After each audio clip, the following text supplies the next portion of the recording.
decision in the history of decisions. Kind of like... I think I'll go with cardigan. That's banking reimagined. What's in your wallet? All right, who can break this down for me? Ooh, quick saving. I crushed out to the mailbox, and there it was. A medical bill for $1,200. I had no idea I'd have to pay that. That's right. It's hard to know exactly what your health insurance is going to cover, so you gotta protect your blind side. Aflac pays you money directly to help with expenses health insurance doesn't cover. Really? Get help with expenses health insurance doesn't cover. Is an official sponsor of the SEC.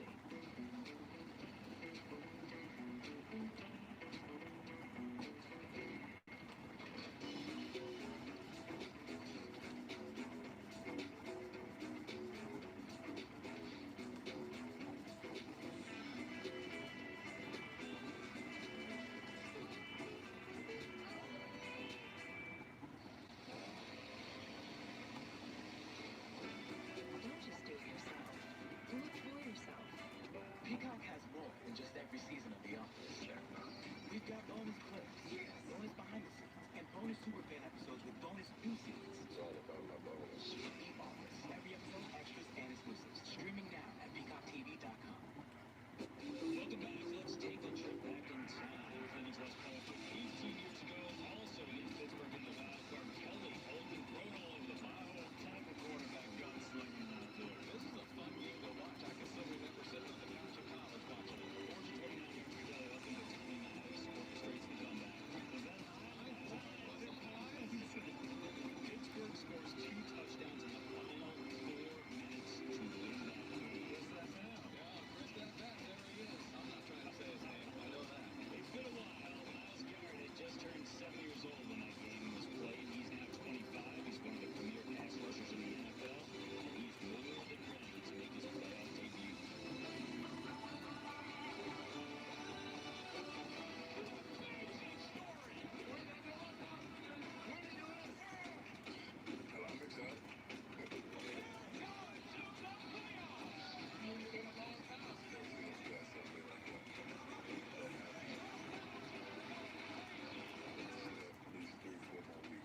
What's rule number 1 when you're pass rushing in Pittsburgh?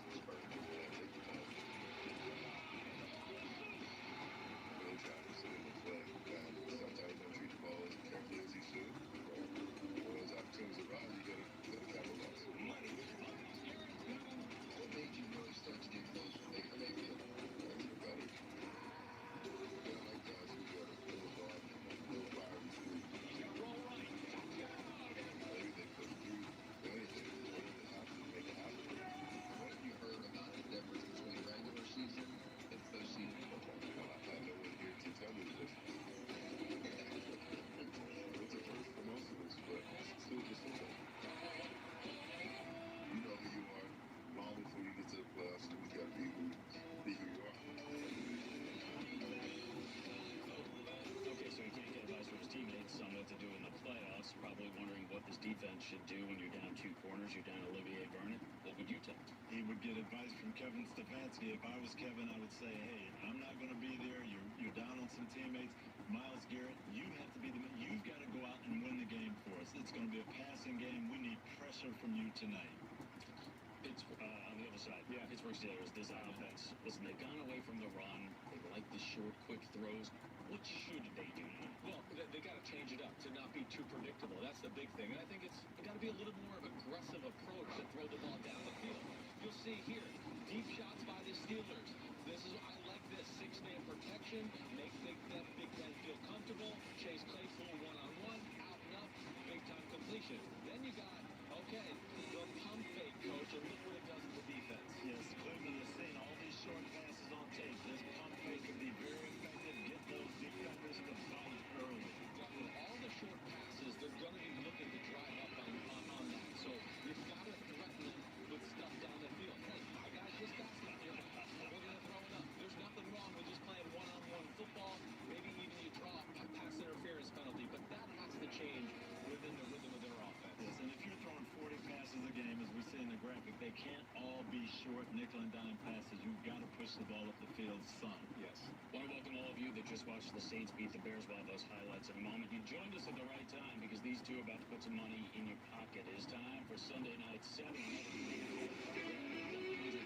All right, let's talk about how many rushing yards, how many rushing TDs. Tony, let's start with the yards. Cleveland is going to run the ball, but it's a two-headed monster. Kareem Hunt will also get some carries, so I think Nick Chubb will be between 80 and 94. He won't get to 100. Yeah, I hear you there, Coach. When it comes to touchdowns, I'm only going to give him one. I mean, he's a stud. He's awesome. I know that.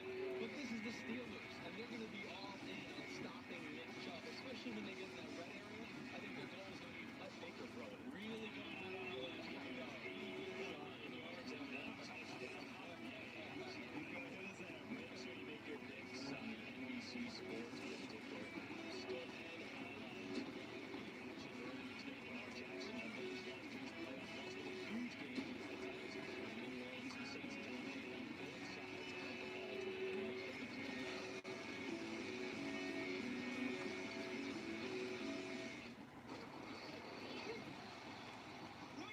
You gotta see the stats on that one.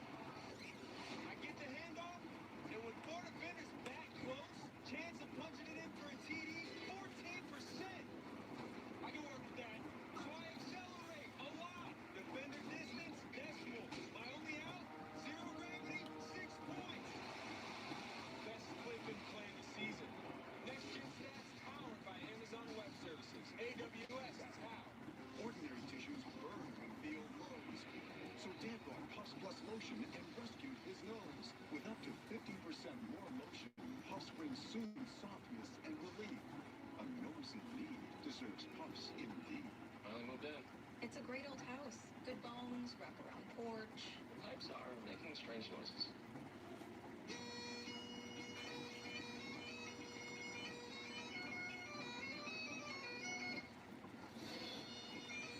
Even the plumber's gonna help us. No, At least Geico makes bundling our home and car insurance easy. Which saves us a ton. For bundling made easy, go to geico.com. Managing type 2 diabetes? You're on it. Staying fit and snacking light? Yep, on it there too. You may think you're doing all you can to manage type 2 diabetes and heart disease. But could your medication do more to lower your heart risk?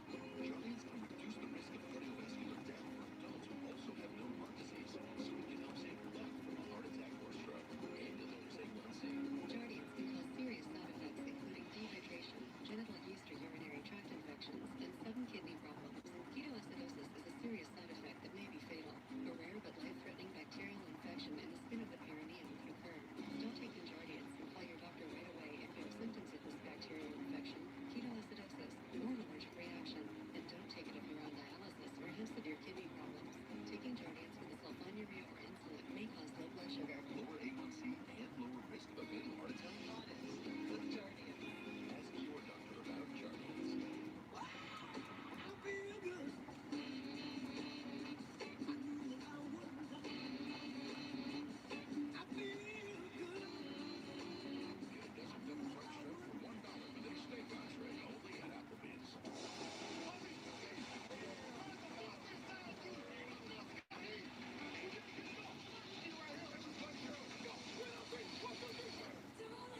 YouTube.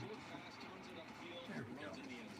Later on in the first, trickery from Chicago. Montgomery, Cordero Patterson, back to Trubisky. And you're thinking, whoa, here we go. We got a game here. The Bears look pretty good, and he drops it. And that was a huge opportunity to put a lot of pressure on the Saints early on in this football game. Cannot believe it. Bears fans can't either. Second half, Taysom Hill on the offense. 4th and short. And a mistake by the Bears defense. There's no way they're going to run this play. They're only trying to draw you offside. Stay outside, Chuck Pagano says. Pagano is livid, and the Saints will take advantage. Breeze to Latavius Murray. What a play by Drew Brees, man. Latavius Murray's blocking. This is where you know the guy's got a Hall of Fame brain. He realizes where all 5 eligibles are.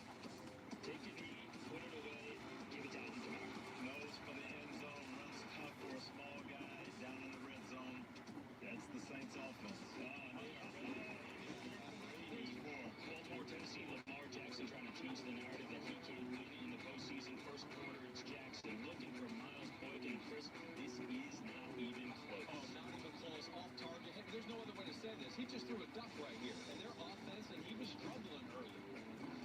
Butler, 4 interceptions during the regular season, gets one there. Bad throw by Jackson, but Tony, he redeemed himself. Last play of the first quarter. Yes, this is an MVP type play. Nothing's going right. Third long, free rusher, wheel on the pocket, and throw a laser for a first down to keep the drive going. That will lead to a field goal late in the second quarter. John Harbaugh called this the greatest red-line quarterback he's ever seen. Well, I wouldn't go that far, but it is a pretty good play. They go 48 yards through the entire defense.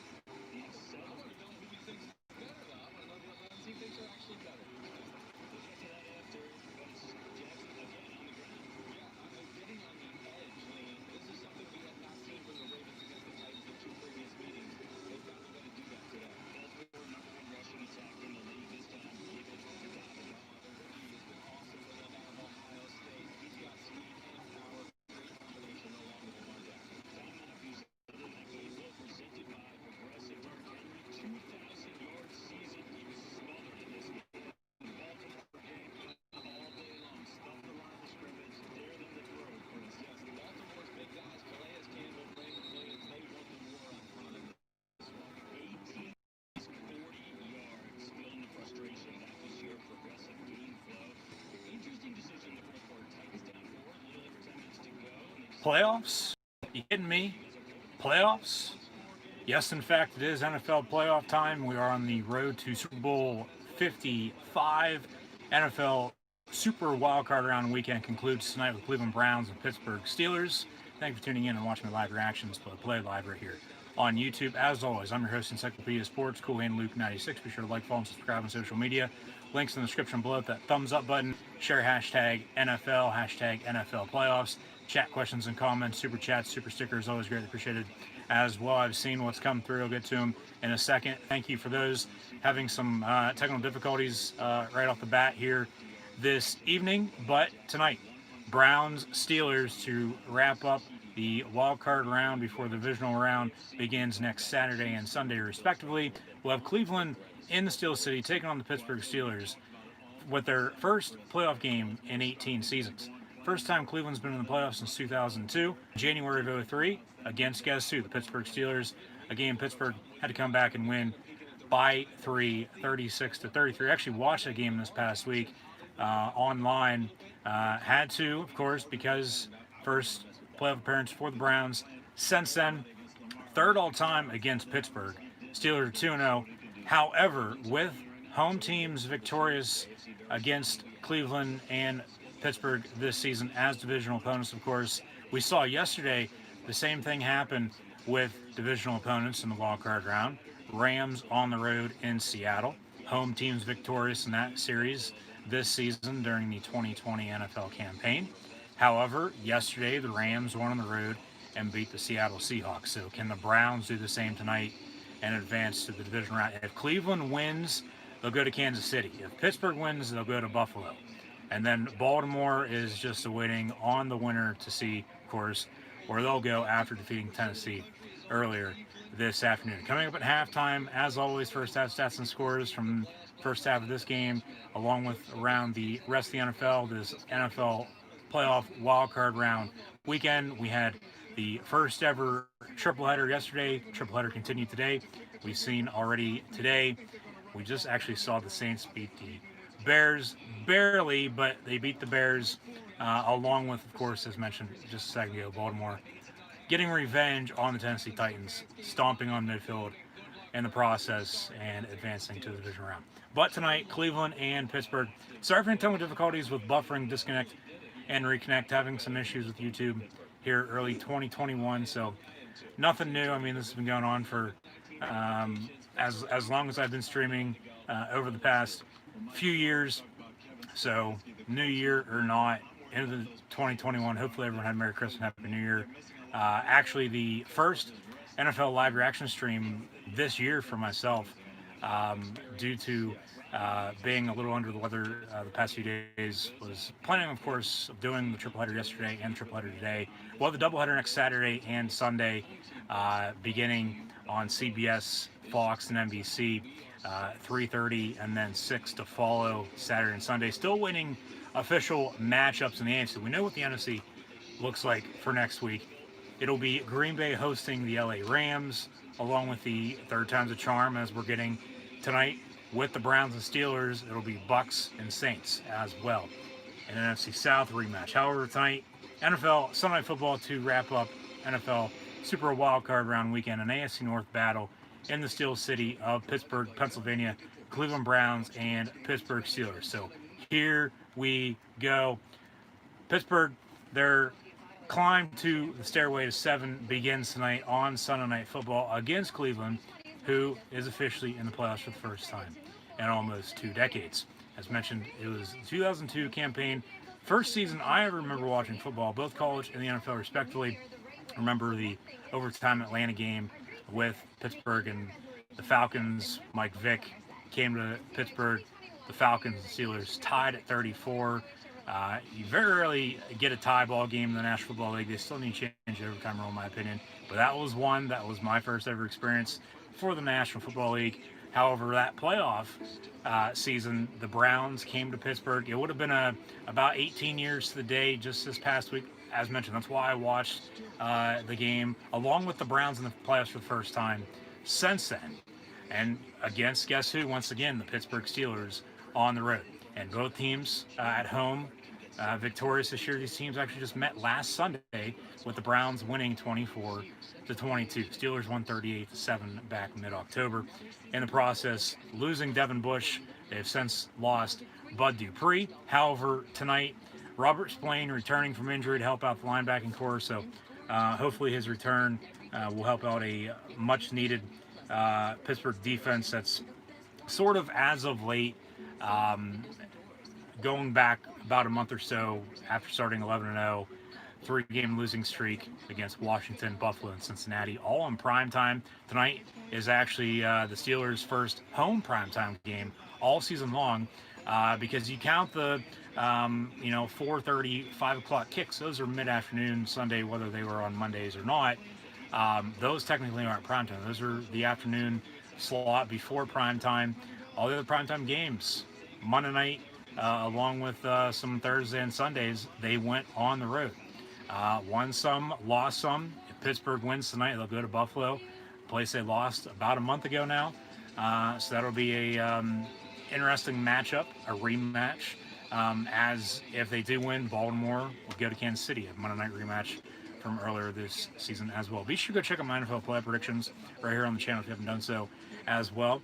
I do believe the link is, in fact, in the description for that. I believe I put that in there. If not, it'll be the next to last video before this, coming off of this past Wednesday's live stream in the world of professional wrestling. But be sure to go check out my NFL playoff predictions if you haven't done so already. Yeah, the Black and Gold's climb to the stairway to 7 begins tonight on Sunday Night Football at home. 2,500 fans in attendance, friends and family of the team. So no tickets were in fact sold, unfortunately, due to state orders. But the Steelers have been stuck on 6 Lombardis for almost a decade and a half now. The Patriots tied them up a few years back. Patriots aren't in the playoffs this year, so now's the time to get to 7 on the stairway to 7. against Cleveland, and if they win, they'll go to Buffalo. Then, of course, depending on what happens next week, we'll see if they advance, who they play in the AFC title game, of course. And we'll get more into the playoff schedule a little bit later on, so stay tuned. But with the Browns in the playoffs for the first time since 2002, snapping at the time the NFL's longest playoff drought. Tampa, in the meantime, they snapped theirs as well. Won last night. First playoff victory for them since Super Bowl 37. That was actually the first Super Bowl I remember watching. The Bucs beat the Raiders in San Diego.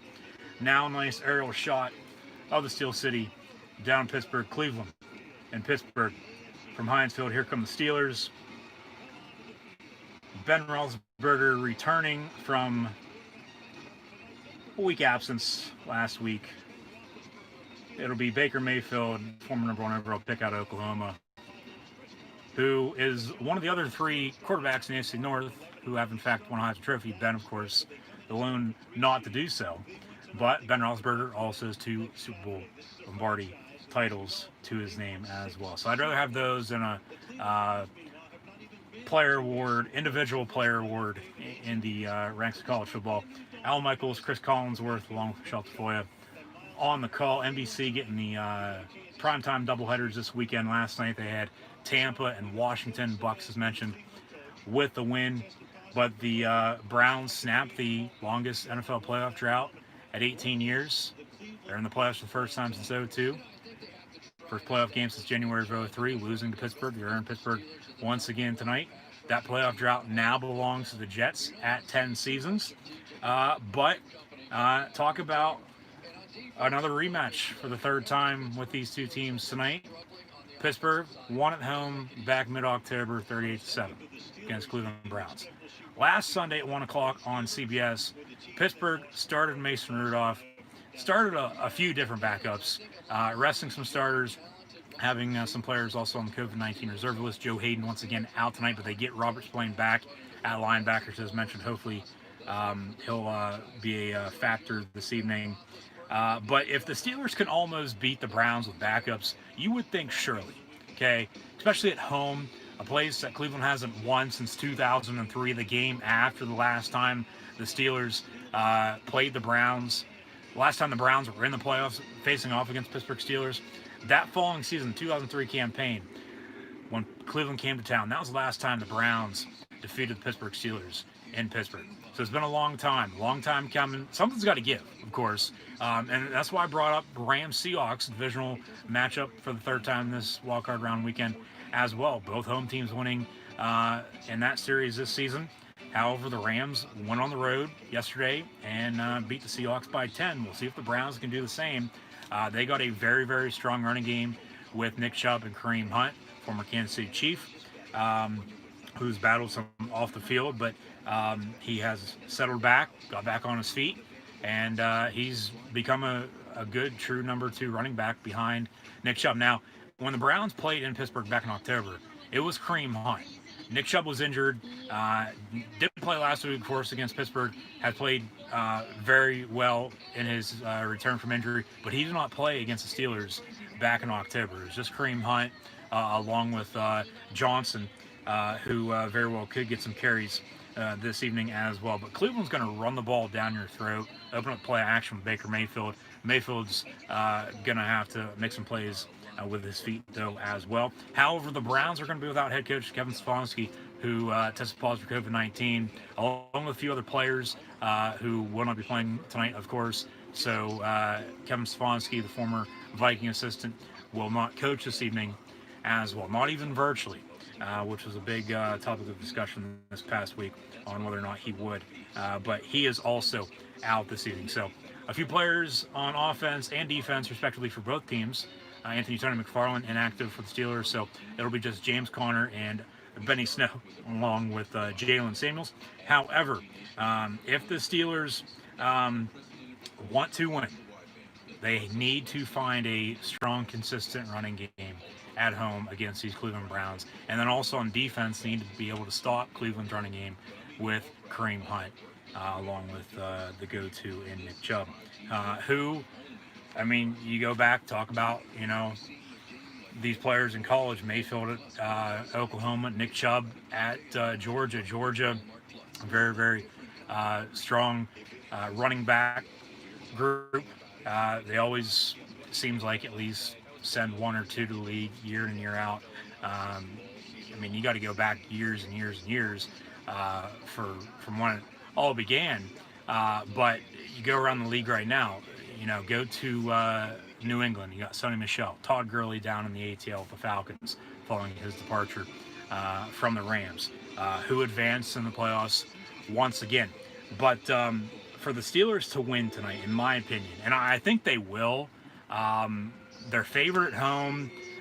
We've seen for the most part, other than the Seahawks losing, all the favorites have in fact won.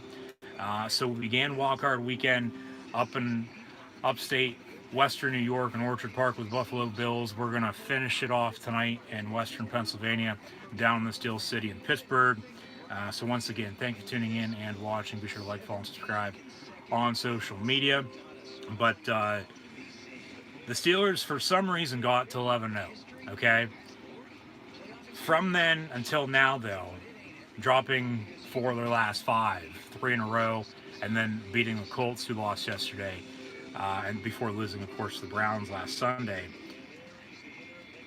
The Steelers, like I said, you would think they'd surely be able to defeat the Browns this evening, coming off of a loss by 2 last week, playing backups on the road. So getting the starters back, they blew them out by 30 plus a few months back. You would think surely, okay, they would win tonight, but that's not always how it goes.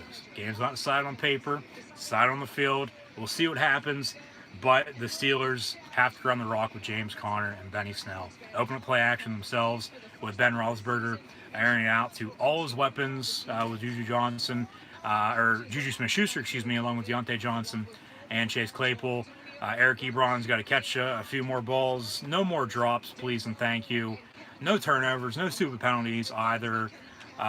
So we'll see what happens. We're about to kick off, so it looks like Pittsburgh's going to get the ball here to begin tonight's ball game as the Browns are on the field to kick off. You see some fans in those yellow seats at Heinz Field, but as mentioned, those are only the friends and family of the team.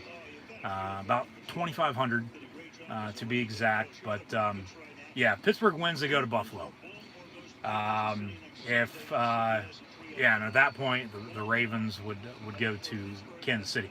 If the Browns win, they go to Kansas City, and the Bills will host the Ravens. So we know the NFC, it's going to be Rams, Packers, along with the Bucks and Saints, but Rey Mysterio McLeod back deep to receive this opening kickoff, and we're underway with the Browns and the Steelers. The Browns are in the playoffs for the first time in 18 years. McLeod out past the 15-yard line, 20 to the 22, where he's brought down. That's where Pittsburgh will begin tonight's ball game at. 1st and 10 for the black and gold offense with Big Ben Roethlisberger at quarterback. They're getting Matt Flyer back on the offensive line tonight as well. So they were hit with the injury bug very hard over the past few months or so. However, in the meantime, getting some of those players back that are, of course, able to come back if they're not out for the season, with Devin Bush and Bud Dupree both tore their ACLs, and Steelers off to a rough start, a high snap. Jesus Christ, you got to be kidding me. Very first play of the ball game, a touchdown for the Browns because of a high snap by Marquise Pouncey. Goes right over the head of Ben Roethlisberger. Connor had it at the 1-yard line. They both dove for it. Roethlisberger and Connor did at the 1, but they kick it in the end zone. The Browns recover in the end zone for a touchdown. Browns lead 6-0, 14 seconds in. Not even have touched it on offense, as they just kicked off a play ago, and one play later, a bad snap by Pouncey to Ben, and Jesus Christ, you got to be kidding me. So you're already, come on. Sorry for any technical difficulties here tonight on YouTube, but already digging yourselves a grave. Like, Jesus Christ. They put the big terrible towel in the seats, but That's not waving just yet. Oh my God, you got to be kidding me. All right, here we go. Thank you for those chat questions and comments. I'll get to them in a second. But having some issues with YouTube. Here we go. Hopefully that'll work. If not, as always, just be sure to subscribe if you haven't done so already. Hit the red subscribe button, one notified bell next to it as well. If this live stream ends all of a sudden, just be sure to tune back in within a matter of minutes. Get it back up and running. So I don't know why. Hey, YouTube, as always, if you're listening, help me out. This shouldn't be doing this. No buffering, no disconnect, no reconnect. I shouldn't have to be doing that by myself.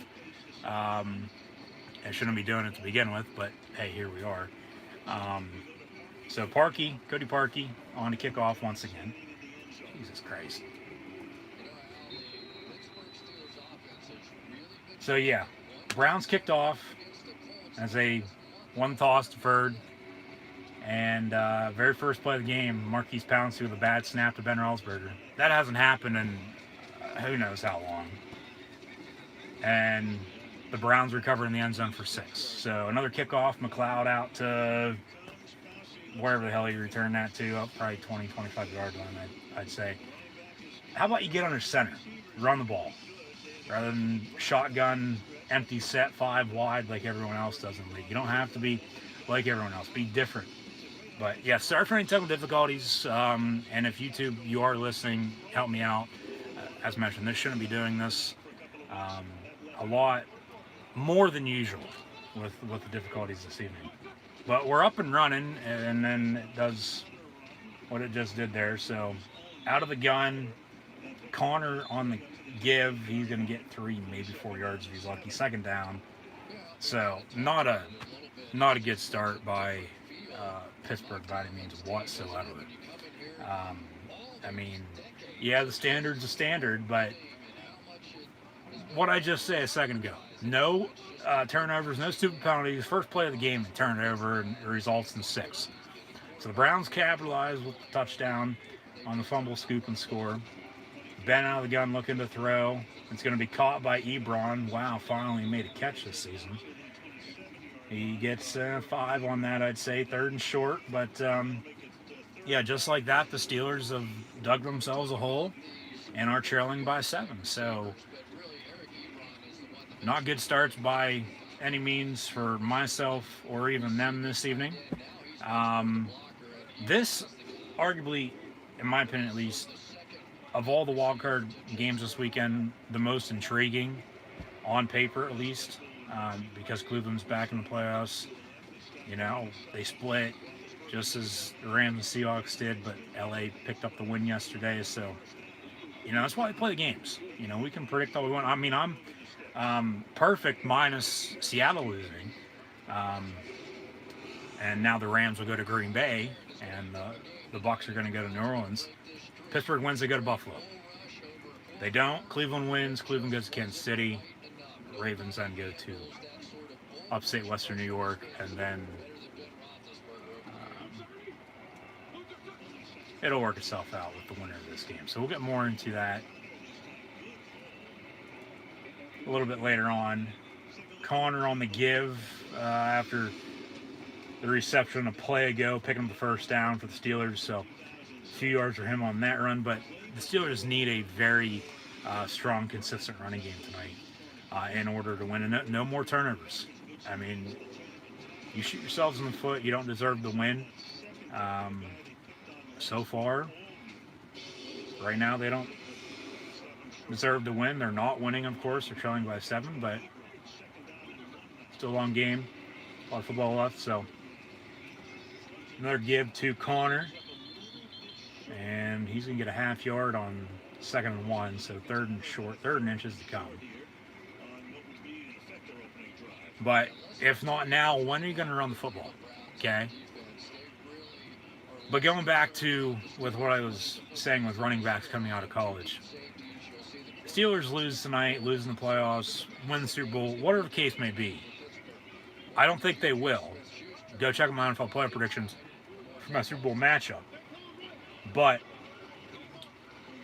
they need to address the running back situation in the offseason. Fullback dive to Derek Watt. And he, of course, is one of the other brothers in the Watt family, not named JJ or TJ. So on 3rd and inches, out of the eye, they go old school, fullback dive. And DW picks up the first down. So 1st and 10 from the 48. Ben under center, James Washington in motion, going to fake the give to Benny Snell, and then a screen, and it's picked off at midfield. Jesus Christ, 2 turnovers in the first 5 minutes by the Steeler offense. What the hell? Like, seriously.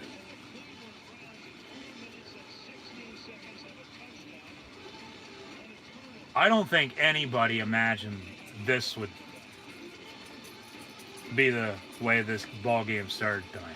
Maybe a little bit later on, you know, say 3rd, 4th quarter, but in the first not even 5 minutes, the Steeler offense has 2 turnovers when they really haven't turned the ball over a lot this year. I mean, every team has, of course, but not turning it over and then not having a running game all season. Now they sort of have a running game on that drive they did until interception. But they're turning the goddamn ball over now. Like, what the hell? And, I mean, we haven't seen Mayfield and the Browns offense out on the field yet because even with their 7 points, it was a fumble, scoop, and score on the first play of the game. I mean, that's signs of, from what I recall at least, the first play of Super Bowl 48, Seahawks Broncos, bad snap to Peyton Manning, and it was a safety. And then it was a long-ass game for Denver, and the Seahawks blew out Manning and the Broncos in the Super Bowl that year.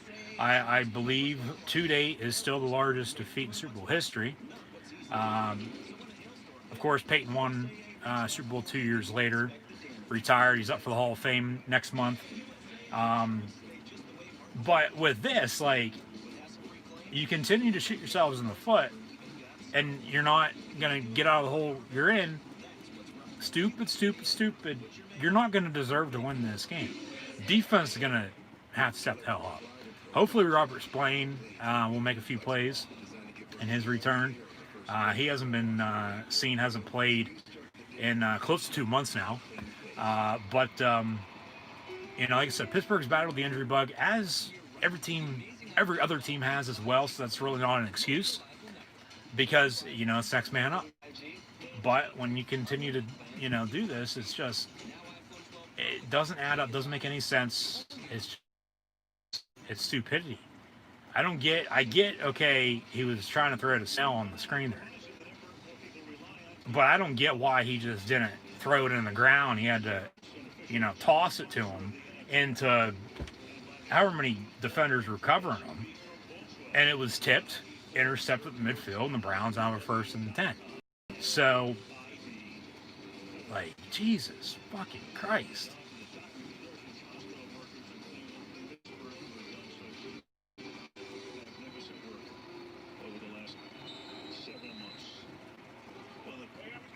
So Mayfield under center, 1st and 10 from the 46.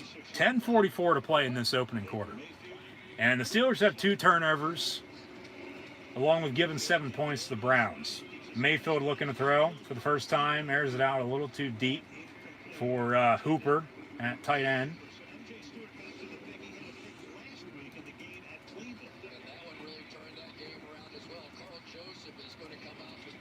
Fake the give to Snell on the reap, and then, yeah, what? Jesus Christ. Ben should know better not to do what he did. And then, you know, with Cleveland celebrating, of course, we're not at home with Baker Mayfield and the dog pound tonight. We're in Pittsburgh. They do celebrate with the chain, but pass going to be caught, first down, or short of the first down, intended for and caught by Austin Hooper. Sorry for any technical difficulties. If anybody's seeing any blur of whether it's all snowy or just turned all white all of a sudden is buffering, let me know. Watching back, it's doing it for myself. But come on, YouTube. Why can't, with the streaming at least, why can't you be as good as other platforms? And then you wonder why everybody leaves. 3rd and 4, and it's caught. First down, Browns. Jarvis Landry off to the races. And can he beat Mike Hilton? He does. Dives in the end zone, touchdown Brownies. And they lead 13-0 at Pittsburgh here in the playoffs. And just as the game started, watching back the playoff game in January of 2003 with the Browns and Steelers, just as that game started, this game started out similar though. Cleveland had an early 14-0 lead, okay, before Pittsburgh came back in the second half with the Tommy gun himself, Tommy Maddox, Fu with a late touchdown, Hines Ward in the snow along with Antoine Randall and Plexico making some plays as well. The Steelers found a way to come back, so there's still a lot of football left to be played. I'm worried, but I'm not that worried because there's still only 9:46 to play in this first quarter. But they better, here soon, on their next drive, get their head out of their ass and start playing football if they want to come back and win this game and advance in the playoffs. But I said it, a few weeks back during their, well, even before their 3-game losing streak, the way they're playing, but then even more while they're on their 3-game skid, that if they play the way they're playing, they're going to get bounced in the first round of the playoffs. Well, voila. Here we are. They're the 3 seed because they had the 1 locked up before the 3-game skid. They lose 3 in a go against Washington, Buffalo, and Cincinnati. Buffalo jumps in with the head-to-head. They're the 3 seed. I mean, the top 2 don't get buys anymore either, so it really doesn't matter, okay? But you don't get home field in the playoffs, fans or not, after tonight if you win. Unless, of course, depending on the outcomes of the other games, you could host, another home game, but they're not going to be hosting another damn home game until next August or September if they keep it up. Whether or not they have preseason or, beginning of the regular season, of course, next year. If we even have, if things change from now until then and get back to normal or not, a football season at that point in time, you would think, yeah, okay, we will because we had one during a pandemic for God's sakes, but they keep it up, they're going to lose. The Steelers are going to lose tonight if they don't find a running game and don't quit turning it over. If they turn it over one more time, Browns have a hat trick with a fumble and interception and who knows what's next. In the first 10 minutes of this game, a lot of Steeler fans are going to be turning this game off. They might tune back in a little bit later on. Wonder what Pittsburgh Dad's thinking right now. Probably having a goddamn heart attack just like I am along with the rest of Steeler Nation. Because it's always heart attack city, okay? They continue just to play down to their opponent. They don't have a running game. Ben, earlier in the season, was playing as good as ever. Now, as of late, playing like a, 9th string freshman high school quarterback. Like, come on, dude. Seriously. It just... If they continue to play like this, they're going to lose. And more power to them. Because then, as much as you want to root for them or root against them, well, if you're rooting for them, of course, you're going to have to put up the misery for another 9 months, but 8-9 months. But if you're loving it right now, of course, just, hey, go to Mickey D's. You'll be loving it there, too. So, Browns on the kickoff for the 3rd time in 6 minutes, and they lead by 14. 14-0 on the road against the Steelers. McLeod to the 25. And that's where the Steelers will begin now, getting a little chippy, some pushing and shoving. There's Mike Tomlin going to town with a jackhammer. But yeah, the Steelers have not lost at home against the Browns, just as they did on the road last Sunday, though, since 2003. The game after the last time the Browns were in the playoffs. Okay? and Pittsburgh won that. However, 17 straight for Pittsburgh. How the hell did a Browns fan get in the game tonight? This is only for friends and family of the team, the home team, that is, with the Pittsburgh Steelers. Regardless if there's only a 3-hour gap with the drive or not. Hand off James Conner. I get there's ways to get tickets, but still,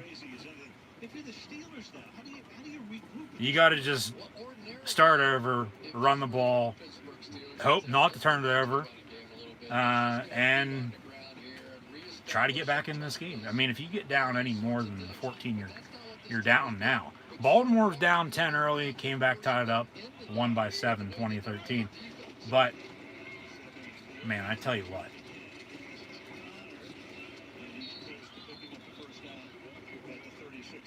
Just pathetic. Absolutely pathetic.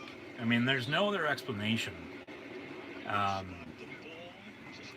other than, as mentioned, just continue to shoot yourselves in the foot, and you're giving away the game is all you're doing. So 3rd and short. Pittsburgh with some motion out of the eye now. Derek Watt to block for Snell. And they give it to Watt again, and 2 fullback dives in the first 7 minutes of this game. When you haven't run a fullback dive in 7 years.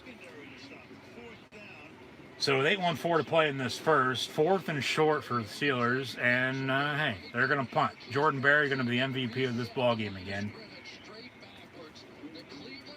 When you run the same play over and over and over again, no wonder, the defense is going to stop you. Or have been stopping you. Run something else. I get you're trying to catch them off guard again, but you just... The thing is, Randy Fichtner's probably been gone in the offseason. They need to address the running back situation. I can go on and on and on. And, I mean, you got to feel bad for the defense at some points in times because they can only do so much. Keeping their offense, the rest of the team, in the ballgame until the offense finally does something. But, hey, this is Pittsburgh Steelers football for you. They always dig themselves a hole mid-second quarter, right before halftime. Find a way to, cut it close or tie it up or even take the lead into the half and then take over in the second half. And then, hope to, pick up the W in the win column and come out on top when it's all said and done. But, boy, they're playing now. There's no way in hell, no chance in hell, if you will. The Pittsburgh Steelers will win this ball game. They're going to need some sprinkles from this ice cream commercial to come back and win this game. I mean, hell, earlier I was watching the Bears-Saints game on both Nick and CBS, and hell, they're asking everyone what the hell their favorite ice cream was. And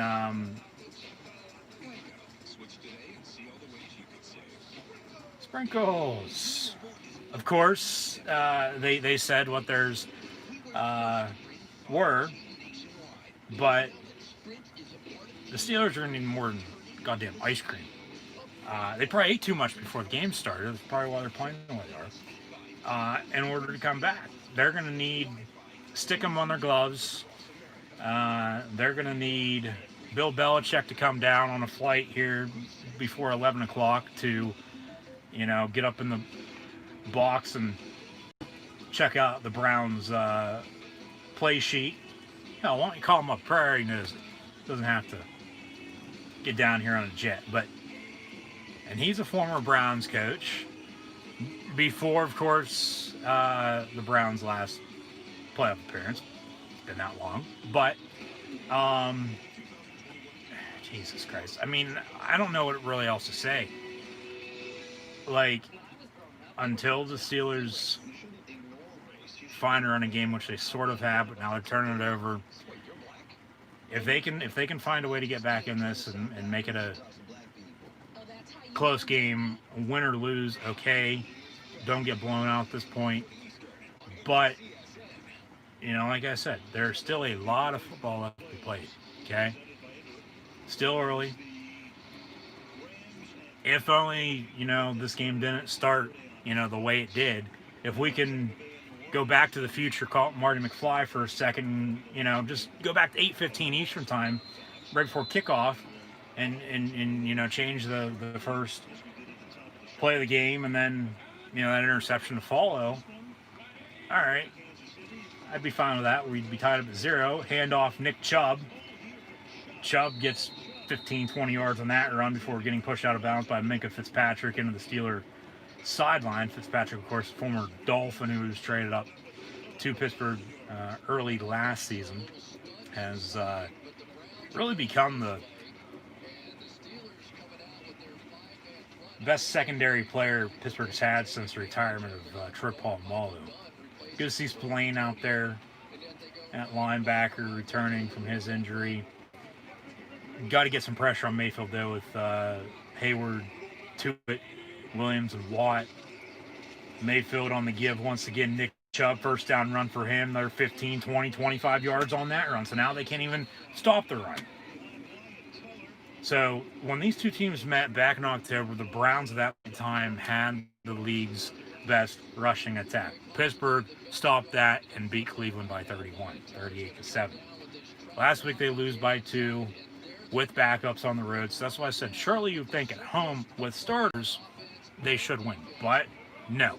Right now they're losing by 2 scores. Handoff from Mayfield to Chubb once again. Watt off the edge, and then Alulu along with Williams on the stop for the Steeler defense. Since then, like I said, with Chubb not playing that game, Chubb's back. Cleveland's gotten back to what they do best, and that's run the football down your throat, and they're doing it so far here on the road against the Steelers. So the Steelers can't run the ball. They can't stop it. Turn it over. Like, just shoot me already and put me in the ground. Landry on the screen. And he's going to get to the 24 on the completion. Pick up a 4.5, maybe 5 yards. It'll be third down for the Cleveland Browns.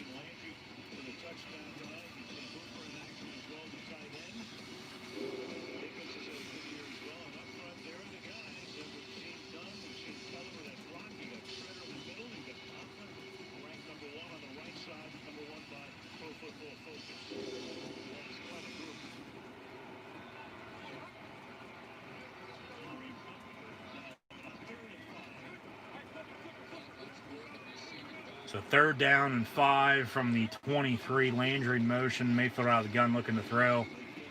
And it's going to be caught at the 11-yard line. First down Browns. And Higgins, 82 on the reception. So Cleveland knocking on the door, about to go up 3 scores here, 10 minutes in.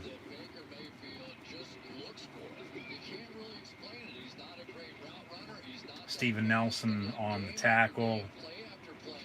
Man, Jesus Christ, come on. From the 11, first and 10. And the Michigan Wolverine, Donovan Peoples-Jones in motion. Hunt on the give. He's going to break a tackle, lower his shoulder, and power his way into the end zone. Touchdown, Browns. He does some push-ups for a celebration, and the Cleveland Browns lead the Pittsburgh Steelers 20-0 with 4.5 to play in this opening quarter. With an interim head coach tonight, with Kevin Stefanski inactive, out due to COVID-19. Run the ball down your throat. Play action. Pittsburgh can't stop it. They've turned it over. They can't do a damn thing on offense. I mean, right now,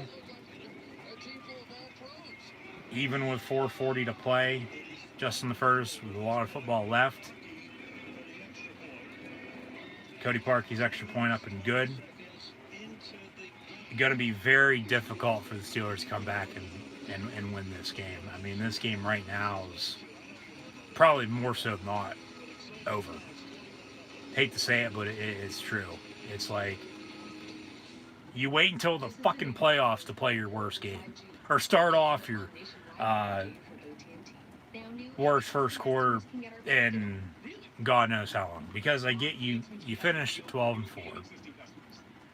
But like I said, they got to an 11-0 record, last unbeaten for a reason, okay? Regardless if they should have lost a few in between or not. They probably did get a little too cocky, a little too far ahead of themselves, and, you know, the 3-game skid. I mean, just like a few weeks back, though, against the Colts, they got down early. Second half team that came back and won. And that was their last home game. They're at home again tonight, so I mean, whether or not that has anything to do with it or not, I mean, it doesn't, but still. It's going to be tough. The Steelers are going to have to score, and make a few more stops than expected in order to come back and win this game. So, with 4:40 to play in the opening quarter, the Cleveland Browns on the road in their first playoff game in 18 years lead the AFC North champion Pittsburgh Steelers by a score of 21-0. So once again, thank you for tuning in and watching my live reactions. Play NFL wildcard round will conclude this evening. Live reactions play with the Browns and Steelers. Be sure to like, follow, and subscribe on social media. Links in the description below. The thumbs up button, share, keep those chat questions and comments rolling. I'll get to them in a second. Be sure to also tune back in tomorrow night for the College Football Playoff National Championship game with Alabama and Ohio State, along with the NFL playoffs continuing next weekend with the division round doubleheaders on Saturday and Sunday. Something that we would have had, of course, this weekend, but they expanded the playoffs. We got the triple headers yesterday and today. But in 2 weeks' time, following the divisional round, we'll have the AFC North Championship games, Pro Bowl, virtually in between, just a celebration from what I've heard now. And then Super Bowl 55 on Sunday, February the 7th, 2021, a little less than a month away now, down in Tampa, Florida at Raymond James Stadium. A place that Tampa's probably not going to be playing at anytime soon, unless, of course, they get back to the Super Bowl for the first time since Super Bowl 37. Picked up the first playoff win since then, last night on the road against Washington, as they'll have to go to New Orleans for the second time. Just as they start the season next week in the divisional round, it'll be Brady and Breeze, Michigan and Purdue. First ever matchup in NFL playoff history with 2 starting quarterbacks 40+. But tonight with the Browns and Steelers, we'll see how the Steelers respond. I mean, they didn't respond very well getting down 7-0 with the fumble, scoop, and score. Ben throwing an interception. And then the Browns since then have tacked on 14 more, and they lead 21-0. So, I mean, you can honestly say all you want. Oh, Ben needs to retire, and this and that, and whatever else. Complete over the middle to Deontay Johnson. He actually caught a football tonight as well. Wow, thank you. First down for 11. So the 36 first down Steelers. If only they had a more balanced, consistent running game. And, you know, I get their passing more than they need to. But if they were more balanced and the defense has been doing what they've been doing, whether they finish 12-4 or not, very well in the same range of finishing that for the regular season. They won the division. That's why they sat some players last week on the road against the Browns. It's going to be caught by Claypool. He gets 8, maybe 9. Flag comes in late as well. So we'll see what the dirty laundry is from the Zebras. But play calling, penalties, turnovers. I've got a hold on the Steelers. 10 yards on Matt Flyers playing tonight for the first time in a few months, the Bloomsburg grad. 10 yards, they'll replay the down, so Jesus Christ.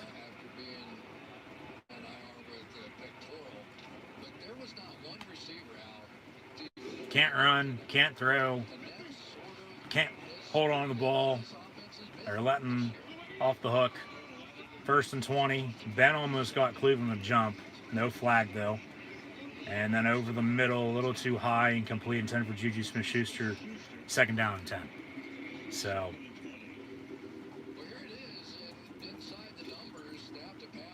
They need to run the ball here, but even with being down 21, I still say, start over and start from scratch, basically, from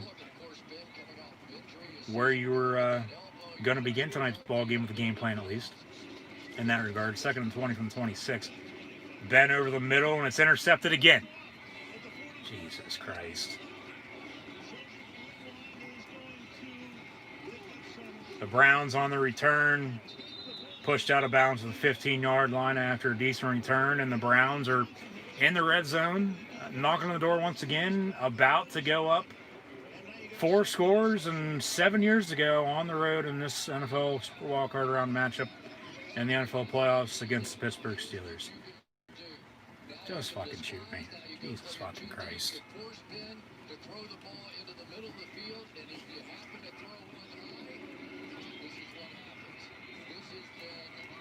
Just pathetic. Just absolutely fucking pathetic.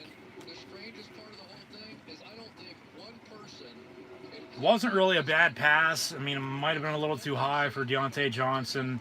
It was deflected, and then Cleveland right there to intercept it again. So the Steelers, with as many turnovers as Browns have touchdowns, with 3. About to make it 4. 1st and 10 from the 15. Mayfield under center. And the Browns with as many points, almost at least, with as what they had last week at home against the Steelers, winning by 2, 24-22. Hell, put fucking Rudolph in, for God's sakes. He'd throw for 300 plus like he did last week again tonight, probably. Playing a little bit better than Ben. Tomlin's going to get some heat, no doubt about it. Don't be saying, oh, they need to fire him. No. He's never had a losing season as Steeler head football coach since taking over for Bill Cowher after 2006. So don't even go there, because there's still a lot of football left. But I mean, you might as well get away from the run game. The Browns are going to be knowing now you're going to be throwing every single play to get back in this game, because as Mayfield throws, complete to Chubb, dances down the near sideline before getting pushed out of bounds. Should have enough for 1st and goal though.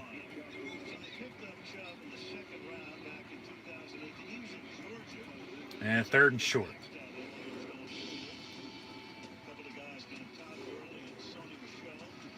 And hey, even Al Michaels, I swear to God, I'm bugged, brings up all the great Georgia running backs that are currently in the league, at least. Like as mentioned, you got to go back to Herschel Walker and the Dogs back in the 70s and 80s to see what Georgia's been able to do. Along with Alabama, Najee Harris, potential option for Pittsburgh in the draft, maybe. Kareem Hunt in the end zone once again, touchdown Browns, and the Browns lead 27-0. So 27 Kareem Hunt scores a 27th point for the Browns here tonight, 27-0, and I'm speechless. Just as the Pittsburgh Steelers are offense, defense, special teams.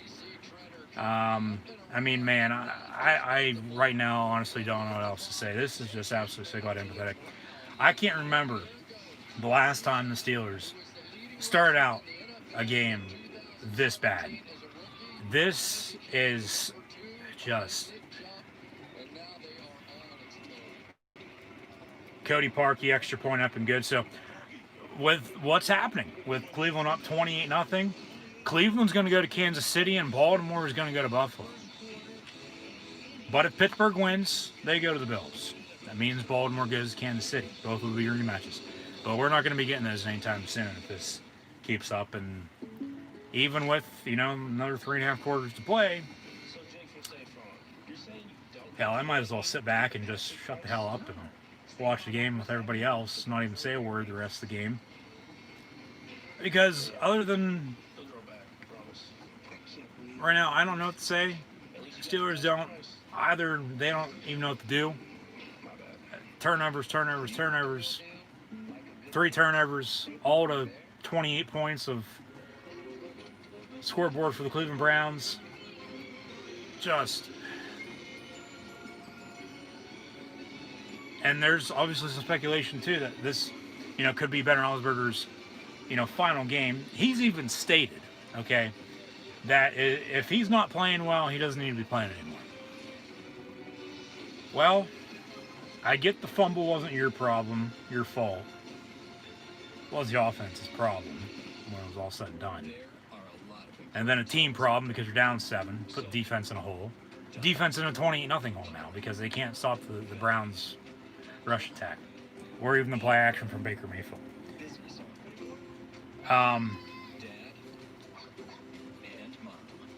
Just, like I said, I don't know what else to say. I don't. It's just... Can they play at 1 o'clock every game from now on? Sunday, Monday, Tuesday, Wednesday, Thursday, Friday, Saturday. I don't care what day of the week it is. Just have them play at 1 o'clock because they, in prime time at least this year, they haven't played well.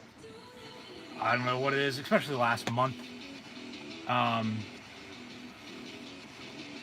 But we could be seeing Ben Roethlisberger's, final game here tonight potentially.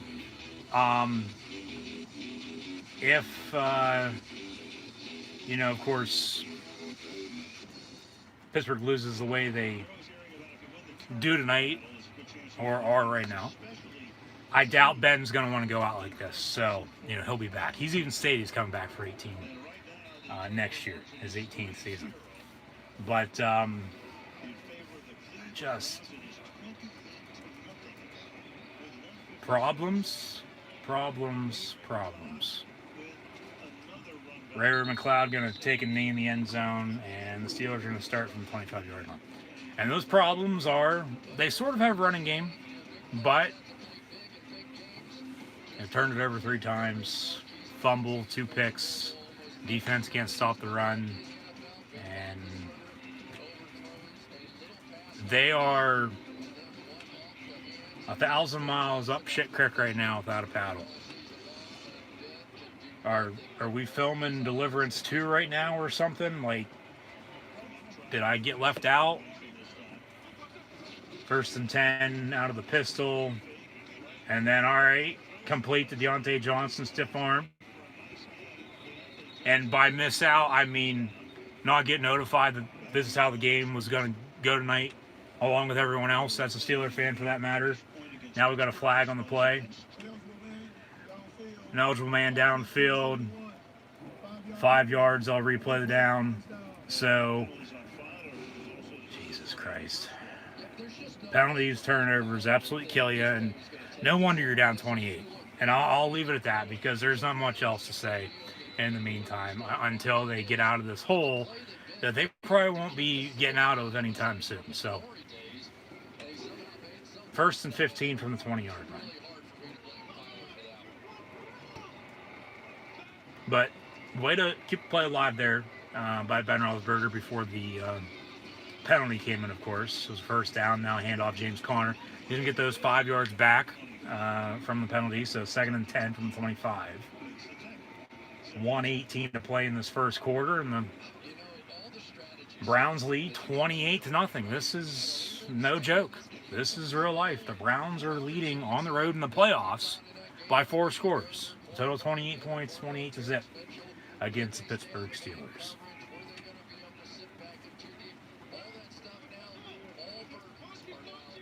The only good thing the Steelers can do to the city of Cleveland right now is come April, drop by Eric Ebron, cut his fucking ass. He can't catch a goddamn ball to save his life. Jesus Christ. 3rd down. The draft's in Cleveland come April, okay? The Steelers, steal somebody that the Browns want. 1st, 2nd, 3rd, 4th, all the way to the 7th round, or then even in post-draft free agency. 3rd and 10 from 25.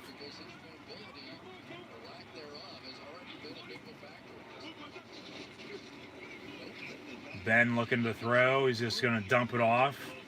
It's caught by Ebron. He makes a move and gets 11 yards for 1st down. All right. So he keeps the play alive there and gets a 1st down.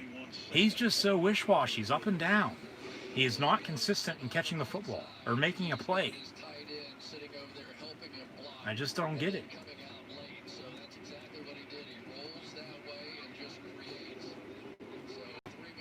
And like I said, with this start, I can't remember the last time they started this bad. This is awful. Like, when was the last time in the playoffs, if somebody wants to do some research, that a team in the playoffs trailed by 28 points in the first quarter and came back and won the game? I'm sure it's happened before. I mean, you probably got to go back now that I bring that up, honestly. Colts, Chiefs in a wild card game 5-8 years ago now, maybe. And then I can't remember who won, but whoever came back cut it close and either won by one or lost by one.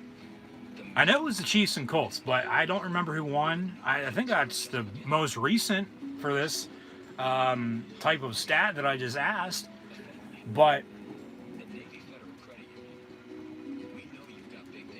I mean, this might be history making for the Steelers in this regard, though, too.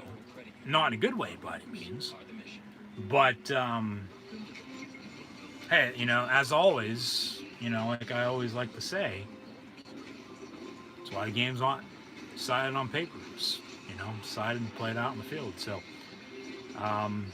you win some, you lose some. We still got 45 minutes of football to be played, 3 more quarters, as at the end of the first.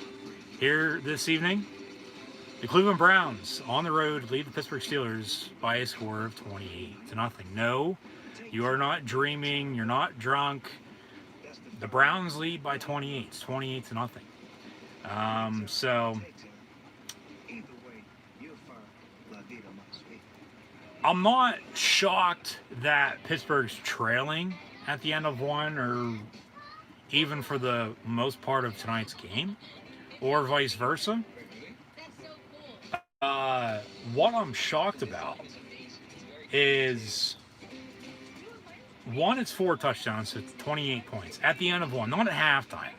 They did this in not even 15 minutes. They did it in about 10, 12 minutes of the first quarter. But the way that they're doing it, they are making it look so goddamn easy. The Steelers,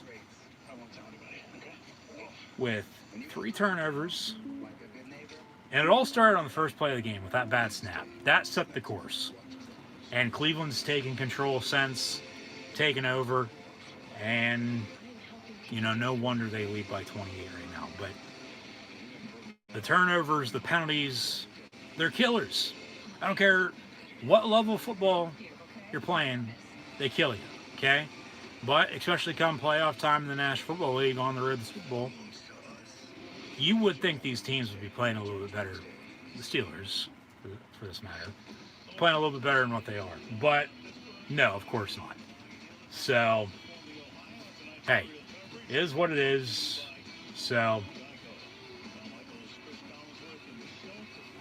we'll see what happens here. 28-0. 28-0 Browns on the road against the Steelers here as we begin the second quarter. 2nd and 9, that's a offside. Watch, I'll call a false start though. False start. What Bill Cowher had to say?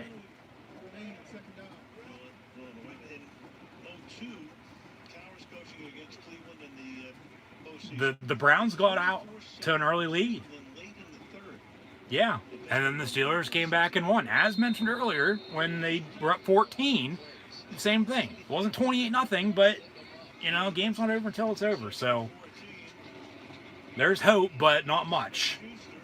Juju on the reception near side on 2nd down. He's going to get 5.5, maybe 6, 3rd down, medium 3rd and 4 about as we begin the second quarter. And yeah, same old Browns, not tonight. Yeah, it's getting chippy. We might have a fist fight. Royal Rumble might come a few weeks early.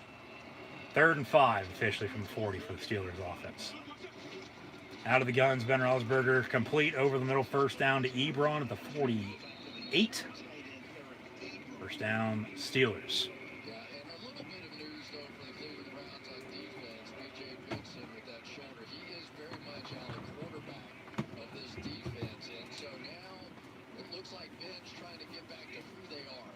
play very short, very much a ball control, and expect Juju and the tight ends and James Conner now over the middle of the field because they're playing those two deep safeties. Looking back on it, maybe, yeah. But, I mean, that's in the past. You can't change it, so they did what they did. Incomplete. Jennifer Deontay Johnson down the middle. Second down for the Steelers. I mean, if they would have won, they still would have been the 3 seed because the Bills blew out the Dolphins, if you might recall. And then, you know, the 5, 6, 7 seeding gets questionable. I mean, you got to go back to last week there, depending on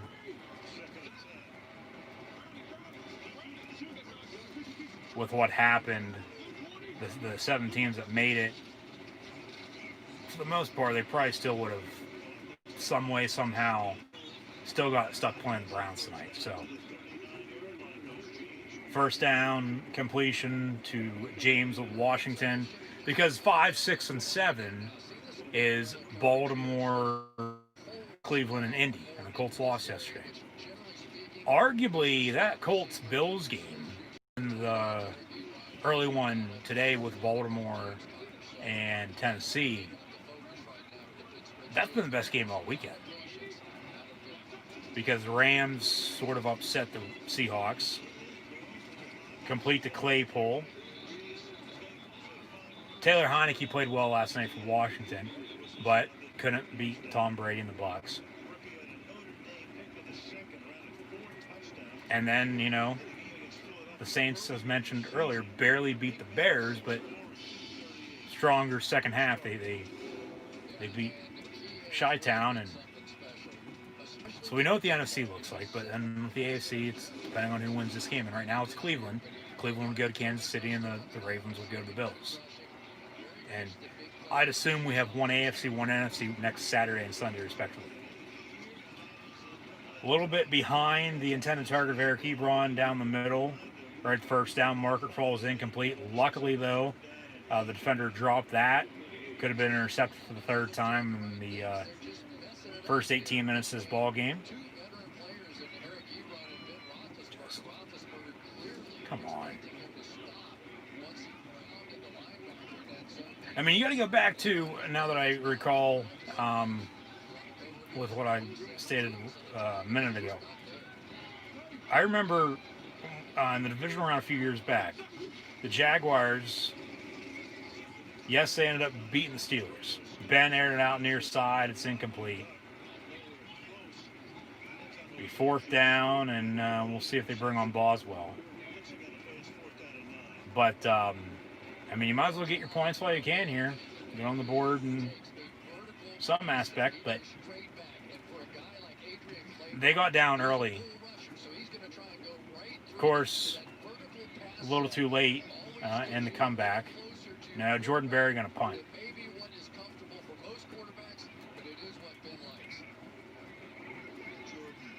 Jordan Berry on to punt for the Steelers. Once again, going to try to pin the Browns deep. Inside 10. High on the snap. Pooch punt. Coffin corner. And it's going to go out of bounds. Let's see where they spotted at. Should be at the 5, 6 yard line now. They're going to say the 10. He's still going. All right. 10-yard line for the Browns. 1st and 10 from there when we return. Browns lead the Steelers 28-0. But going back to that game, it was a little too late. Of course, Pittsburgh come back and win it. And with not having fans, I mean, they'd be getting booed off the field right now, no doubt about it. But if, you know, it'd be a close game, you know, they'd have home field advantage, as we like to call it. With, of course, the fans there with the advantage. So if they can't just do what they've done all season long to get to their 12-4 record, regardless of the 4 losses or not, they can't even get in the red zone to score. Can't even get in field goal range, for God's sakes. So, I mean, what do you expect from a team that all season long hasn't consistently been able to run the football? And now, at the worst possible time, worst moment, all season long, 3 turnovers in the first quarter and a half, not even, that have all led to points. Browns lead by 28 to nothing. And you can't do a damn thing on offense, and you can't stop on defense. You know, so like I said, what do you expect? And it all started, I'll go back to it all game if I have to. All started on the first play of the game.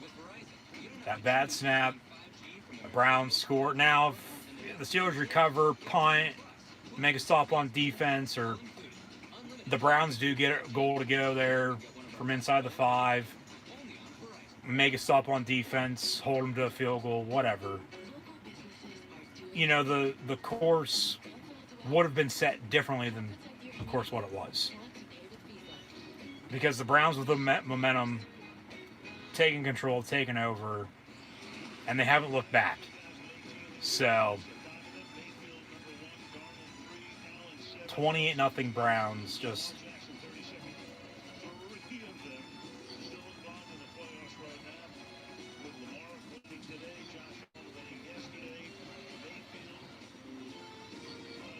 I just don't get it. I don't understand it. Like, I don't get how you can...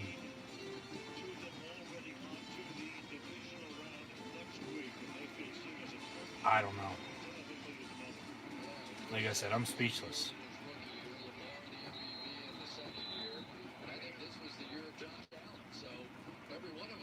I just don't get how you all of a sudden play like the way you're playing.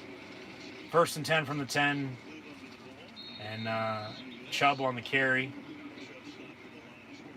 No gain on the play, 2nd down. So, yeah. Other than that, I mean, there's not much else to say. So, I'll leave it at that for the time being.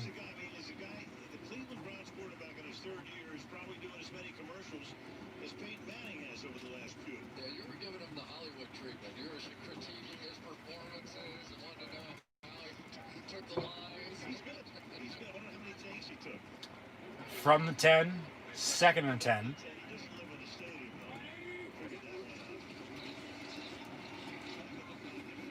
And it's incomplete.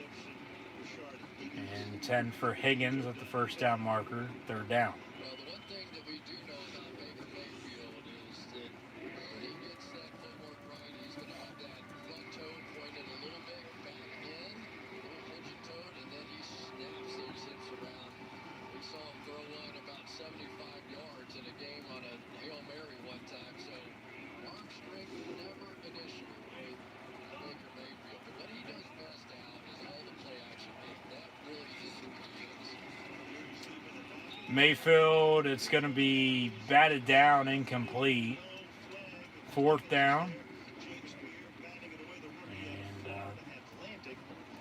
the Browns, hey, for the first time here in the 2nd quarter, in this 1st half of tonight's ball game, the Browns are going to punt.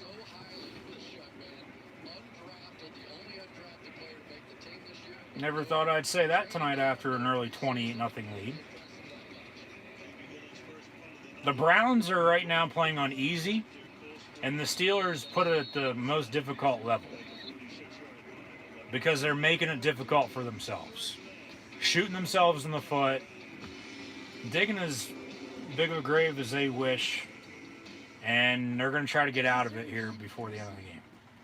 And kudos to them if they do and come back and win it, but even as a Steeler fan, I don't see it happening. You know, down 28 at home, they're just the way the game's gone. Running the ball better, but you have how many penalties turned it over, how many goddamn times, and you can't stop them on defense. I mean, like I said, what do you expect? So, I mean, like I said, there's not really much else to say. So, in the meantime, however, thank you for tuning in and watching. Unfortunately, you know, the Steelers are losing by 28. It is what it is. with this, of course, the Browns will go to Kansas City and the Ravens will go to the Buffalo Bills for the AFC Divisional Playoffs next weekend. But be sure to like, follow, and subscribe on social media. Hit that red subscribe button. We'll notify bell next to it as well, so you can stay up to date on social media and right here on YouTube. But come off season, that's going to start here in a few short hours or so. If the Steelers do in fact lose, for one of these teams it will, of course, but right now it's going to be Pittsburgh. They need in the offseason to address the running back situation. More so than not, what they're going to do with Randy Fichtner, the offense coordinator. I'm not going to be shocked if he's fired by the end of the week. Hell, even by tomorrow night. Sometimes it's just better to move on and, go your own separate ways. If it's not working out, of course. And it is, but it isn't. Because they know, as we all do as well, it could be 10 times better than what it is. So, address running back situation. I mean, you look around the league, seems like now everybody goes by committee. Yeah, they need a workhorse bull in the backfield, toting the rock for them. Go back to Bettis and Bam Morris. They need a hammer. You're going to run it down your throat. Whether or not they can find that by next season or not, I don't know. We'll see.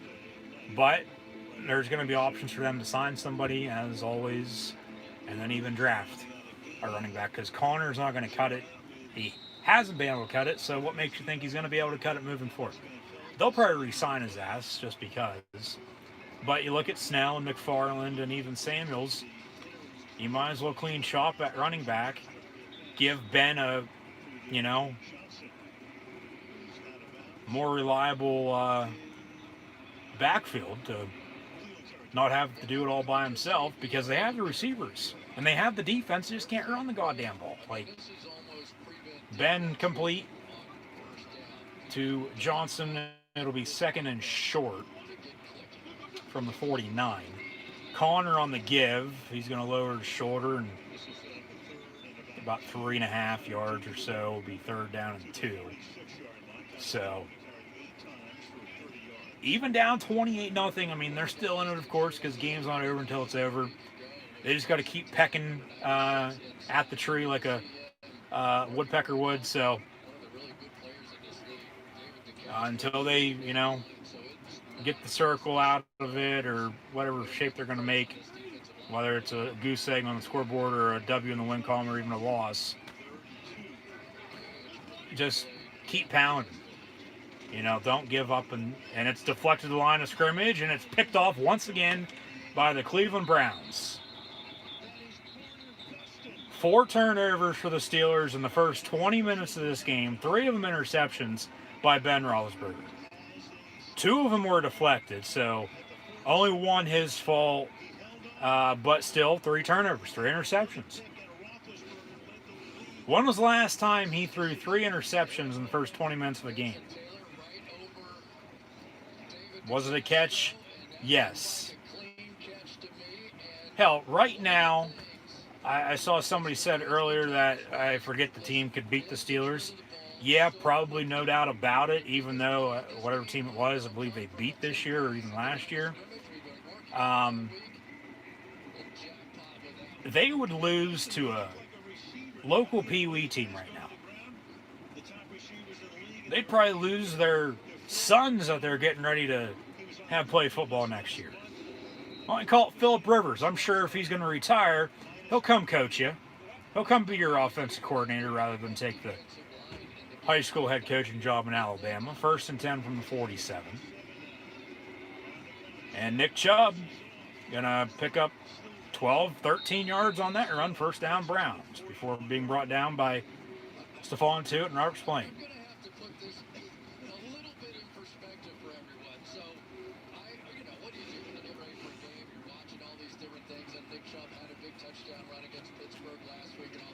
This is by far, unless the Steelers, of course, come back and win this game, I think the worst regardless of how they started, I said, okay, worst I think they've ever started in quite a while. This might go down as the worst Steeler game ever in history. Even pre-Terry Bradshaw when they were awful. I just don't get it when you have the caliber of playmakers that you have. You can't put pen to paper and... Yeah, if I'm the Browns, I run the ball the rest of the game. Why the hell not? You're up 28. Run the clock out and get back home with a win and then go to Kansas City next week and probably get beat by Patrick Mahomes and the Kansas City Chiefs. Because regardless, we're probably still going to get the Bills and Chiefs in the AFC title game, as I predicted in my NFL playoff predictions. So be sure to go check those out. And of course, they've got some injuries on defense now. But,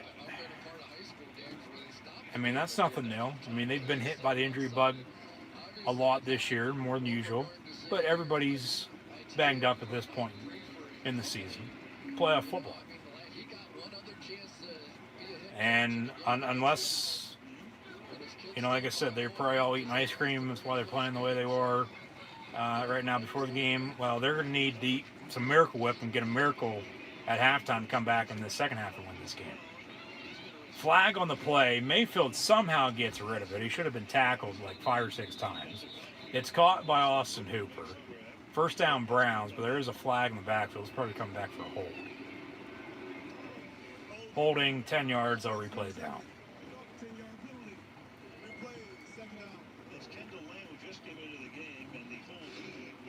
They need more than Batman, Superman, whatever comic book hero you like, Spider-Man, Catwoman, Robin, Bane, you know, Iron Man. They're going to need, Jesus Christ, I don't even know what to come back and win this game.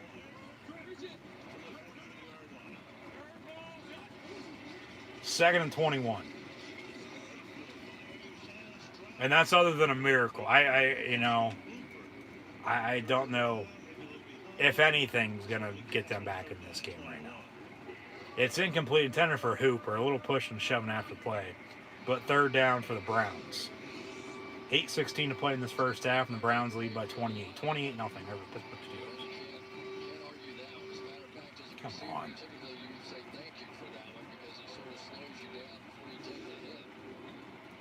So third and 21.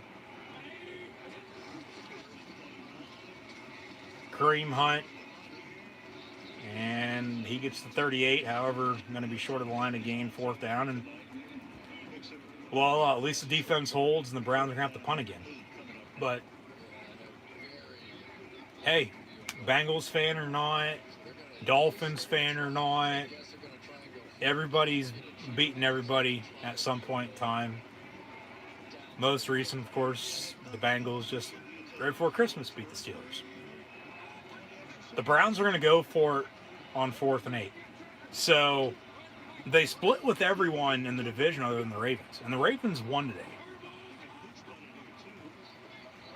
The Bengals, of course, didn't make the playoffs, but now splitting with the Browns, they're losing by 28. They're, of course, just going to try to draw them off sides. Pittsburgh doesn't jump, so 4th and 8 turns into 4th and 13, and the Browns will punt now after the delay of game, and it'll be 4th down, and the Browns will punt. Steelers are going to get it back with all 3 timeouts. Actually, they call timeout. Yeah, might as well. You're up 28. You don't need a timeout here in the first half. So they'll have 2 remaining. Steelers are going to get it back following this upcoming punt on 4th down and 8 from the Cleveland Browns. All 3 timeouts plus 2-minute warning. Down 28, 28-0 at home against the Brownies here in the wild card round. Just absolutely pathetic. I mean, you look up the word pathetic in the dictionary right now, it's going to have the final score, or the score of this game right now, with the stats of all the penalties and the turnovers the Pittsburgh Steelers have right now. Just, it's mind-blowing. It is. I mean, because I don't think even them even they expected to play like this and be down as much as they are, let alone us, you know. So fair catch on the punt. Be 1st and 10 Steelers from the 10-yard line when we return. And Ben Roethlisberger with those 3 interceptions, he's got to play better. And, you know, even as mentioned earlier, with what he has said in the past, if he's not playing well, he doesn't need to be playing anymore. But he's stated he's going to be coming back next year. But the turnovers and penalties kill you, and then really not having a running game, and you can't stop the opponent's running game. I mean, that's why I've said, what do you expect? You know, and going back to my notes, one of the keys, back in October when they met last week, and even tonight, okay? And we saw what the Rams did to the Seahawks on the road, with the home teams winning, splitting their divisional series this year. The Rams went to Seattle and won this year. The Browns are in Pittsburgh winning tonight. But in order for the Steelers to win, they have to run the ball and stop the Browns running game. And do well in that regard. Effectively, consistently. Whatever, you know, word you want to put to it. So, and they're not doing it. No turnovers, no penalties. Well, they have a handful of penalties and 4 turnovers. And I mean, that's why I said, what do you expect?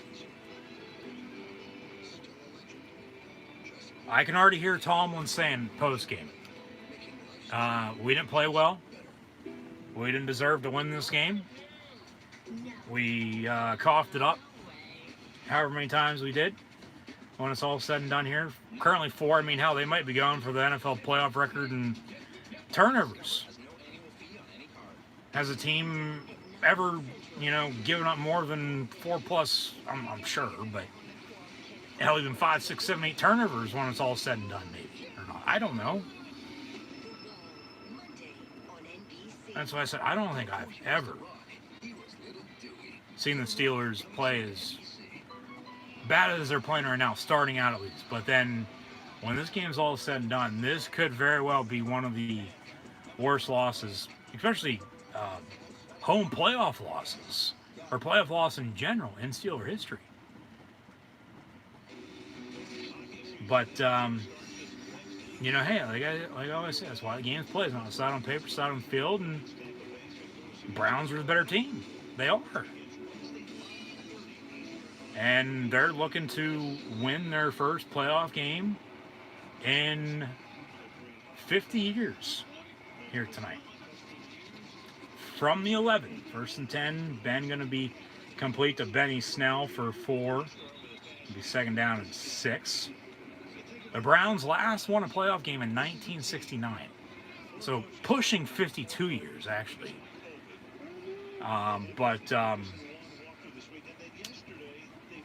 The 2 previous meetings with these 2 teams in the playoffs, the Steelers won both. So 3rd time's a charm, maybe for the Browns. Yes, of course, now up 28.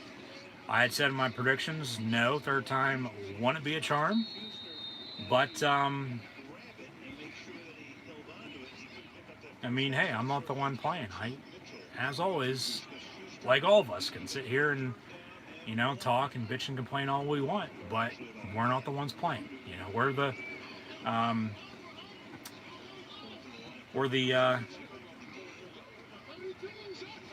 as a 3rd one for the Steelers. I don't know if you got it. Benny Snell on the give. They're going to give him the 1st down. Okay, 1st down. They give him an extra half yard on that too, actually. You know, we can be armchair quarterbacks, you know, all we want, but it's just, when it's this bad, it's just, how is this even possible? You know, with as good as both of these teams are. I mean, I even said, you know, over the past month or so, once they went on their 3-game losing streak, the Pittsburgh Steelers, along with the Buffalo Bills in the AFC East, that the Bills and Steelers need to wash their ass because the Dolphins and Browns are right behind them. The Dolphins, of course, missed out on playoffs as your 8th seed. But the Browns snuck in because they beat Pittsburgh last week. Now, going back to what somebody said earlier, if, in fact, Pittsburgh would have played starters last week, like I said, it probably wouldn't have made much of a difference anyway. 1st and 10 from 39 for the Steelers. Ben out of the gun looking to throw. Going to step up. Going to be complete to James Washington. First down Steelers at midfield. Under 5 to play now in this first half. At least get some points on the board before halftime, please. I mean, you have 3 timeouts and 4:50 and counting. A quarter ago, with 4:40 to play, the Browns are up, as they are right now. They did most of their damage in first 10, 12 minutes of this game. And then I've sort of cooled down since, but the Steelers, in the meantime, haven't done shit either. So, James Washington, another completion to him. First down, Steelers. Still 28-0.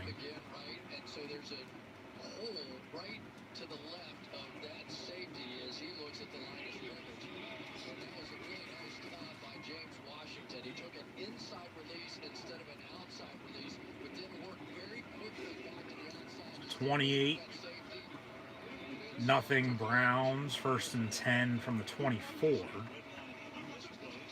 Roethlisberger gonna dump it off to Connor near side.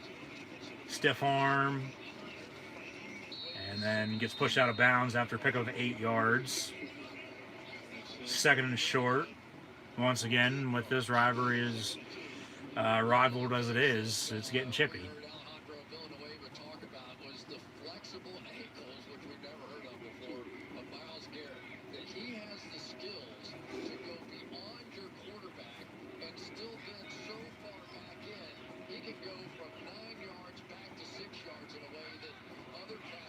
So 2nd and 2. They say 2nd and 3 officially. Ben on the bubble screen, complete to Deontay Johnson near side. First down Steelers inside the 15. Arguably this is the best drive of the whole ball game for them to this point thus far. So at least they're in the red zone, knocking on the door. Got to get some points now. I mean, if you get stuffed and you don't score at least 3 or even 7, you need a touchdown. You need a touchdown now. There's no way you're coming back and scoring any points for that matter, let alone come back and win this game. 1st and 10 from the 11. Ben complete. And that's the 6-yard line for James Washington. They say he was down before the ball came out. So Ben targeting James Washington a lot here early and often the night. 2:42 to play.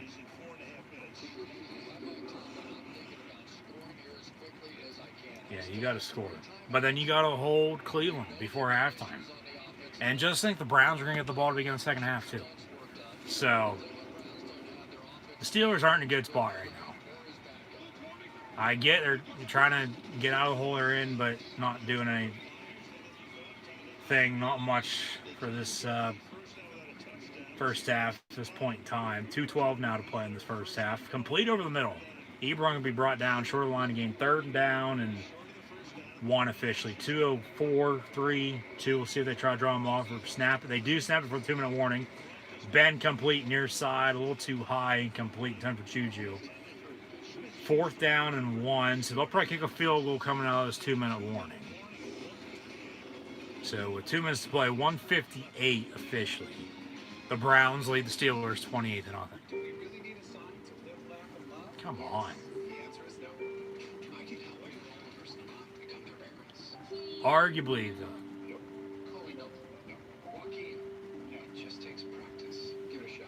worst first half, at least, for the Steelers ever.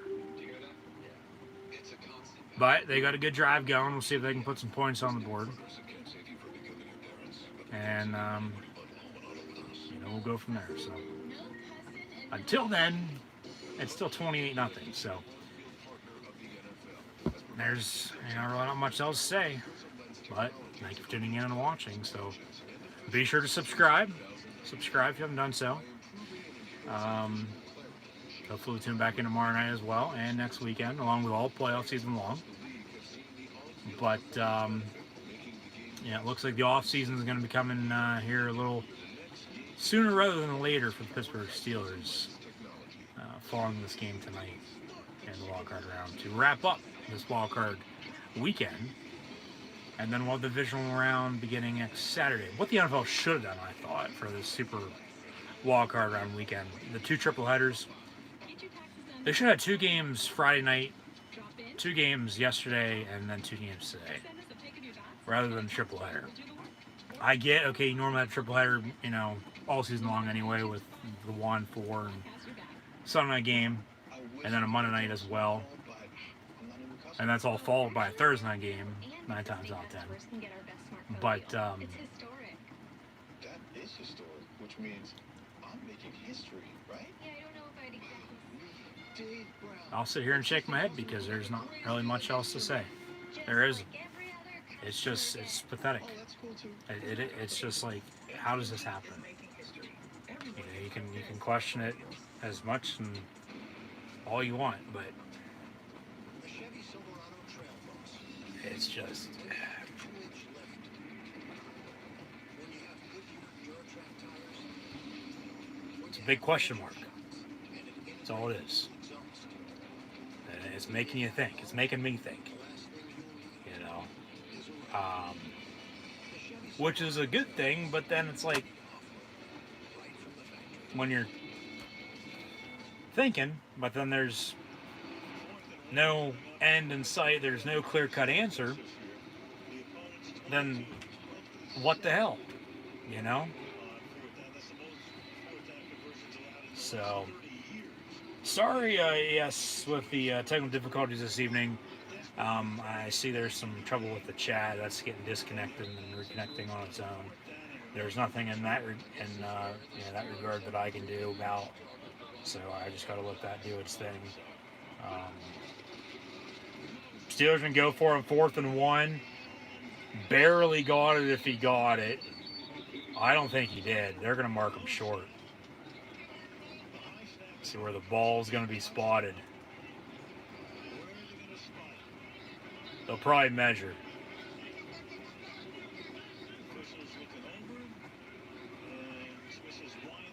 They're going to wind the clock. They give the Steelers a 1st and goal at the 1. All right. Now you need 6. You need 7.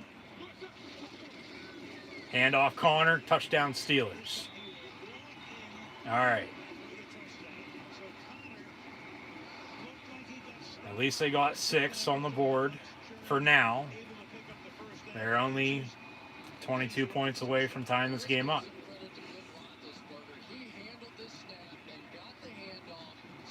And it was a low snap. We've had high snaps, low snaps.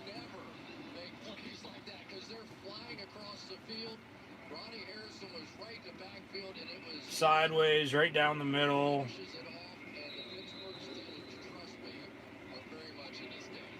I mean, that's just like, you know, rain coming in any which direction. Call up Bubba Gump. He'll tell you all about it. But extra point up and good.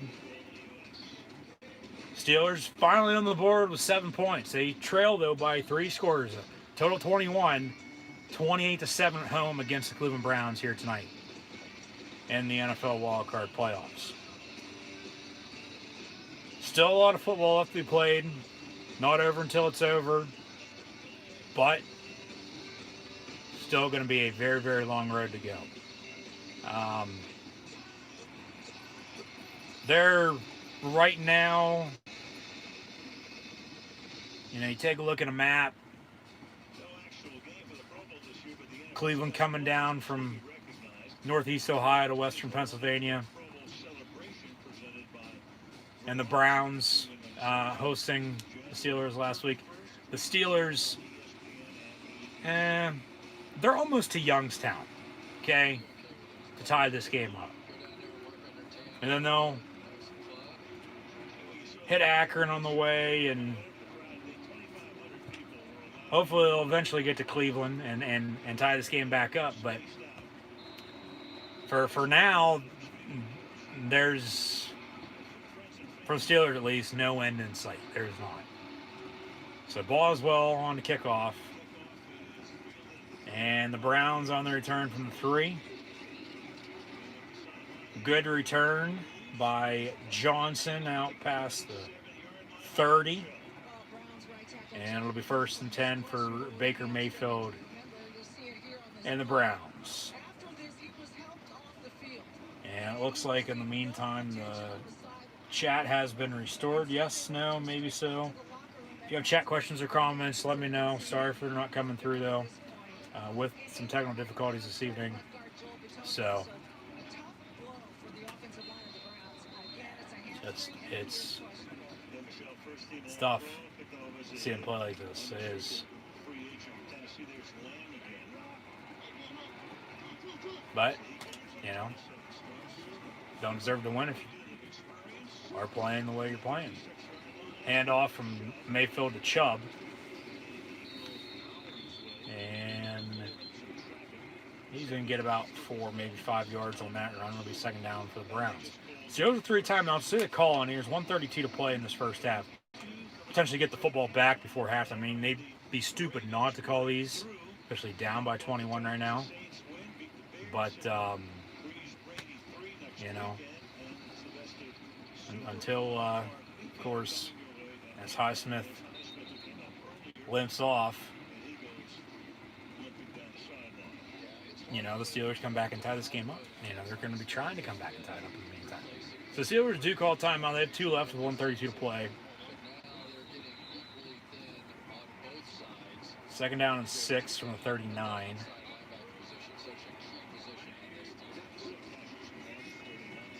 And Mayfield incomplete, far side, 10 for Higgins. Nelson on the coverage, 3rd down. So Steelers are going to have to call another timeout. Clock's going to stop the incompletion. So yeah, I don't get why you're throwing run the ball. Make Pittsburgh call your timeouts.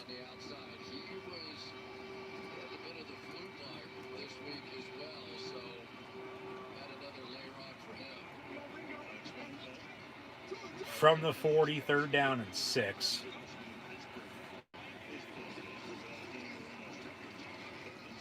Mayfield going to step up. Going to pick up a 1st down, it looks like.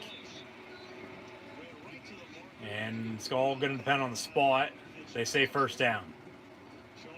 1st down Browns, so Pittsburgh's not going to call any more timeouts. Cleveland now 2 timeouts. Moving the ball, we'll see what they do here. Stop the clock or not. But, and potentially put some more points on the board before halftime. They're going to take a measurement.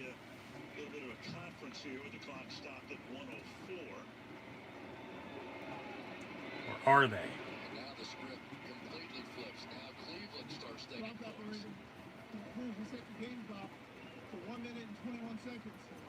How are you putting 15 seconds back on the clock?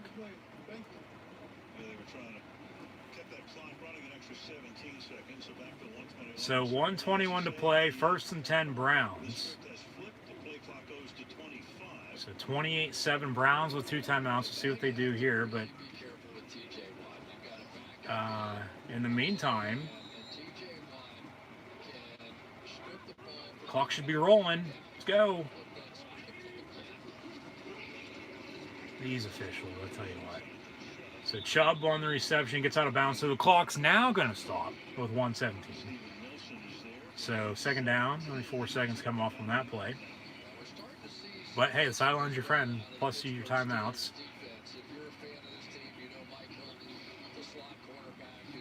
The Browns are probably going to score again here before halftime, and then they'll get the ball to begin the second half. Hell, they could be up 42-7 after the first drive of the 3rd quarter. And Keith Butler might be getting some looks too on out the door. Yeah, so Pittsburgh might clean house with some assistance maybe. We'll see. 2nd and 9. Mayfield just going to dump it off to Chubb.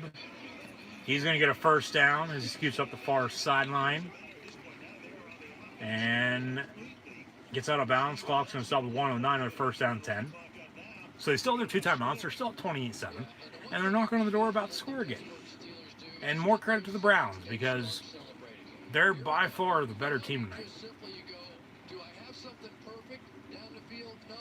They're taking what the Steelers are giving them.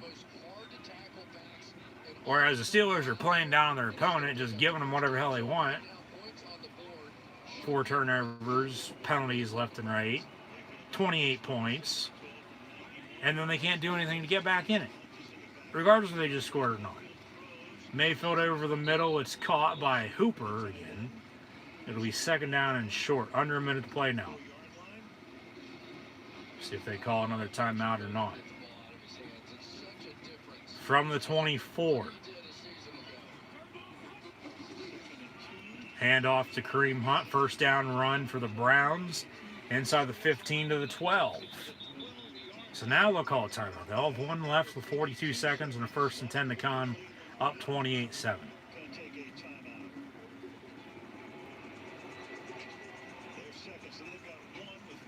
Just, I don't know. I don't know. When you have an injury in this league, they go after it. Cassius Morris came in on the left side for Alex Highsmith. Watch the kick-out block come across the field. They are going to attack the smaller guy on the edge, and they may not run another play other than this one time after time after time until you prove you can stop it. And why not? Just keep running the ball run the same play until defense stops you.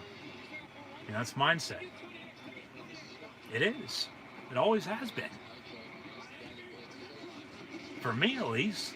I mean, you run something until your opponent stops you. And that's what the Browns are doing against the Steeler defense tonight. And then it's running the ball and then play action to the tight end. They really haven't gone deep at all. So Browns go to 3rd and final time, 37 seconds to play.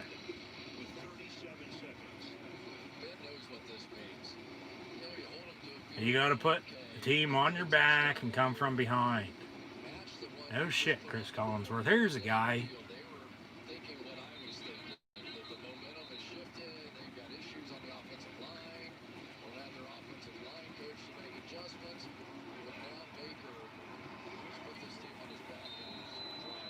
Second down and 5 from the 8. Mayfield out of the gun. Caught, touchdown to Hooper. And the Browns, with 34 seconds to play in this first half, lead 34-7 on the road against the Pittsburgh Steelers. And we're not even at halftime yet.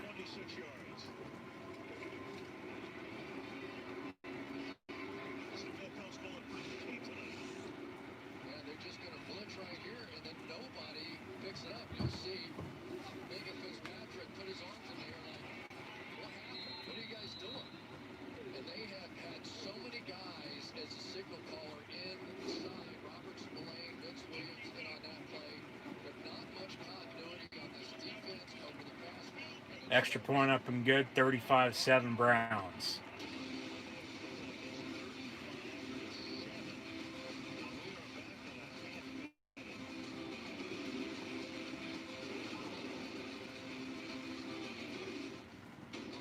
Who could break this down for me? Coach David, I crunched down to the mailbox, and there it was. A medical bill for $1,200. I had no idea I'd have to pay that. That's right. It's hard to know exactly what your health insurance is going to cover, so you gotta protect your blind side. Aflac pays you money directly to help with expenses health insurance doesn't cover. Really? Get help with expenses health insurance doesn't cover. Is an official sponsor of the SEC. Touchdown for Cooper.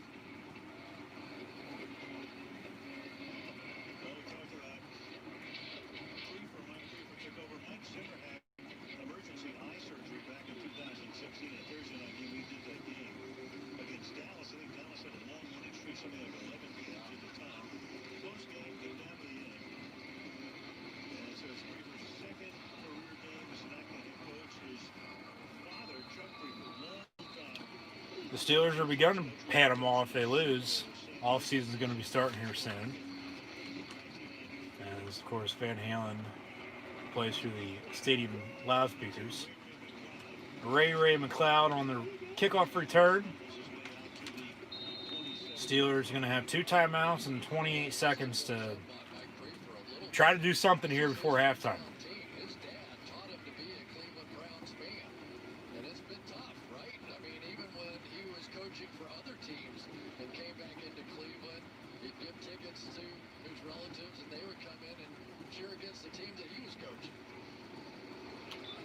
Got the Browns kickoff unit. Legal formation on the kickoff. Free kick. 5 yards to the end of the run. First down Steelers. Time not on their side. But, I mean, maybe you get a better return. But at the same point in time, you know, maybe not. First and 10 from 32. Ben's just going to hand off to Benny Snell. Snell going to get a first down after 11 yards. Timeout. 19 seconds to play.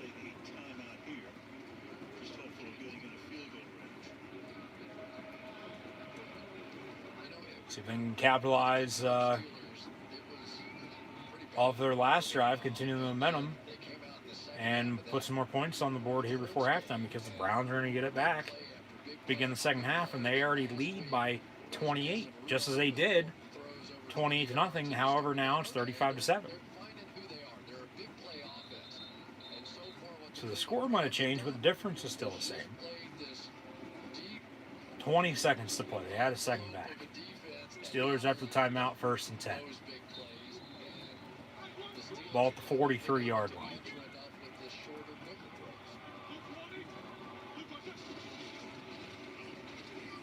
Ben looking to throw down the far sideline, and Deontay Johnson slips and falls, is incomplete. Second down. Exactly. If it's not one thing, it's another. It's always something. But this is just awful. This is pathetic. Because they were good running the football. First 5 games or so, James Conner had over 100 yards 3 times. It just looked like the Pittsburgh Steelers. And it slowly started evolving into that. Now Ben has to talk with his receivers, tell them where the hell to go. So I don't know if the rest of the offense is already quitting on him or not, but play clock winding down, second and 10 from the 43 after the incompletion. Ben looking to throw down the middle. It's caught at the 45. Timeout. Timeout. First and 10 Steelers. 10 seconds to play. You got 2 plays. You have no timeouts though, so use the sidelines. They're your friend. At least get field goal range. Bring on Boswell for 3. The 4 total turnovers is what, along with the penalties, is killing Pittsburgh tonight. You can't turn the ball over, and however many penalties they have, can't turn it over and have all that and expect to be winning.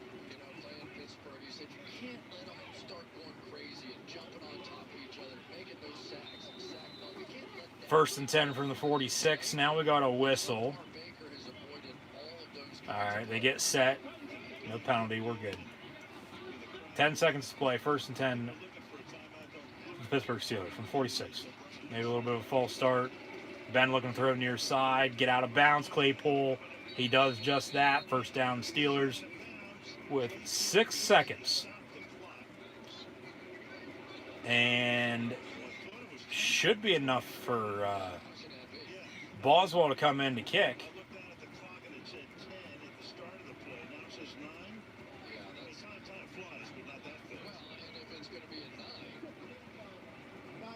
Okay, they reset it to 5 seconds.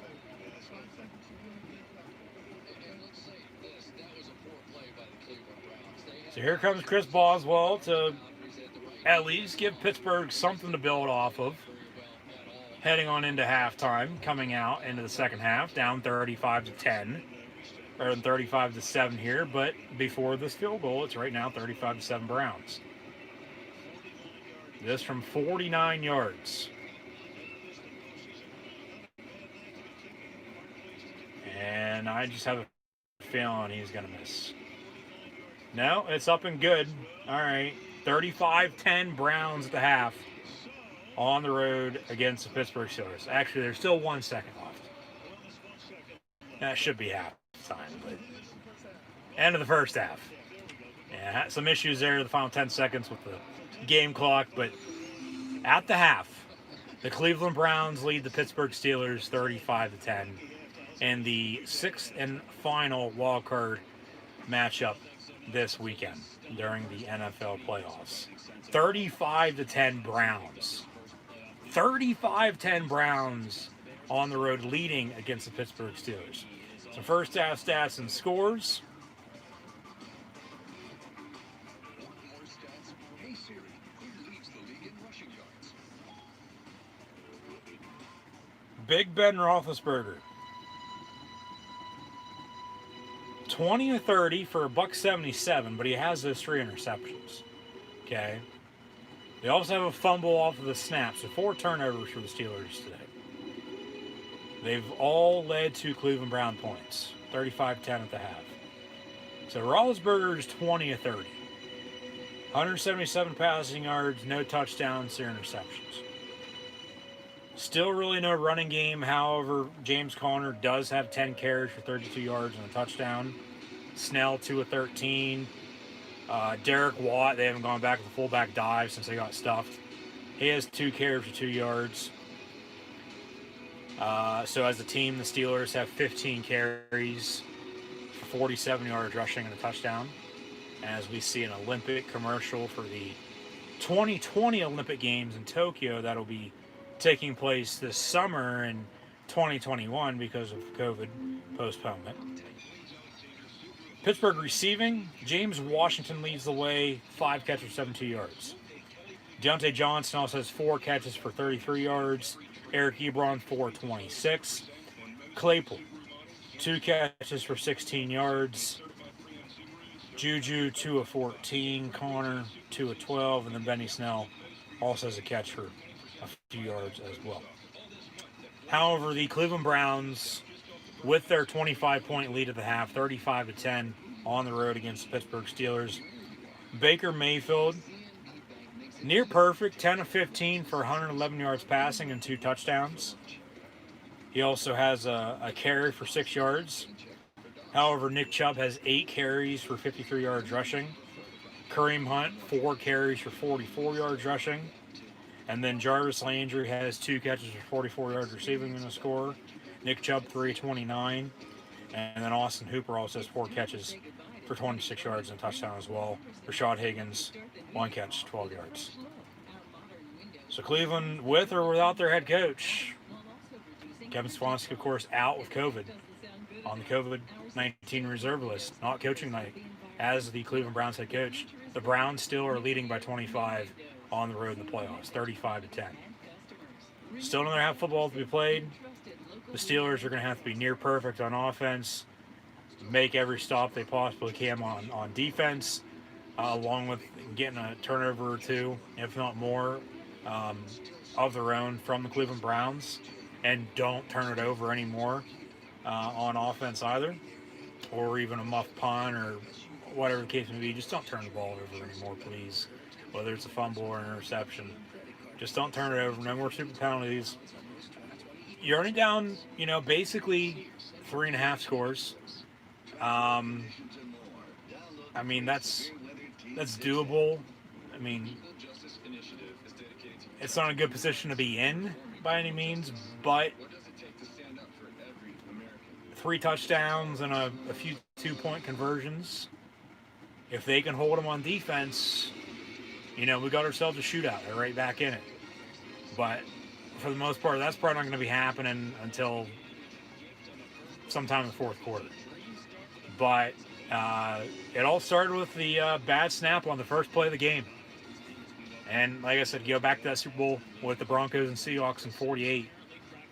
First play of the game that night was a bad snap and a safety. And the Seahawks didn't look back. And they blew out the Denver Broncos, and Russell Wilson led the Seahawks to the Super Bowl over Peyton Manning in Denver. The Browns are sort of doing the same thing in the playoffs here tonight on the road against the Steelers.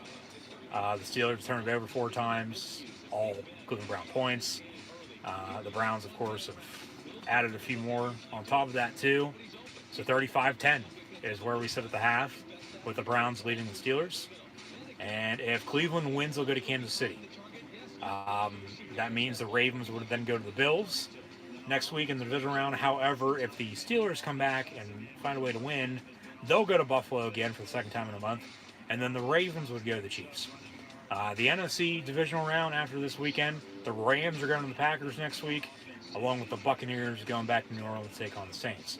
So a few rematches potentially once again next weekend. I'll have live reactions, play live right here on YouTube of the NFL divisional round with the doubleheaders, following the 2 triple headers we've had this weekend. But be sure to tune back in tomorrow night as well for the College Football Playoff National Championship game with Alabama and Ohio State. I mean, it's not the end of the world just yet for the Steelers. It's doable. They can come back and, make it a game, but they still got a long ways to go. Long road ahead of them. 25, that's, 3 touchdowns and a field goal to get 24.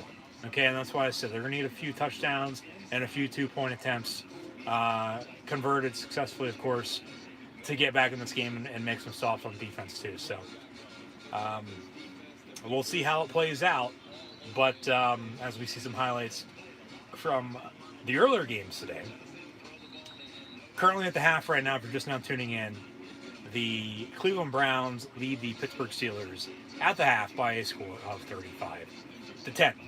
However, yesterday the Buffalo Bills defeated the Indianapolis Colts, Los Angeles Rams defeated the Seattle Seahawks, along with the Tampa Bay Buccaneers defeating the Washington football team, formerly known, of course, as the Washington Redskins. We'll see what they do with the team name moving forward. But then earlier today, we saw the Ravens beat the Titans, along with the Saints defeat the Bears. So all those winners, of course, advancing. The Chiefs and Packers will come off their first-round byes. They'll host divisional matchups next week. Packers will host the Rams, so Goff and Rodgers. It'll be Brady and Breeze with the Bucks and Saints. And then in the AFC, all depends on the outcome of this game with the AFC divisional matchups next weekend. As mentioned, if the Browns win, they'll go to Kansas City.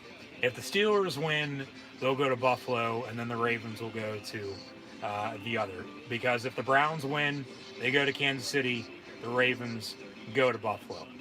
Steelers win, they go to the Bills, the Ravens go to the Chiefs.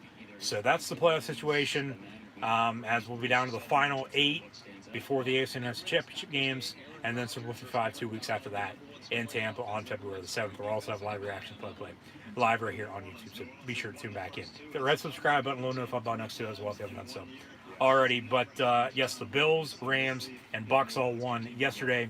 We've seen the Ravens and Saints win today. Browns leading by 25 right now at the half on the road against Steelers, 35-10. So in a good spot for Cleveland. But last time these two teams met, the Browns also led at the half. This is in the playoffs, of course, back in 2003, January of 2003.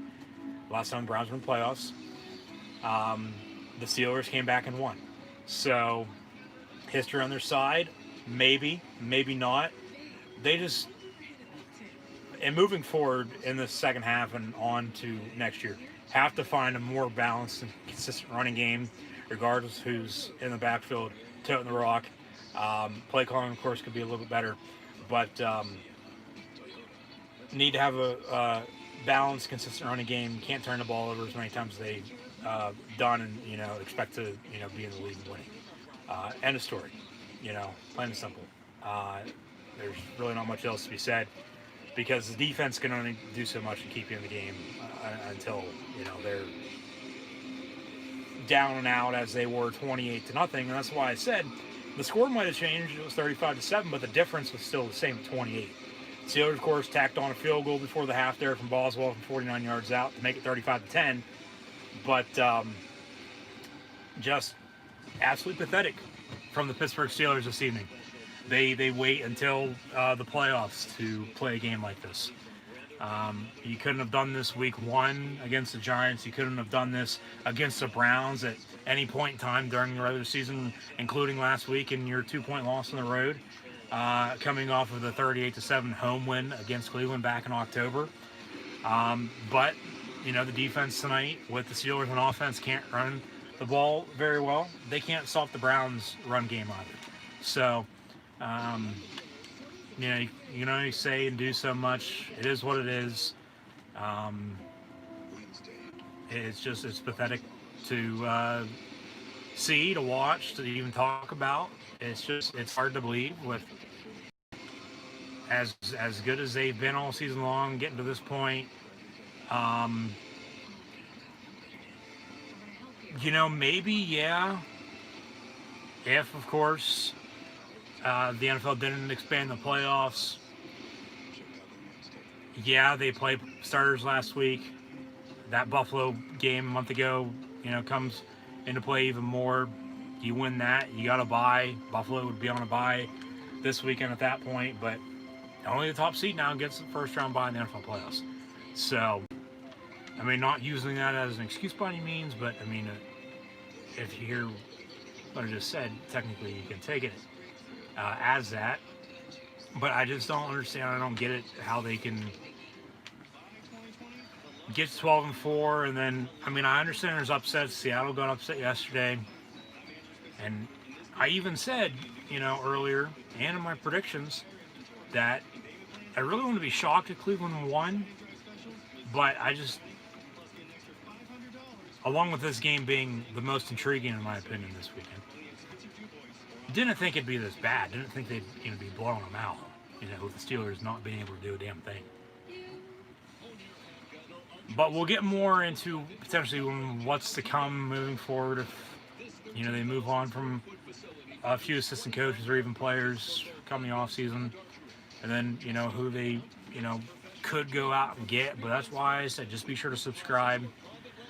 Easiest way to stay up to date on social media, like, follow, and subscribe. So you'll hear what I have to say from now until, of course, the start of next season. In the meantime, so just it's hard to watch. Just depressing, yes, but just more disappointed. It's disappointing because I know, as they do too, that they could be playing 10 times better than what they are right now. But, of course, they're not, because that's not how it's going. So, until they figure out something and, figure out how to get back in this game, which they're cutting it compared to what it was, still not good enough, though. So, and like I said, it all started on the first play of the game with the bad snap. That led to a Browns touchdown. Cleveland hasn't looked back since. Cleveland's for sure rocking right now, no doubt about it. And rocking Pittsburgh clean out of the playoffs. But 35-10 at the half here tonight. NFL Sunday Night Football, this NFL wildcard round weekend. Super wildcard round. The Browns have set an NFL record for points in a first half in a road playoff game. And the Steelers with 4 turnovers in the first half, most since 1991. The Browns have not won a playoff game since 1969. Okay? Along with not winning in Pittsburgh since 2003. 17 straight for the Steelers at home against the Browns. All that and more on the line tonight as we're underway in the second half. 35-10 on the return, Cleveland from the 5. Out past the 20 to the 24 goes Johnson. 1st and 10, dog pound Cleveland Brownies from there.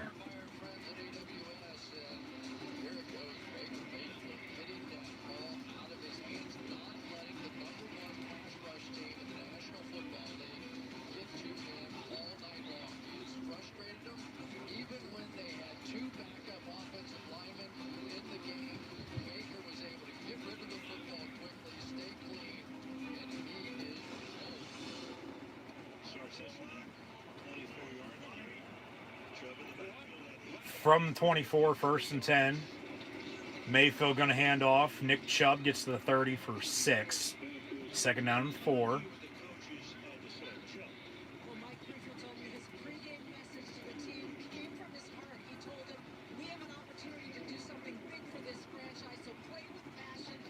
If Cleveland does win tonight, how do they carry it over in the next week?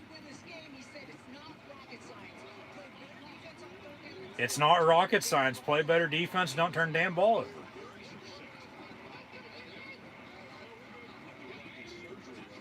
Got to stop the run. 1st down completion from Mayfield to guess who? 81 Austin Hooper again. his favorite target tonight. They've barely gone to Jarvis Landry.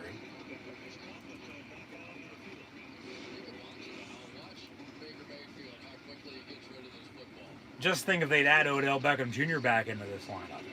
I personally don't think they need him. I said that in my predictions. I don't think he'll be back in Cleveland next year. I don't. But just imagine, how good or how much better they could potentially be if he was healthy and playing right now.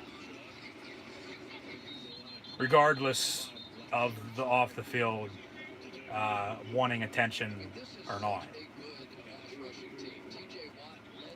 Second down for the Browns.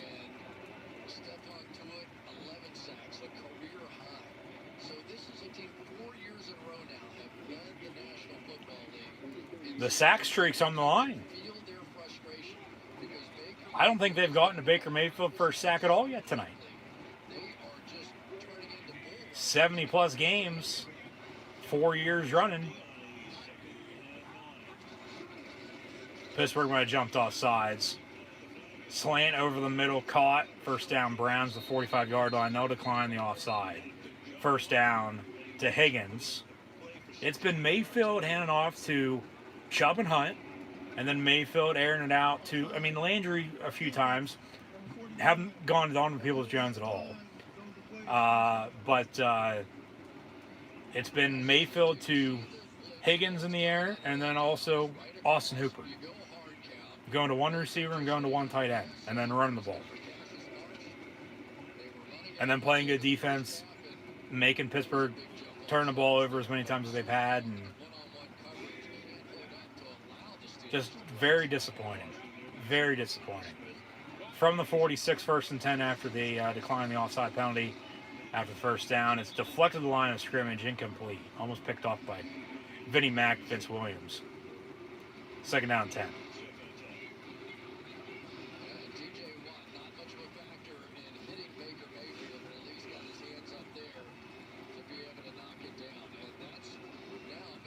TJ Watt on the reflection there.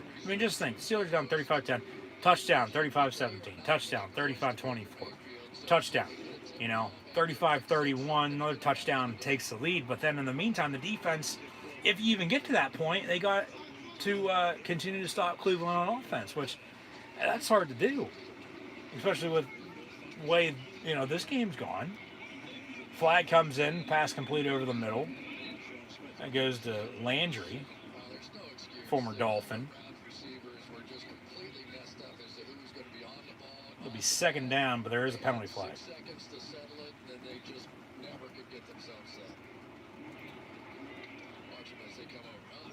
Illegal formation on the Browns. 5 yards, they'll replay second down. So when they had two receivers on the line of scrimmage, the outside guy covered up the inside guy, making him ineligible so he could not go downfield. Brings the ball back to their side of the field to the 49-yard line. Second down. This is where the Steelers pass rushed all year. Second and 15 from the 49.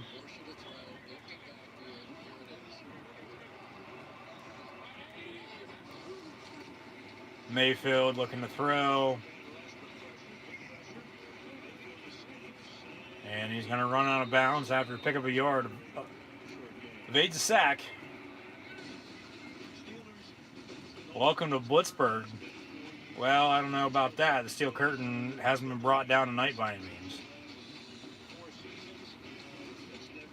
73 consecutive regular season games with a sack. So that sack streak will continue on into next year. All right, so it'd be nice to still get a sack on Mayfield tonight because they have 48 against the Browns during that streak, including a lot back in October and a few even last week. But it's incomplete over the middle from Mayfield. Fourth down, the Browns on to punt. So maybe, could we see a tale of two halves here with the Steelers going to come back and win? We'll see. I doubt it, but we'll see.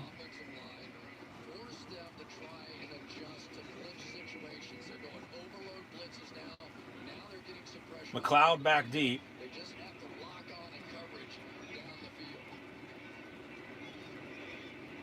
It's third punt of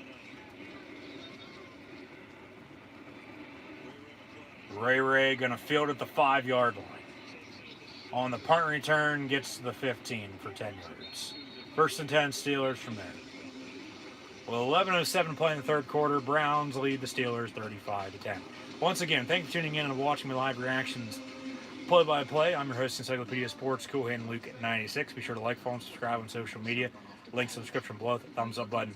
Share hashtag NFL, hashtag NFL playoffs. Keep those chat questions and comments. Super chats, super stickers rolling. Always greatly appreciated.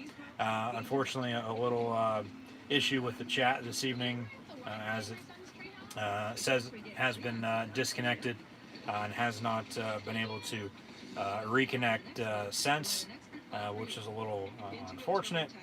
But just thank you for your continued support, and of course, thank you for watching. So maybe, of course, if we try to work out the kinks, we'll get it back up and running. But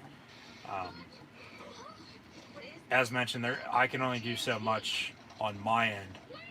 There's some things out of my control through YouTube, via streaming here this evening and all the time.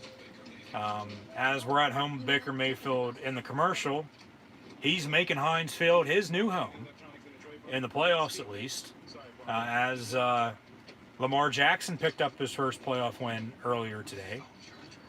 Baker Mayfield's looking to do the same.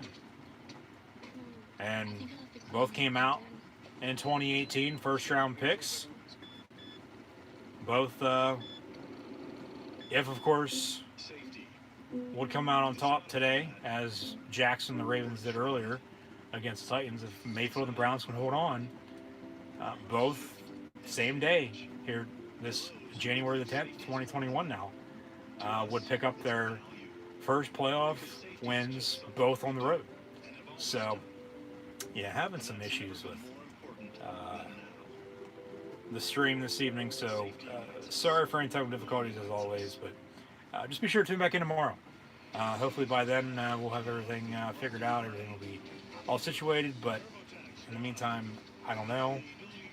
We'll see. Only time will tell, of course. But from now until then, just be sure to subscribe if you haven't done so already, and be sure to tune back in tomorrow for more live reactions, play-by-play, college football playoff national championship game, Crimson Tide of Alabama and the Buckeyes of Ohio State. There are a few Browns fans there tonight, which is a little surprising, because yeah, the 2,500 should only be friends and family of the team, for the Pittsburgh Steelers, the home team.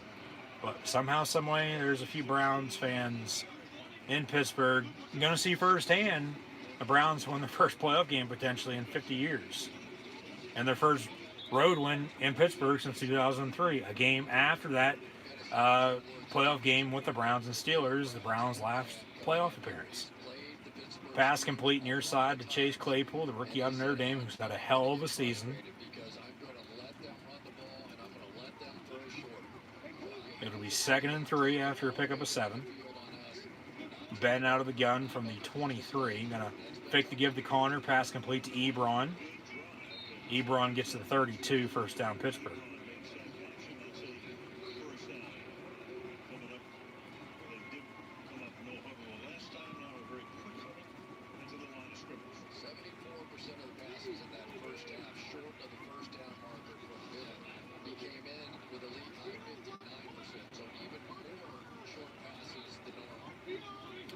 First and 10, Steelers.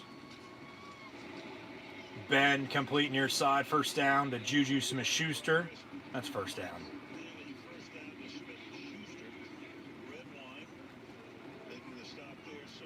$9:50 to play in this third quarter, so time sort of on their side, but not. I mean, it's taken away. Ain't got all day anymore, so you don't want to go too fast, but you want to try to hurry up, is what I'm getting at. Pass complete near side of Deontay Johnson, first down for the Steelers. I mean, in some games, it just seems like they play better coming from behind. You know, they want to get down early. They want to trail. They want to, you know, beat themselves up and try to come back and win before it's, you know, too late and then they end up losing. He's a free agent. So we talked to him about it, and he said, yeah, I kind of miss the outside days a little bit. But he said, if I had my choice, I would sign back here.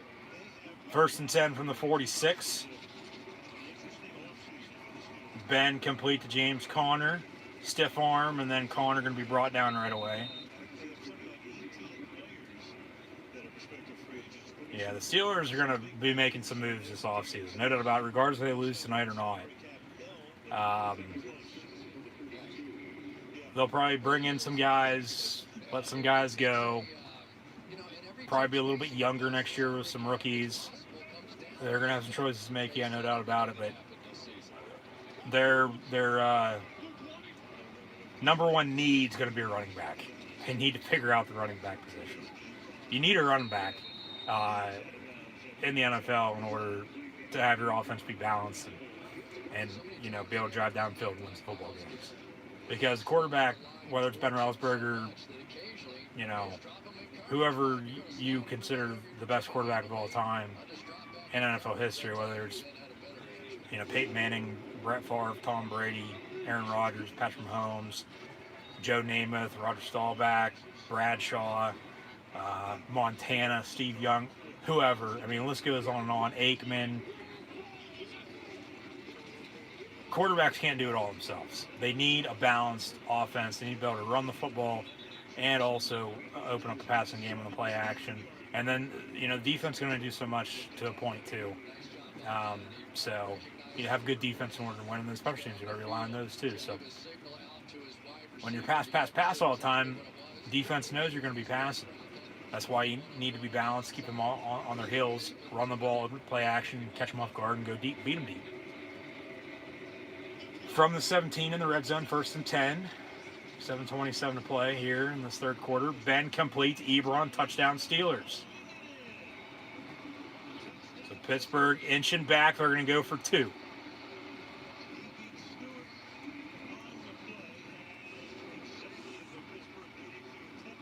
Steelers are going to go for 2 to make it 35-18. Basically cutting the lead in half.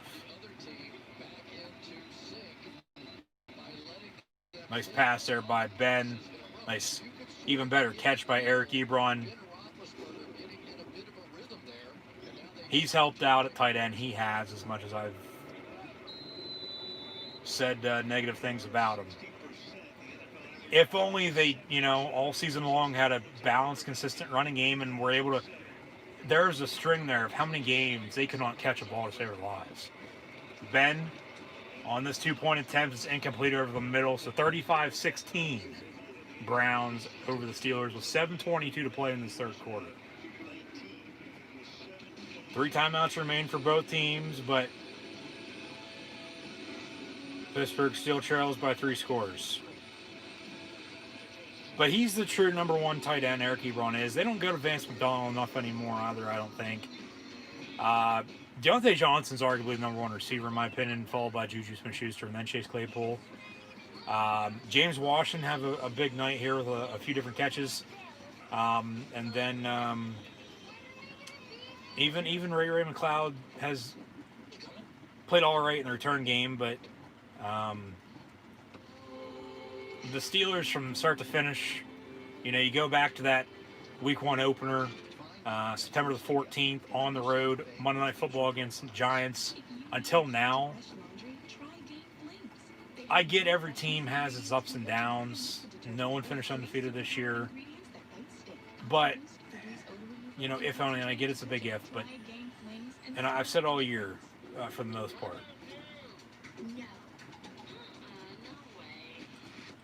if only they were consistent, okay? They've sort of gotten away from, because of playing down their opponent, they've gotten away from what they do best. And that's play, you know, hard-nosed, smash-mouth football. Run the ball down your throat, as the Browns are against them tonight. And, you know, make big hits on defense, which they haven't been able to get after Mayfield. But credit to the Browns' offense, with their offensive line being able to protect Baker Mayfield and the Browns, I mean, as good as they've done so far tonight. So, like I said, you win some, you lose some. It is what it is. It's just it's playoff time. You'd expect them, to be playing a little bit better. They're coming back. There's still a lot of football left, but until they, show that, hey, we're either tied up or in the lead and we're going to win this game and we're going to advance to the next round, where the way we're playing today anyway, we'll probably lose next week. It's just the same old, same old. So the Browns are high on speed tonight, and they haven't looked back, after getting that early 7-0 lead with the turnover on the bad snap. And they need Renegade to be playing. If not now, when? Because fourth quarter time, when fourth quarter rolls around, I mean, it might be a little too late.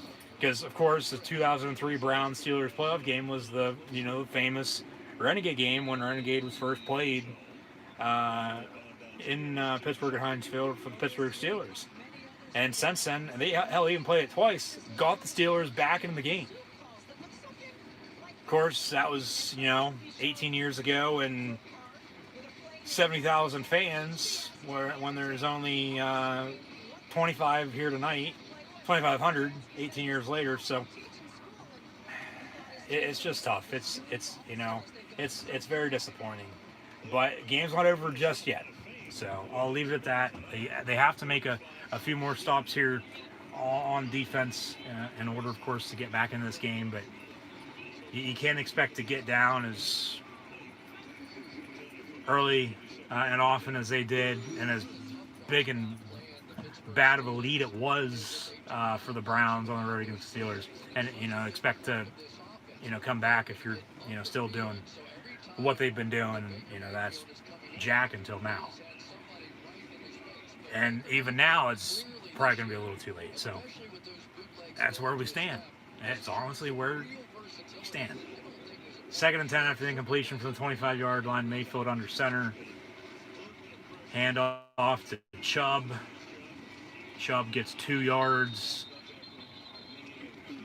Be 3rd down and 8 with about 7 minutes to play here in the third quarter.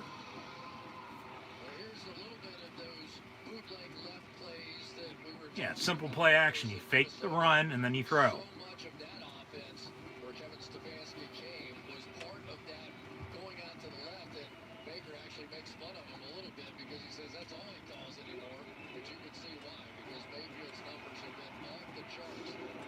Well, why would you call anything else if it's working? You run, and that's why I said earlier, you keep running and running and running the same plays until the defense stops you. And then you go to something else. 3rd down and 8, incomplete over the middle. Good coverage there by Sutton. So 4th down, and the Browns are on a punt against the Steelers and get the football back with 6:32 to play in this third quarter. So they need to get stops. Or getting those stops. And the defense in the meantime, at least on that last drive, in the last few drives, after getting down 28-0, they've been able to, at least get in field goal range and score some points here. The Browns on to punt. Ray McLeod from the 27 gets about 5 yards on the punt return. And be 1st and 10, Pittsburgh Steelers from there when we return.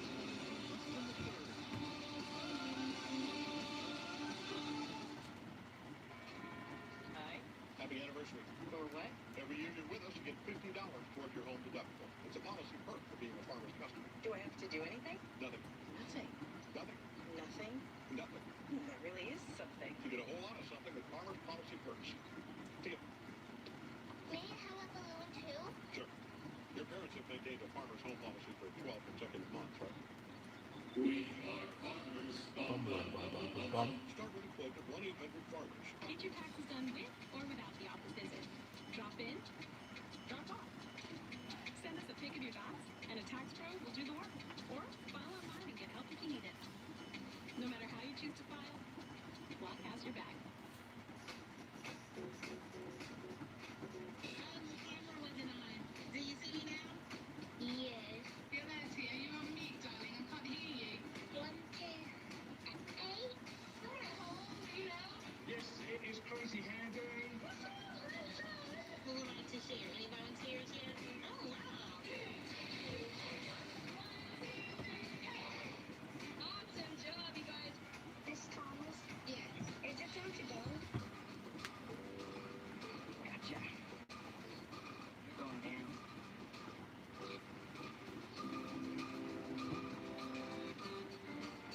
Introducing the all-new Sonata with remote smart parking assist.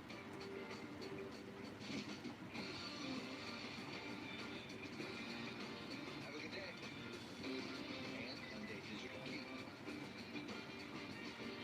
A better way to stay one step ahead. Prolong Salmon for double the protein on foot-long subs and the new protein bowls. And if you want to go pro like Warshana, don't let anything get in your way. Here we go. Yeah, appreciate you, man. Go pro and get double the protein for just $2 more. Now you want to know this story.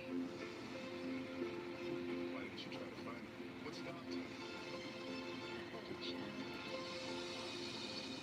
There he is. This is Tuesday, Rocket DC. Hockey is back.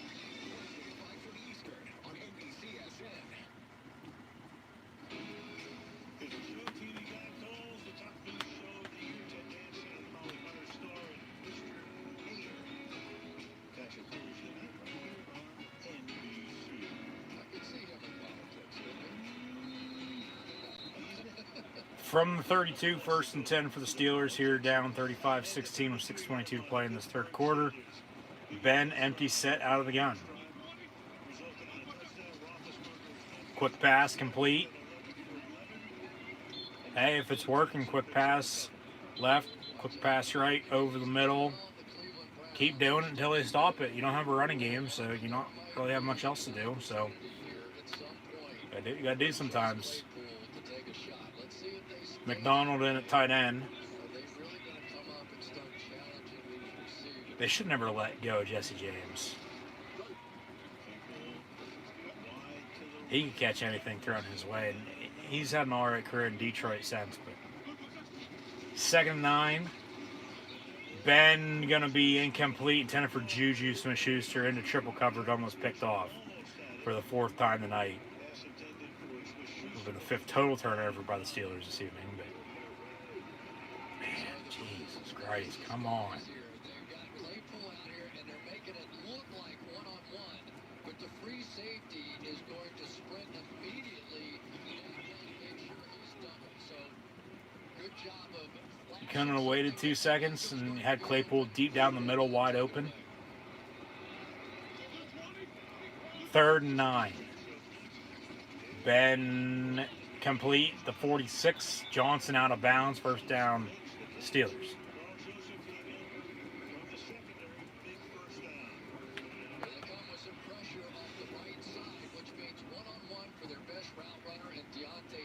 Take a deep shot, maybe.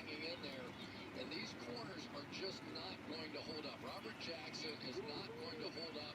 They went after him 10 times in the game last week. And they start seeing that From the 48, as they are about to enter Browns territory, 1st and 10. Handoff James Conner out past midfield.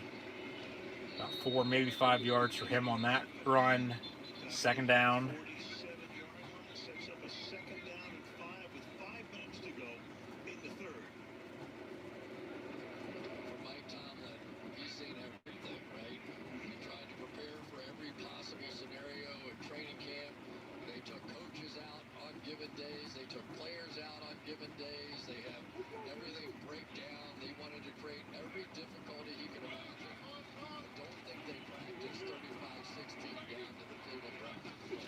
Second and 5, Ben gonna pump fake, then go deep down the near sideline. Has a man in Juju Smith-Schuster. 1st down, Steelers at 20-yard line.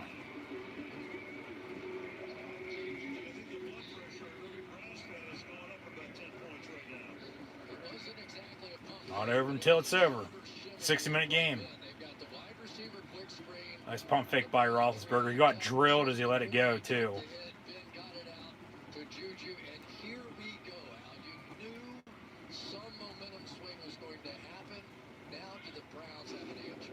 And the Steelers 1st and 10 from the 20. Trying to put some more points on the board. A little miscommunication with him and Claypool. Ben was going short. Claypool would have had his man beat on the hook and go. And Claypool would have been wide open in the end zone for 6 right now. It'd be celebrating. Yeah, Ben, he should have pump faked rather than let it go. Boom, wide open down the far sideline. Be a touchdown. That's on Ben. He knows it. 2nd and 10 from the 20. Maybe they go back to it later, maybe on the other side or even down the middle. Ben going to go deep down the far side once again, intended for Chase Claypool. A little too high, incomplete. Be 3rd and 10 from the 20. So they get away from the short pass. But you can only do what the defense, of course, is giving you.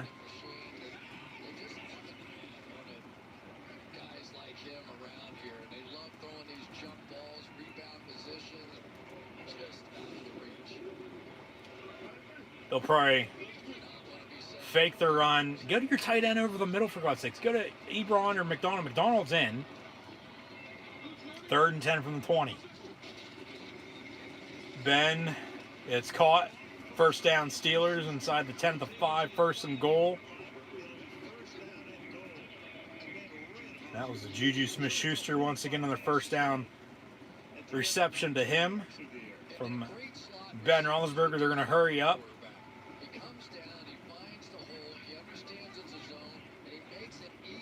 Ben with over 300 yards passing now this evening.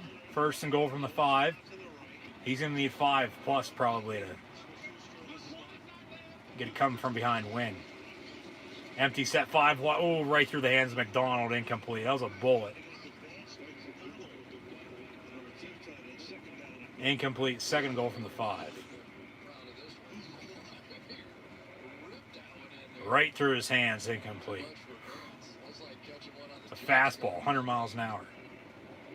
Still got to catch it, though. And the ref almost got trailed right in front of the upright. That's Paul Wrecking Crew in the longest yard against the guards to the ref. Pass complete. Incomplete, excuse me, near side, the goal line. The 3rd goal from the 5. Intended for Deontay Johnson.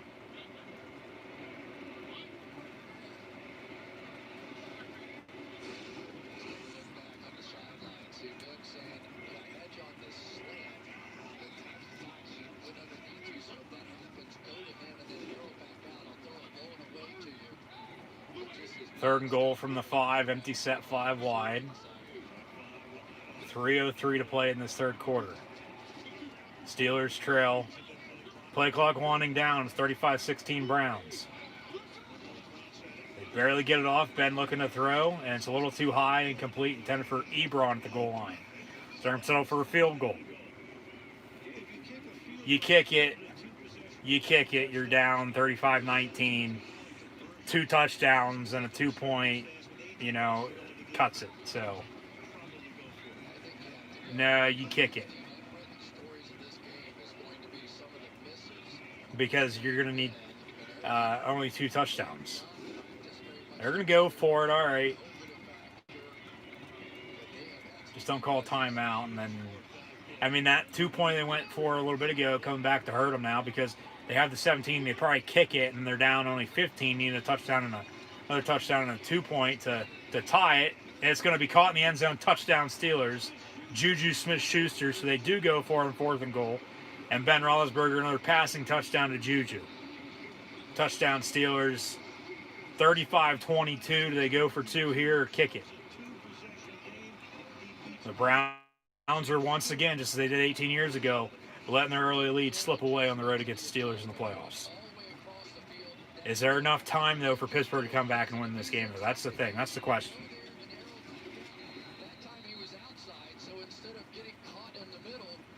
risky, ballsy move to go for it. I would have kicked it, but they go for it. Score touchdown, Boswell for the extra point. It's up and good. So 35-23 now is where we stand with 2:57 to play in the third quarter. So we still got some time left here tonight. The Steelers now only trail by 12.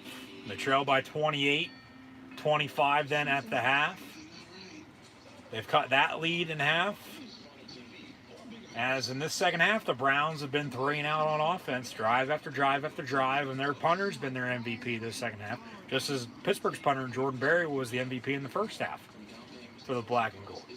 So the Steeler defense making stops when needed. The Steeler offense, in the meantime, scoring some points, cutting this lead, now only trailing by 12. So we sit at 35-23 Browns with 2:57 to play in this third quarter, with another 15 to play in the fourth. So still a lot of football left to be played.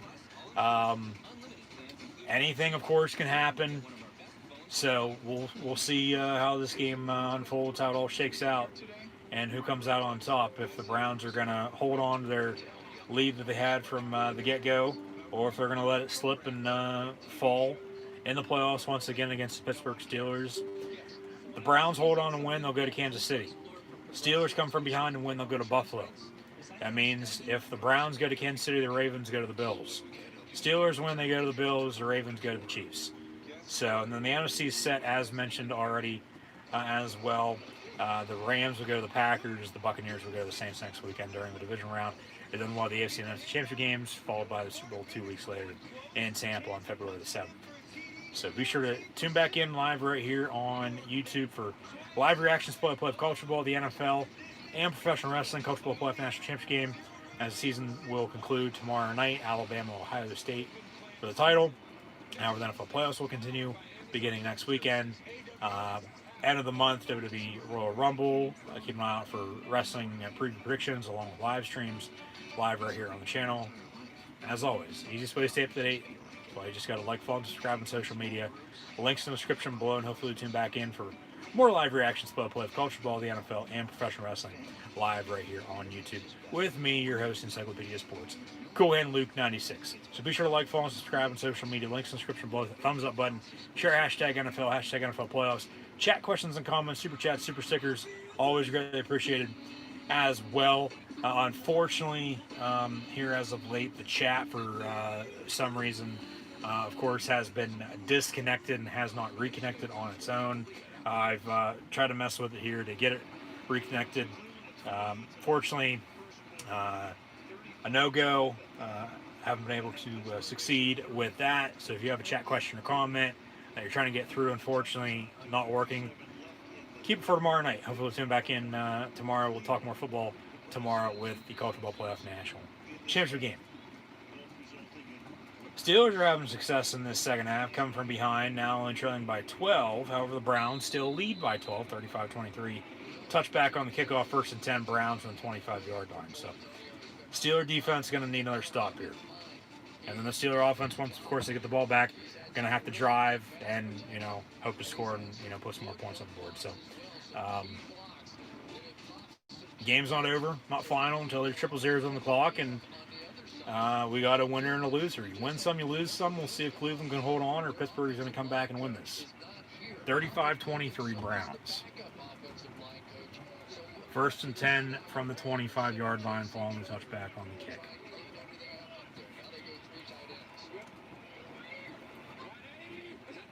Mayfield under center, going to hand off to Nick Chubb. And yeah, as mentioned earlier, if I'm the Cleveland Browns, you had a 28-0 lead, 35-10 at the half. Steelers have shut them out here, 13 unanswered in the second half. If I'm the Browns, I run the ball the rest of the game. But of course you gotta pass every once in a while, keep the defense off guard. But Mike Tomlin looks scared shitless in the picture they just posted for him for his record as the Steeler head coach. I don't know where the hell they found that picture at, but he's like, where the hell am I? I haven't slept in a week.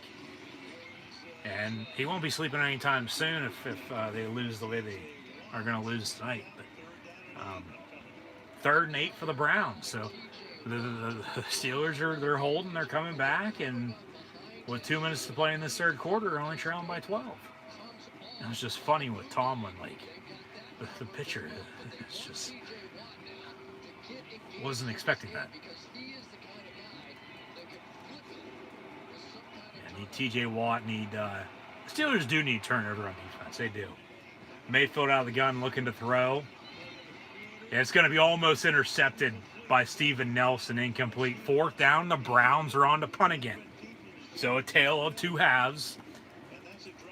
See if the Steeler offense, once they get the ball back here, knock on wood, no more turnovers, can drive once again and score and cut this lead from 12 to 6 to 7, depending on if, of course, they go for 2 or not.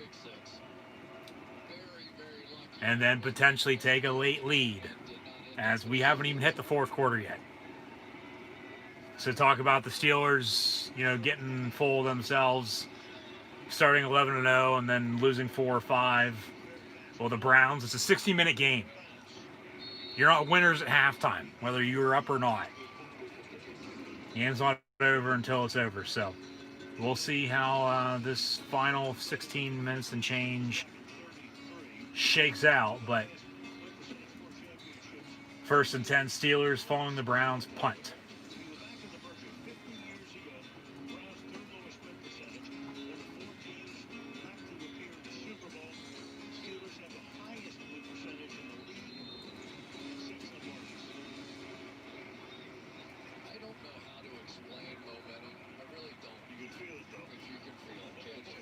Yes, the Steelers do have the momentum right now. 1st and 10 from the 37.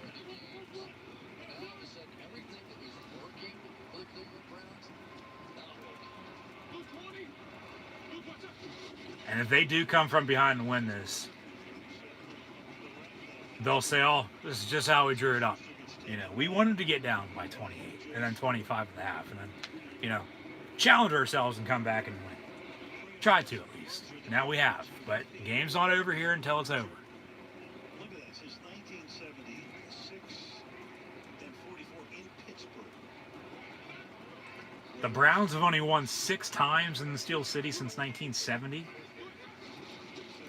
That's actually not that hard to believe. But bubble screen complete to Juju. However, he's going to lose a few yards in the backfield. It'll be 3rd and long.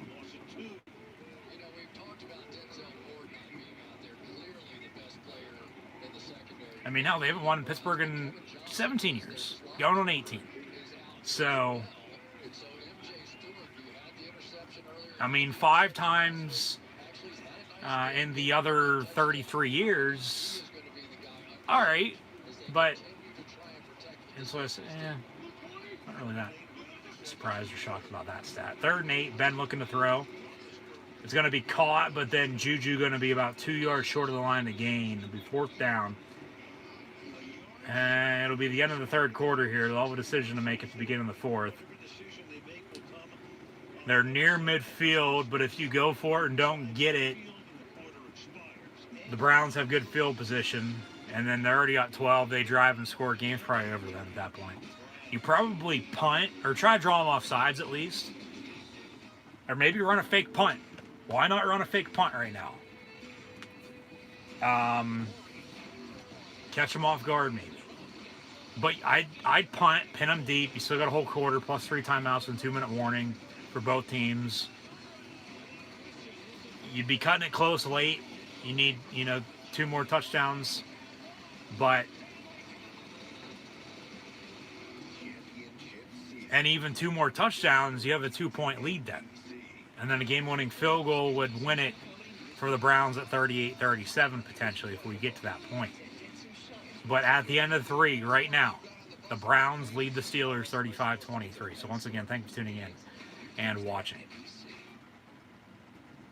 The Steelers are going to have a decision to make, of course, when we return to begin the 4th. I'd punt. I would. Let me know in the comments what you think. If you can send one, of course, with the issues we're having this evening with the chat, as that has been disconnected for quite some time. But We'll see if we can get it pulled back up from now until the end of the game or not. But earlier, excited for tonight's AFC wildcard playoff game. Browns Steelers, yes. Of course, a few people with some Browns picks, along with the Steelers as well. From what I've seen on social media from earlier today, but and on here, so thank you. But yeah,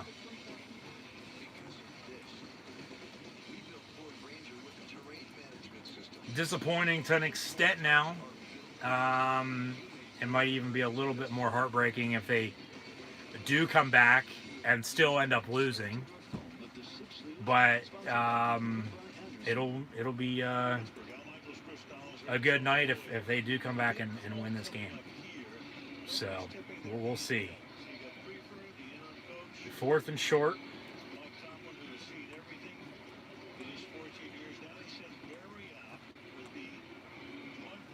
And the Steelers are going to punt. Watch for a fake punt, though. Watch for a fake punt.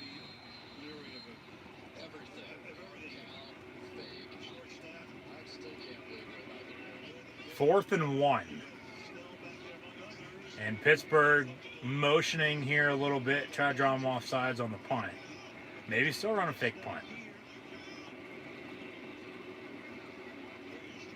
They're going to try to draw them off, take a delay game.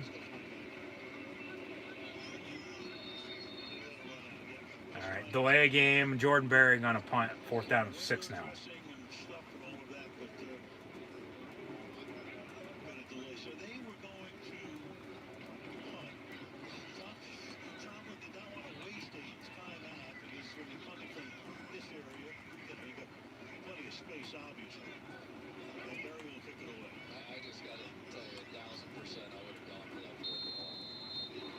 You punt.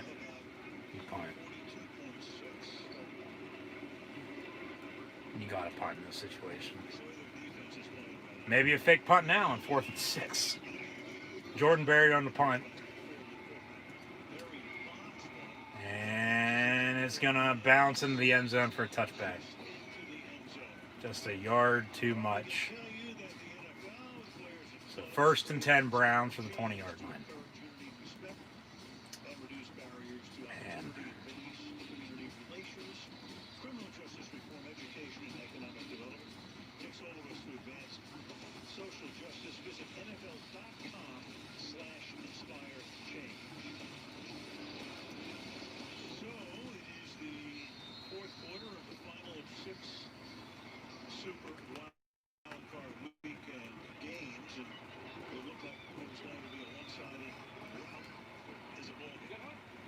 Austin Hooper in motion, 1st and 10 Browns, 14:52 to play. Mayfield under center, looking to throw. It's caught. Donovan Peoples-Jones for 8 yards before being brought down. Nelson and Williams on the tackle.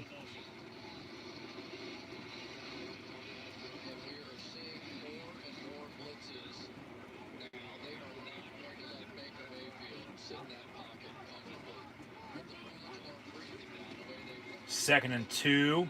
Ball is deflected, incomplete, 3rd down.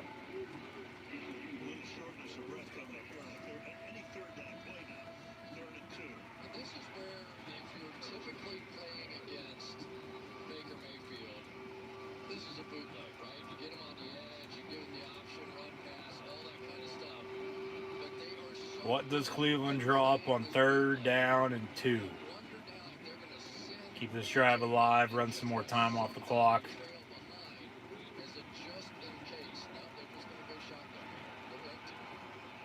Mayfield out of the gun, empty set. Kareem Hunt. Motion man out wide, top of your screen. Play clock winding down. Mayfield is going to be caught, 1st down, Landry. That's a hold on Njoku, come on.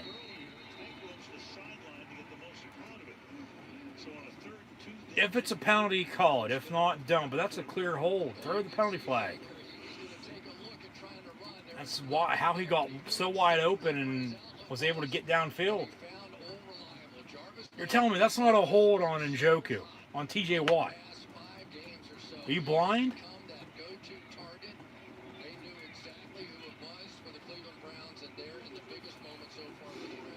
First and 10 from the 45.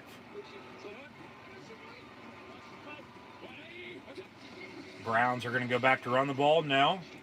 Slant over the middle, caught. First down, Brownies for 14. And Jarvis Landry once again for the second play. First down, Browns.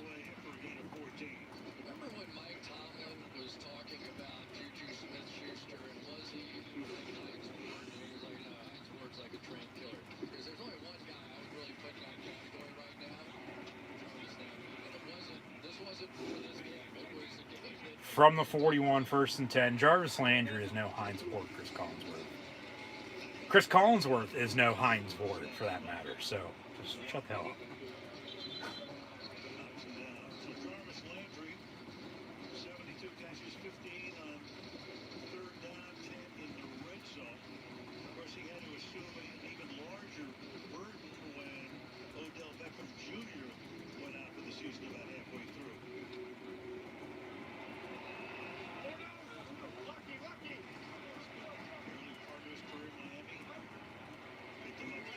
Second and 10. Mayfield on the screen, complete to Chubb. That's another hold. No penalty flag, and Chubb off to the races. Touchdown, Browns.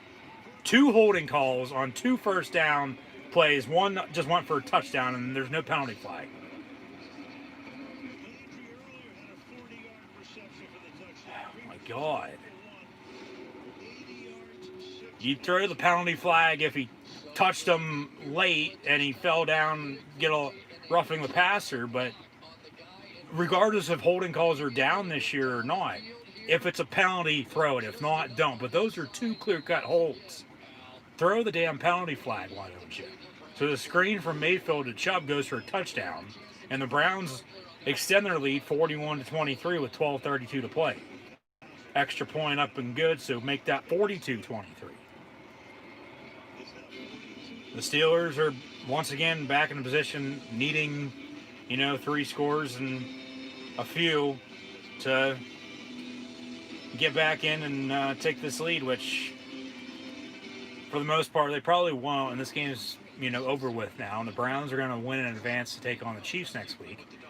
To be determined, of course, on when that game is going to be, whether it's Saturday or Sunday, along with the other matchups. We'll see if we get a schedule from the NFL by the time this live stream ends for the divisional matchups next week. So stay tuned. But the Browns hold on to win. They're going to Kansas City to take on the Chiefs. Mahomes and Kansas City, regardless of how good Cleveland's playing tonight, the Chiefs are going to win. And then, because until somebody other than the Raiders and Chargers out of the AFC West, that the second loss, the Chiefs rested players last week. Mahomes getting an extra week off now with the bye. And then the Raiders lost, they avenged, they split. Until somebody defeats the Kansas City Chiefs, other than those 2 teams, give me the Chiefs, okay? The Chiefs are going to be winning and advancing the Super Bowl more so than not, probably again, unless Buffalo can beat them. Because those are your 2 best teams right now in the AFC. But Cleveland's giving them a run for their money the way they're playing tonight. But the Browns with the win tonight, they'll go to Kansas City, and the Ravens will go to the Bills. A place they won last December on the road, if I recall correctly. That was actually the day, I remember now, that John Huber, Luke Harper, formerly known as in WWE, Brody Lee, was requested his release from the WWE, and then, he signed with AEW this past March, and then, of course, just passed away right after Christmas. That was the game I was doing live reactions play-off that day. And now, full circle, a few weeks after his death, we could get Ravens-Bills from Buffalo with fans next weekend in the playoffs. So we'll see, of course, what games are going to be played on what day. We know the times. I'd assume, as mentioned earlier, we'll have one AFC, one NFC. both Saturday and Sunday respectively. I'll have live reaction play regardless. Live right here on YouTube, so be sure to tune back in. But yeah, the Browns hold on. They're going to Kansas City, and the Ravens will go to the Bills. Pittsburgh somehow comes from behind and wins this, which they probably won't now. They'll go to Buffalo, and then the Ravens will go to Kansas City. But the playoffs are going to continue regardless. So you win or lose, it's survive and advance. You know, win or go home. You lose, your off season begins, and you're on to next season. So we'll see what happens here. But Ray McLeod from the goal line on the kick return, out past the 20-25, where he brought down at 1st and 10 Steelers from there.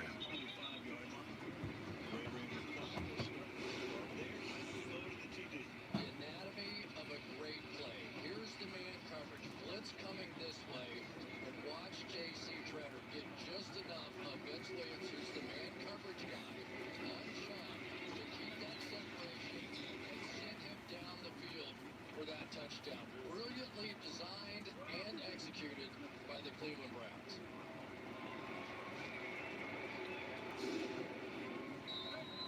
First and 10. From the 24 officially. Ben pump fakes over the middle. It's going to be caught. And Deontay Johnson for 7 to the 31-yard line. 2nd down and 3 for the Steelers.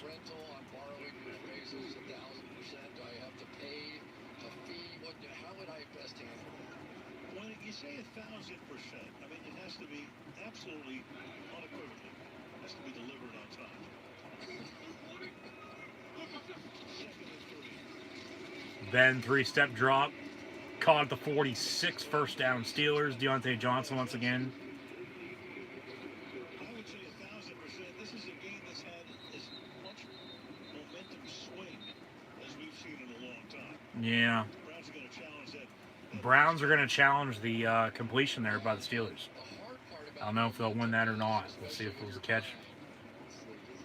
That's a catch. That's a catch by Deontay Johnson. I don't know why they're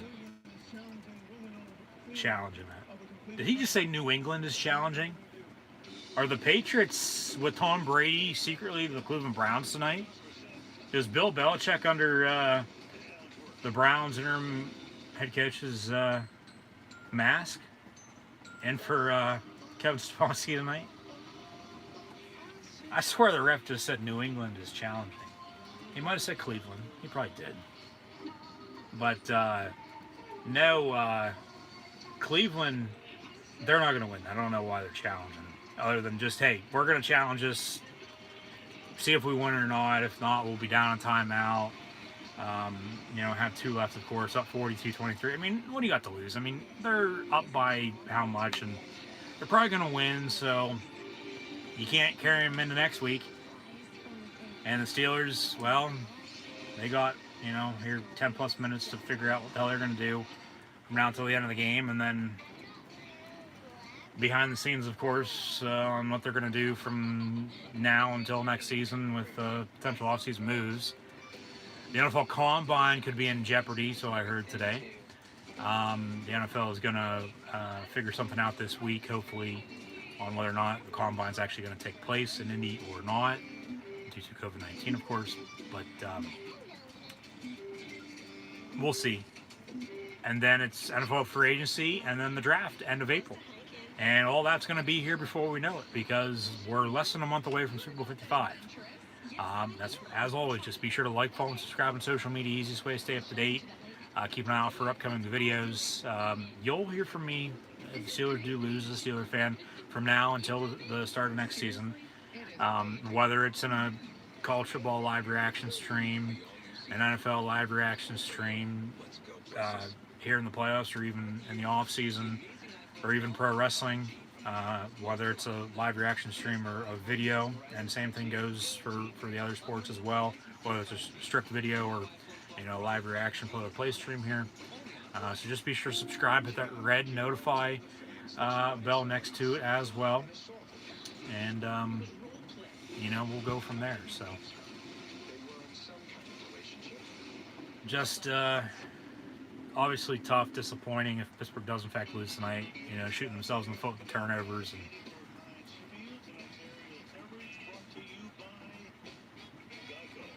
until just a minute ago, even down by 12 there. Now Cleveland just extended their lead again. Call stands, so they lose a challenge and a timeout. You know, Pittsburgh hasn't been able to get out of the hole they dug themselves. So, and that's been the motto the past month or so. Honestly, it has. So Juju on the reception, first down Steelers.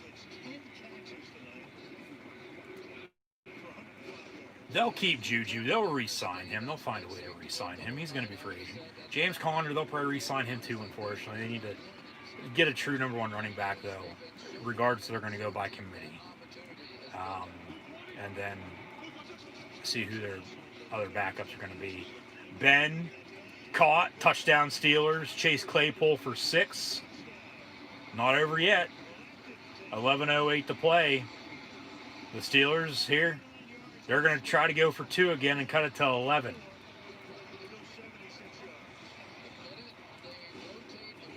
At 42-31 is currently 42-29, following the touchdown that went for 6. Watching that Nick game earlier, I couldn't stand it after a little bit. I turned back on CBS and watched it that way, because they were just explaining way too much on, you know, the basic rules of football that, you know, if you've watched football for as long as I have, you know. So they're going to go for 2 here from the 2 to make it an 11-point game, which means a touchdown, a 2-point, and a field goal would tie it up at 42 if they'd hold on defense. Ben incomplete once again on the 2-point attempts. So 0 for 2 this evening on 2-point conversions.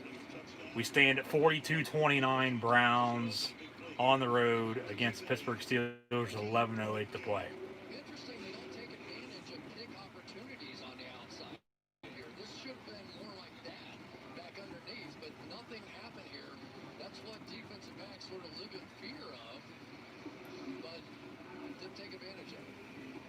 Well, Smith-Schuster is very slowly coming to the bench right now, limping back over to the sideline. Came in with a bad knee to begin with.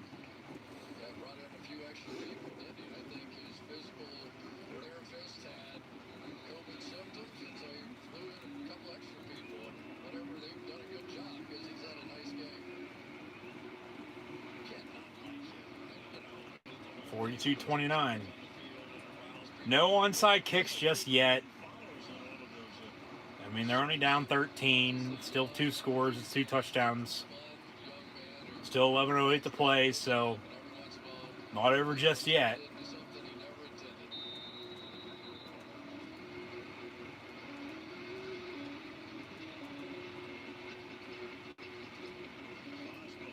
Boswell to kick off from the 5.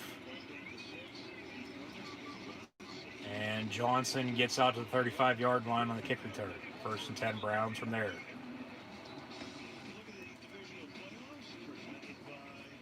Okay, Kansas City will host either Cleveland or Baltimore next Sunday afternoon. The Bills will host either the Ravens or Steelers next Saturday night. And then Saturday afternoon, Rams, Packers on Fox. And then the Bucks and Saints next Sunday night on Fox. All right, so we do know the schedule now. We'll get official matchups after this game, of course, goes final. And less than 11 minutes of football. Chubb for 9 yards on the run, gets out of bounds. 2nd and 1, 10:56 to play. Browns lead for just now tuning in, 42-29 on the road against Pittsburgh Steelers. This is the 6th and final NFL Super Wildcard round playoff matchup. Browns win, they go to Kansas City. Steelers win, they go to Buffalo. And the Ravens, of course, go to the other. 2nd and 1.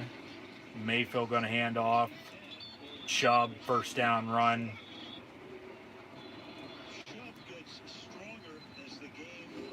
Chubb has to have over 100 yards rushing. plus a good 50 yards and a touchdown receiving. Which is more than double what the league averages per carry, and 4 touchdowns. Now, I've got a question for you. Yes, sir. Have you said the name Cameron Hayward, Ison Alualu, or Stephon Tuitt tonight? Not once. Interesting. Maybe the best defensive interior 3 in the game. First and 10 from the 45 for the Browns. Mayfield, it's caught by Landry and then knocked loose, incomplete. Good coverage there by Steven Nelson.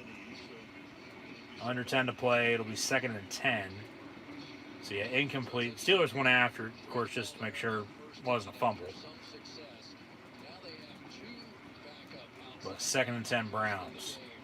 So if you want to try to run off tackle, right, that's a big part of this offense. Like one of the backup outside linebackers, or even bootleg one way or the other, this might be your opportunity. Motion man near sides, a tight end. Mayfield under center, going to fake the give to Hunt and then dish it off to him out of the backfield on the screen. And then Kareem Hunt gets 14, maybe 15 yards on that reception. First down Browns.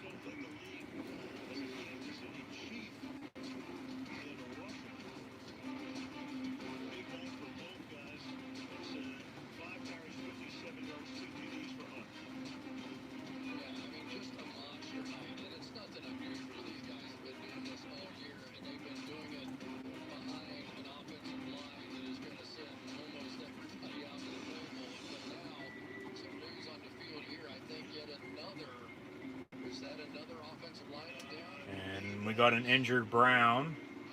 Is that Dunn? Yes, it is. It's Michael Dunn, the left guard, getting up just now.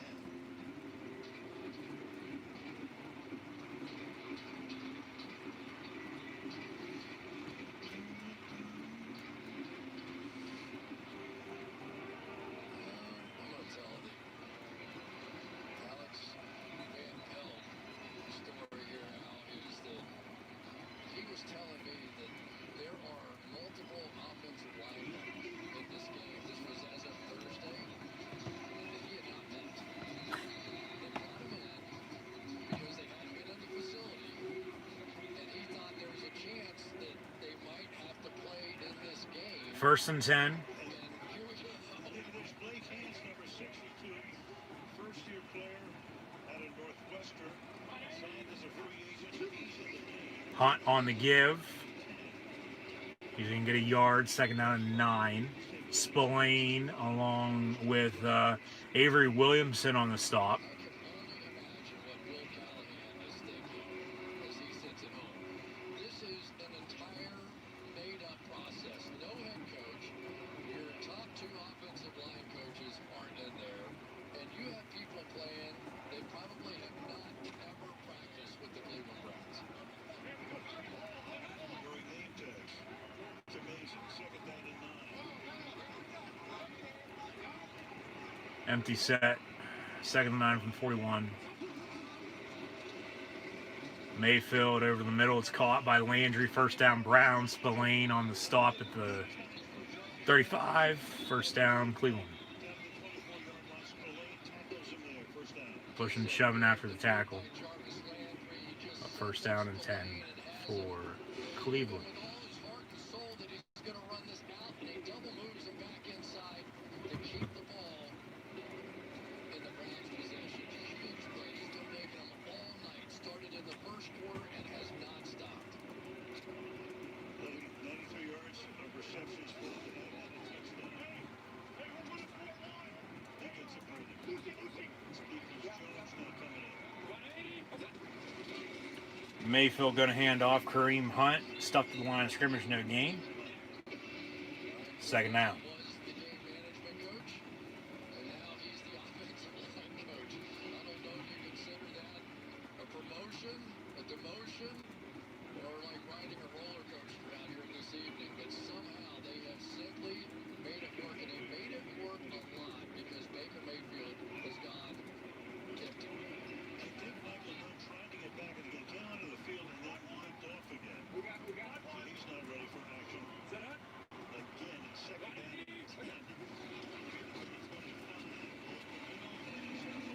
Mayfield complete to David Njoku. 7 yards on that reception. Be 3rd and short. And I'm thrilled, honestly, for David Njoku. He was a guy, they go out and they sign Austin Hooper, they draft Harrison Bryant, who was the Mackey Award winner. He said he wanted out, he didn't do it. And David Njoku went from a non-blocker, a guy who used to get in trouble for not blocking, to being the best blocking tight end on the Cleveland Browns in a huge... Hooper in motion, out of the eyes, Cleveland from the 18-yard line. Mayfield on the play action. It's caught inside the 10 at the 8 to guess who? 81 Austin Hooper, his favorite target tonight. First down, Browns. And the Browns are a few yards away from almost putting 50 on Pittsburgh tonight on the road in the playoffs. How many times have you been feeling here that, oh, they got to let these backs run the ball? They got to, and I'm sure the Steelers were thinking the same thing, and they keep going play action and throwing the ball and Chiefs are going to have their hands full next week. Next Sunday afternoon, it'll be Browns and Chiefs. Hunt on the give, few yards for him to the 6, 2nd and goal. That means the Ravens are going to go to the Bills next Saturday night. And then also next Saturday, Rams, Packers. Next Sunday night is Buccaneers and Saints.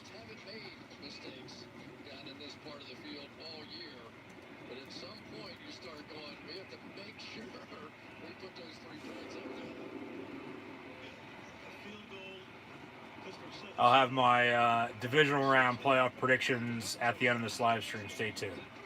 2nd and goal from the 6. Hunt on the give. Loses a yard. 3rd and goal. 5:05 to play. And it's 42-29.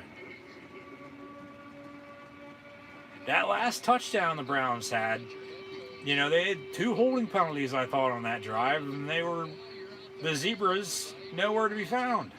They haven't thrown a goddamn penalty flag in this whole second half, I don't think. I get it, okay, let them play, but if there's a penalty, call it. 3rd and goal from the 6. Mayfield out of the gun looking to throw. It's going to be incomplete. Jennifer Hooper. Edmonds on the coverage. Minka Fitzpatrick's been nowhere to be found tonight.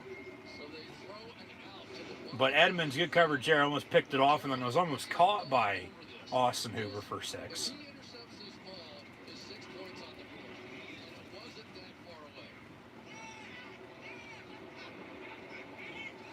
I don't know if Edmonds would have returned that or not for a touchdown. 100 yards, he probably would have got pushed out, you know, around the 50, if not, you know, sooner or even later. Cody Parkey for the field goal, kicks up and good. Browns now lead the Steelers 45-29 with 4.5 to play. The Browns, with a win, will take on the Chiefs next Sunday. Steelers, somehow, some way, find a way to come back and win this, which they won't. They'll go to Buffalo. But Cleveland with the win means they'll go to Kansas City, take on Patrick Mahomes and the Chiefs. That'll be a battle of 2 former Texas Tech quarterbacks, Baker Mayfield and Patrick Mahomes. Of course, before Mayfield transferred to Oklahoma. But it'll be Browns, Chiefs, and then Ravens, Bills. 4 quarterbacks in the AFC playoffs that have only been in the league, you know, for maybe 5 years. You got to go back to the 17 and 18 draft classes with Patrick Mahomes coming out of Texas Tech to the Chiefs in 17. Deshaun Watson's in the news right now. Is he going to be in Houston next year or not? We'll see. But then also with in 18, you have Baker Mayfield, Josh Allen, and Lamar Jackson. And one of those 4 is going to get to the Super Bowl. But next Saturday, okay, It'll be Rams, Packers, followed by Ravens, Bills. Next Sunday, Browns, Chiefs, and Buccaneers, Saints. Winners still to come for my predictions. Stay tuned. Still about 4.5 minutes to play here. Browns lead 45-29. But that last touchdown by the Browns, I mean, they don't have that. The Steelers score is 35, regardless if they kick the field goal or not. Steelers would have needed a 2 then at some point. 35-38, 29, 30-31. Another touchdown for the Steelers ties it. We're heading to overtime. Or Pittsburgh wins it. If they don't have that last field goal there. It's all hypothetical, of course, but it didn't happen, so here we sit.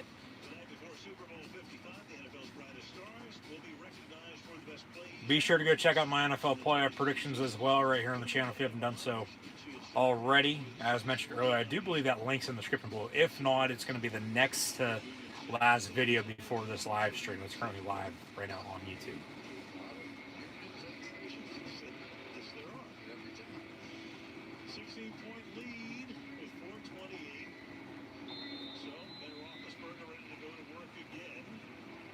Browns on the kickoff.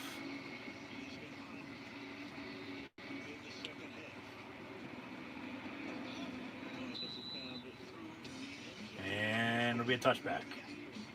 It'll be 1st and 10 Steelers from the 25-yard line. That looks good.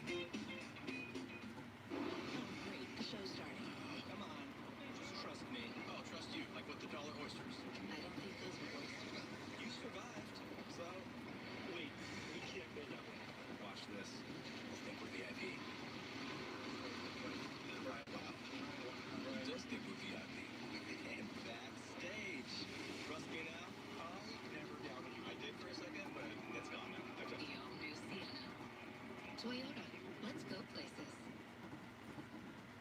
All right, down the stretch we come right now. As Dave Johnson would say, at the racetrack, all 3 timeouts, 2-minute warning. They're down by 16. And start this drive to the Steelers from the 25-yard line. Still plenty of time.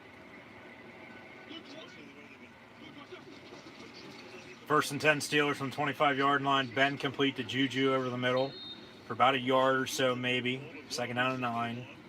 Malcolm Smith makes the tackle. Malcolm Smith was a Super Bowl MVP when Denver lost to Seattle back in the Meadowlands in the 13th season.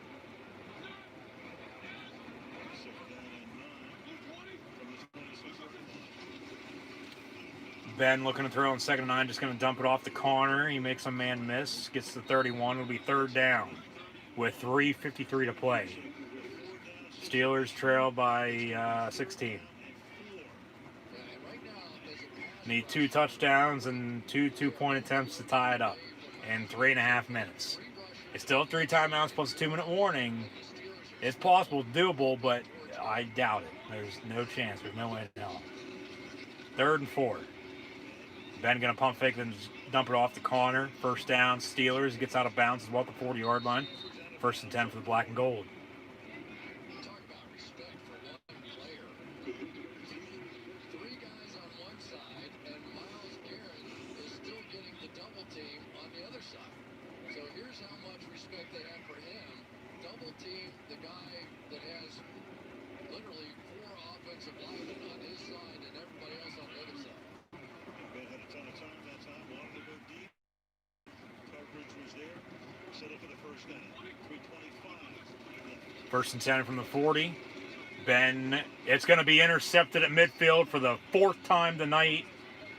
Browns on the return, pushed out of bounds around the 25-yard line, and that should do it. With Austin 3:16 to play, the Steelers needed more than a goddamn prayer tonight to win. Ben, for the 4th time tonight, throwing another interception. Steelers are going to lose and get bounced in 1st round of the playoffs once again. I don't know how he didn't see him. He's standing right there.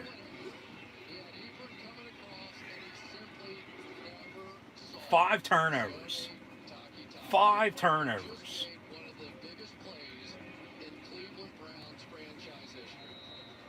4 interceptions thrown by Roethlisberger Mayfield summing it up. With that look. 5 turnovers for the Steelers.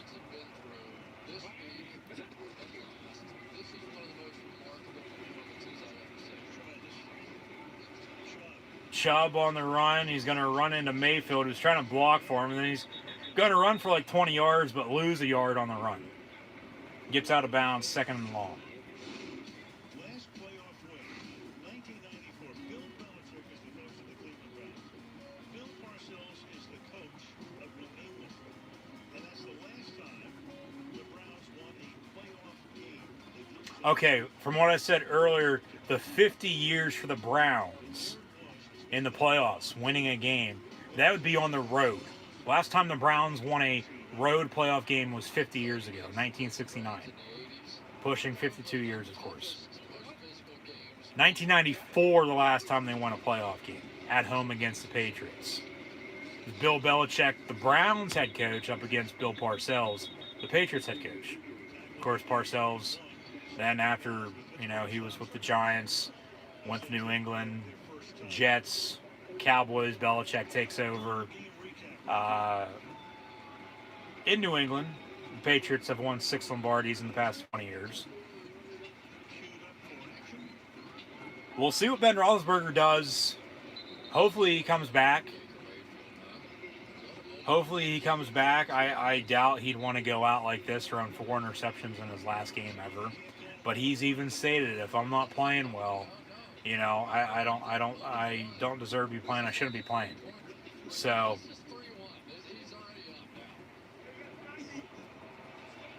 he's a Hall of Fame quarterback, no doubt about it. But they need a running game for him, for God's sakes, and the defense needs to play better, which this past month they haven't been able to do. And after midway part of the season, they haven't been able to run the ball either. They need a more consistent, balanced running attack, which they don't have. But the Browns are going to win.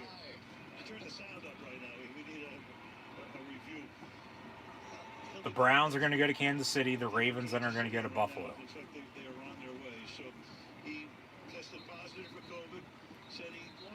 And the Browns will get a full week off. They'll play next Sunday afternoon. So the turnovers absolutely killed them tonight. They'll turn the ball over 5 times. They're losing by 16. Regardless if they're still down by 16 or not, they didn't turn the ball over then at that point. Okay? They just didn't do enough regardless of wherever else it was. Browns are going to put the dagger in another field goal attempt here. 37 yards. Kicks up and good, 48-29. But they don't have 5 turnovers. They're probably not down 16. It's probably a closer game than what it is right now, honestly. It's just, I don't know how you expect to win, down -5 in the turnover category. Down now 19, 48-29. But, man, it's just...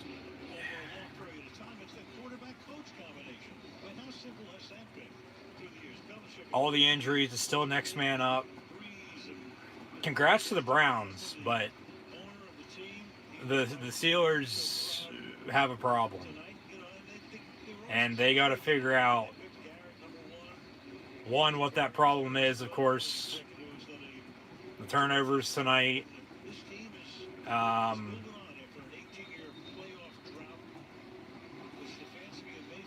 Couldn't stop Cleveland's running game.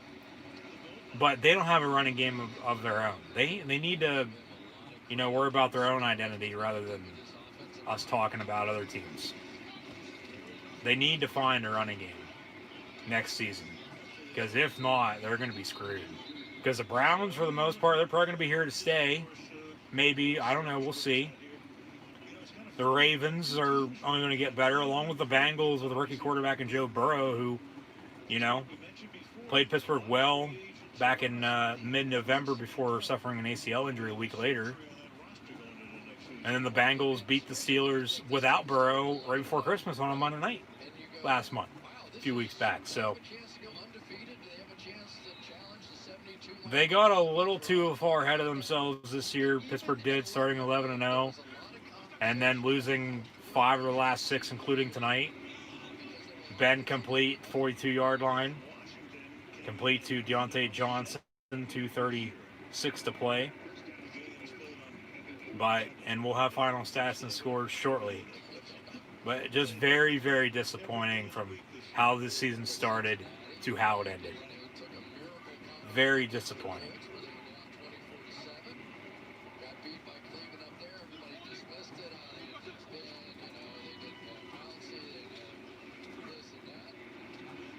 So, starters or not, the Browns are going to beat the Steelers for the second straight week. So you would think surely, yes, the Steelers should win with starters. No, they're going to lose by 19. Still 2:10 to play. They have one timeout left. But just very disappointing. Very disappointing.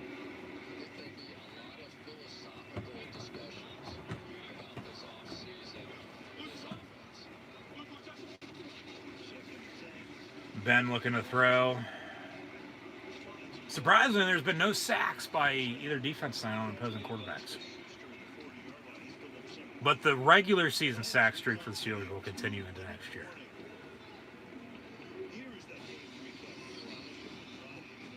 So, 2-minute warning, 1:58 officially to play. Browns lead 48-29 and will defeat the Pittsburgh Steelers this evening. And it all started on the first play of the game with the bad snap. The Browns took over from there, controlled the rest of the game. Pittsburgh cut it to 12. That was the closest they got here in the second half, but the Browns answered again, and again with a few more field goals and lead by 19 here, 48-29.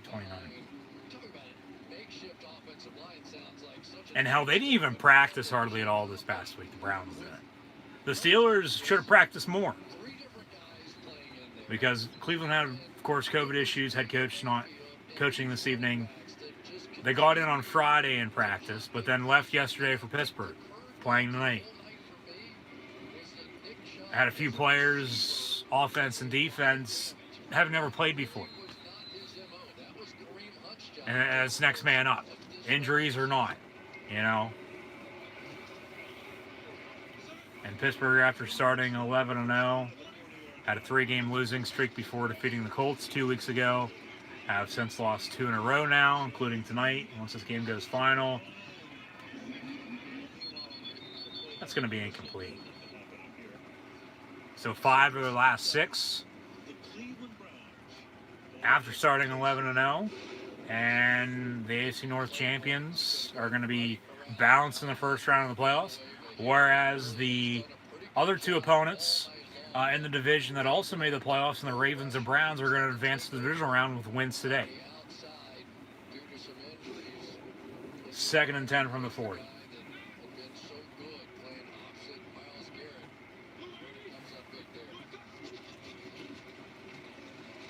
Ben looking to throw. It's going to be incomplete at the 23-yard line, intended for Deontay Johnson.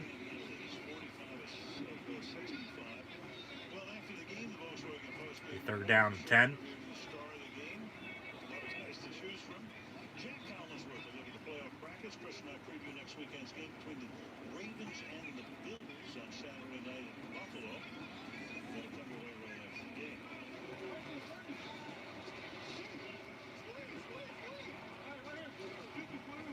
So 3rd and 10, Steelers from the 40-yard line, 1:52 to play. And it's going to be caught. And then dropped by Juju Smith-Schuster, 4th down. And here's your ball game. It's going to be a long off season for the Steelers. Is tonight Ben Roethlisberger's final game as a Pittsburgh Steeler? I don't think so. They're not going to fire Mike Tomlin, so don't even go there. Ben will be back. They need to find a running game. Probably move the offensive line around a little bit, maybe. We'll see. But then the defense could use some work too, of course. Ben is going to be caught at the 5-yard line, 1st and goal Steelers. Ben complete to Juju, 1st and goal. Steelers aren't going away quietly. Ben is 5 yards away from 500.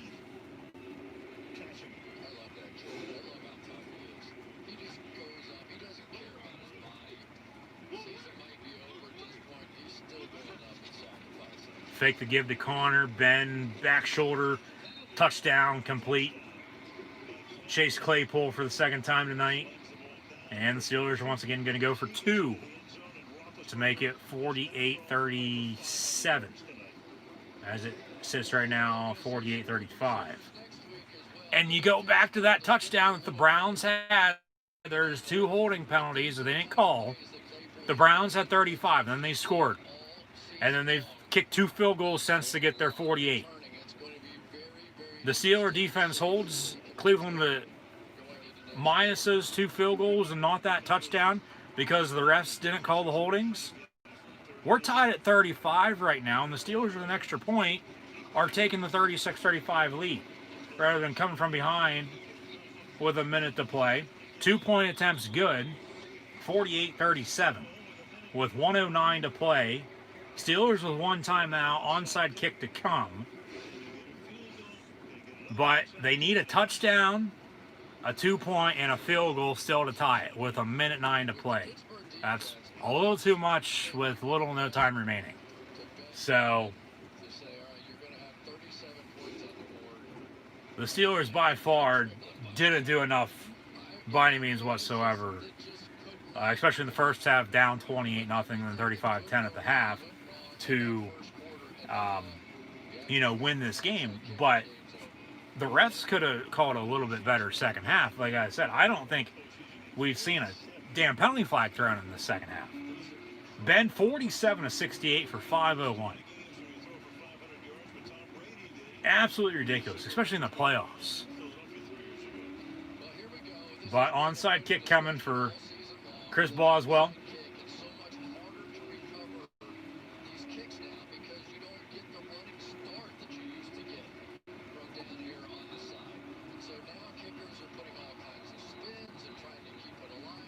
Boswell's going to kick near side, it looks like. Left to right. It's going to take a bounce, and the Browns are going to recover. So it'll be 1st and 10 Browns. And they can take a few kneel downs following a timeout for the Steelers to come. And that'll do it. And the Browns are going to defeat the Pittsburgh Steelers tonight. 48-37 in the divisional round, and advance to take on the Kansas City Chiefs next Sunday. The Rams will take on the Packers, along with the Ravens and Bills next Saturday. Browns, Chiefs, Bucks, Saints next Sunday is your divisional round schedule for the NFL playoffs.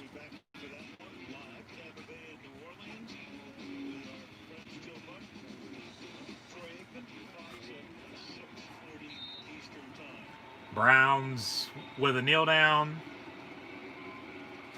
And the Steelers will, in fact, call their 3rd and final timeout. But the Browns are going to win it. The Steelers can't stop the clock anymore. They can take 2 kneel downs. Cleveland, I'm sure, is rocking right now. First playoff win on the road in 50 years. First playoff win in general since '94. The Browns will defeat the Steelers 48-37. So the Steelers 1 point shy of what they put up against Cleveland at home mid-October. However, in the meantime, the Browns scored another 41. Okay? Ben Roethlisberger sitting there on the sideline. Keep your head up. But 1 more kneel down, and that'll do it. And the Browns are going to defeat the Pittsburgh Steelers. Congrats to Cleveland. 48-37 winners on the road against the Steelers. And the Browns are moving on. First road playoff win since 1969, as mentioned. First playoff win since '94. Browns win it as the seconds tick away. 10 to 9, 8, 7, 6, 5, 4, 3, 2, and 1. Triple zeros, your final score. Browns 48, Steelers 37. The Steelers as your 12-4 AFC North Divisional champions lose in the wildcard round to close out the Super Wildcard round weekend here. And the Browns, along with the Ravens, who also came out of the AFC North, are moving on. Browns are going to Kansas City. The Ravens are going to the Bills. The Steelers, they have no running game. They have no running game. They need to address this in the offseason, hopefully. And hopefully, on top of that, Ben Roethlisberger didn't just play his final NFL game. Because if he did, they're probably going to be screwed for years to come if they don't figure out the quarterback situation, just as they didn't after Terry Bradshaw retired until they got Ben Roethlisberger in 2004. So we'll see, of course, from now until the start of next season what happens. But we got the combine along with free agency, and then the draft still to come, with the playoffs, of course, advancing to Super Bowl 55 over the next few weeks or so, less than a month away now. But tonight, with the Browns' 11-point road win, 48-37, their first road playoff win in 50 years, first overall playoff win in 25 years. The Pittsburgh Steelers, with the 5 turnovers, shot themselves in the foot from the start. First play of the game, bad snap, touchdown, Cleveland. 4 interceptions from Ben Roethlisberger tonight. Another fumble. That other turnover was a snap. So 5 turnovers. You turn the ball over 5 times, you shouldn't expect to win. But even late, they found a way to come back and cut it close. So the cutting it to 12 was the closest until they lose by 11. Everybody wins some, everybody loses some. But even with the comeback by Pittsburgh, they had, just as Cleveland had Pittsburgh earlier on in that first half, up 35-10 at the half, the Steelers, if they had another, extra period here, which they don't, of course, we might be looking at a different outcome. But I thought the officials could have played a little bit better in the second half. Going back to that touchdown by Cleveland, up 35-23 to make it 42-23. On that drive, there was 2 clear-cut holdings. You go back and watch them. Both holdings, especially on the touchdown, and they didn't throw any penalty flags, of course. Tacked on a few field goals since, but then the Steelers, and I don't want to blame the refs by any means, because the Steelers didn't do enough in the meantime to get the job done either. But play it down the middle, okay? Because if it's a penalty, as I've always said, throw the penalty flag. If not, let them play, okay? If it's a penalty, call it. If not, don't. We'll see what Baker Mayfield has to say. He had a good game. Cleveland's running attack with Chubb and Hunt, just incredible. But the Browns won their first playoff game since '94, and the Browns win in Cleveland, or the Browns, win in Pittsburgh.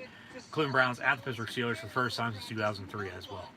A game after the last time the Browns were in the playoffs, after the 2002 season, January of 2003. And the Browns are on to the Kansas City Chiefs. Playoff predictions for next week still to come, so stay tuned, along with some final stats and scores from this game. But the Steelers finished with 37 there, with the 2-point to follow. Go back 35-23. They don't have that touchdown, and then the Steelers defense, as mentioned, holds Cleveland minus those 2 field goals. They still have 35. All right, all because the refs didn't throw 2 penalty flags. So I'm not blaming the refs, but I am. But the Steelers still, in the meantime, didn't do enough. Because you go back and watch those, you'll think to yourself, you'll say that those were holds too. Believe me. Don't exactly know officially what, time on the clock, what time in the game it was in the fourth quarter here. But it was the 35-23 lead, that touchdown drive, the screen pass from Mayfield to Nick Chubb. There's a hold before it. There's a hold on the touchdown. You know, the Browns extend their lead and they win. But Pittsburgh scores. They get the 35, that extra point, or even the 2 that they went for, wins them the game. But not the case, because the Browns in the first half capitalized off of all the Steelers turnovers. And as the Steelers deserved to lose, the Browns deserved to win tonight. Okay? And the Browns win once again 48-37. As the Steelers, yes, did start out 11-0, dropped 5 of 6. Their only win since the beginning of December was 2 weeks ago against the Indianapolis Colts, who also lost yesterday in the wildcard round against the Buffalo Bills. But the Browns with the win, they'll go to Kansas City next Sunday. We'll get into the playoff schedule for next week along with predictions momentarily, so stay tuned. But in the meantime, some final stats and scores now. Ben Roethlisberger, in potentially his final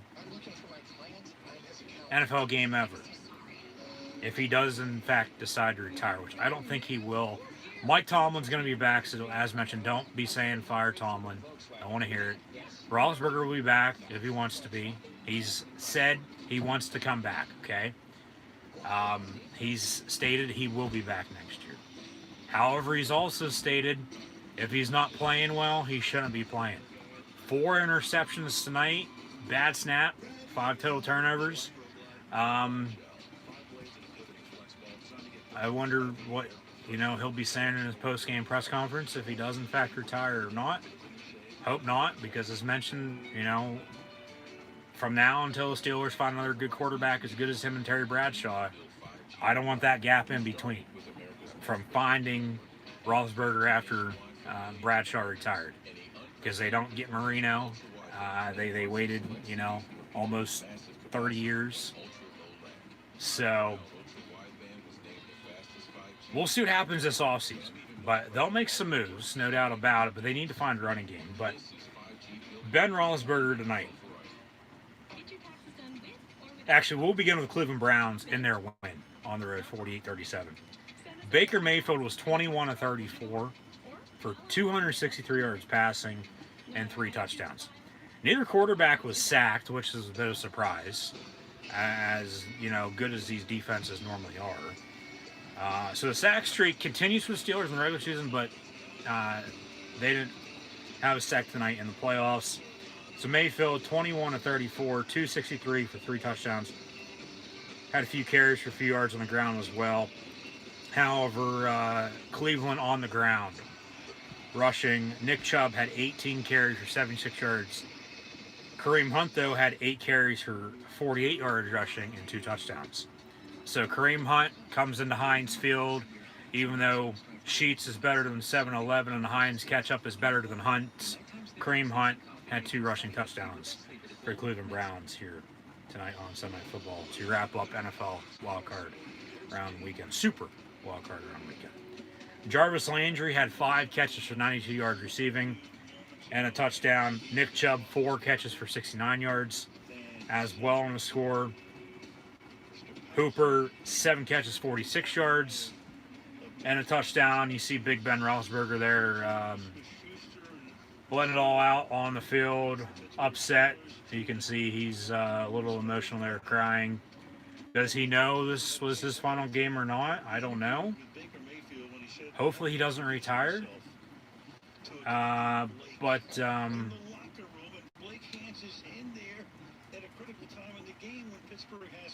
We'll see what happens following tonight, of course. Hopefully he should come back. You would think he'll be back. He played as good this year as he's ever played.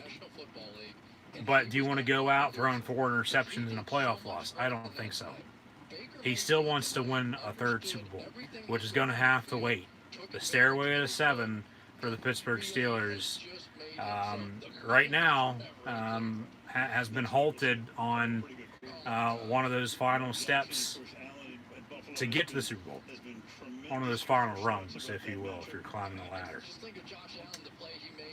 But Cleveland receiving, as Mayfield had 21 completions on 34 attempts, 263 yards through the air and 3 passing touchdowns. 1 went to Landry, 1 went to Chubb, 1 went to Hooper. Landry, 5 catches for 92 yards in the score. Nick Chubb, 4 catches, 69 yards. And the score, Austin Hooper also had 7 catches for 46 yards and a touchdown. Hankins, 2 for 28. Kareem Hunt also had a catch for 13 yards.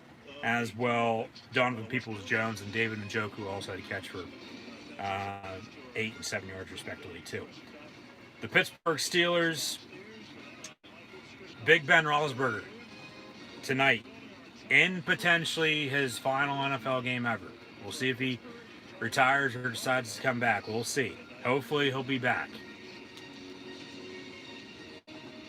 Big Ben Roethlisberger was 47 of 68 for 501 yards passing, had 4 touchdowns along with 4 interceptions. Steelers had 5 total turnovers with that bad snap as well in the very first play of the game, which set the course for tonight's game. Cleveland took over, took control, really never looked back. Pittsburgh cut it to 12, which was the closest until the final of losing by 11. But the Steelers have no running game whatsoever. The Pittsburgh Steelers this upcoming offseason need to find out what they're going to do in the backfield with James Conner, Benny Snell, Anthony Tony McFarland, the rookie back out of Maryland, who was inactive tonight, along with Jalen Samuels. Honestly, right now, I'd clean house with the backs, get rid of them all. They'll probably re-sign Conner, unfortunately. He hasn't really done anything, though. Why the hell keep him? Juju's in a contract year. He might be gone. I think they'll re-sign him, as mentioned earlier. But I'm sure there's somebody else out there better than, James Conner, for God's sakes, for what he has done, but then also hasn't done for the Pittsburgh Steelers on offense. Benny Snell's still going to be under contract, as McFarland is too. So get rid of Conner, bring in a true number 1, and then have Snell and McFarland be the committee behind. Samuels has been the odd man out all season long, really hasn't played a whole lot, so he'll probably be gone too. But Ben Roethlisberger in a loss here this evening, first round of the playoffs, once again, as your AFC North champion. Pittsburgh Steelers lose by 11, 48-37 against Cleveland Browns. Ben Roethlisberger was 47 of 68 for 501 yards passing. Video game stats. When it's pass, but it's on a video game, it's real life. You have to have a balanced offense. You have to be able to run the ball consistently well, too, which they can't do, and they haven't been able to do all season long, for the most part, at least after the midway point. And then they lose 5 of 6 after starting 11-0 to close out the season. So they finished at 12-5 overall with a playoff loss tonight. But Roethlisberger was 47 of 68, 501 yards passing, 4 touchdowns, and 4 interceptions. James Conner only had 11 carries for 37 yards rushing. Did have 1 touchdown, but 11 carries for 37 yards rushing. Whereas the team that just beat you, Nick Chubb had 18 carries for 76 yards rushing, and then Kareem Hunt had 8 carries for 48 yards rushing as well, and 2 rushing touchdowns. Chubb with a receiving touchdown, to his credit, too. Like, come on, man. What the hell? How can't you run the football? You have to be able to run the football. It's just very disappointing, inexcusable, makes no sense with the way they started at 11-0. They completely finished the season 360. After what we hoped was a black and gold win. Well, I must have put the kibosh on this one, so feel free to play me and send me your hate mail. All right. Many fans will never forget. 6 Sports anchor Curly Ford joins us now. We get the local sports for the Pittsburgh Steelers losing. And, yeah, everybody's speechless because the Steelers starting out 11-0, they got to that point for a reason. And then losing 5 of 6 to close out the year and getting bounced in the first round of the playoffs. Turnovers tonight and stupid penalties. That's the reason why they lost, because Cleveland took over and took control after the very first play of that bad snap on the fumble. But Connor, 11 carries for 37 yards rushing and a touchdown. Like, how worse can you be? Seriously. They'll end up keeping him because of the sob story. And I'm not going to get into that by any means.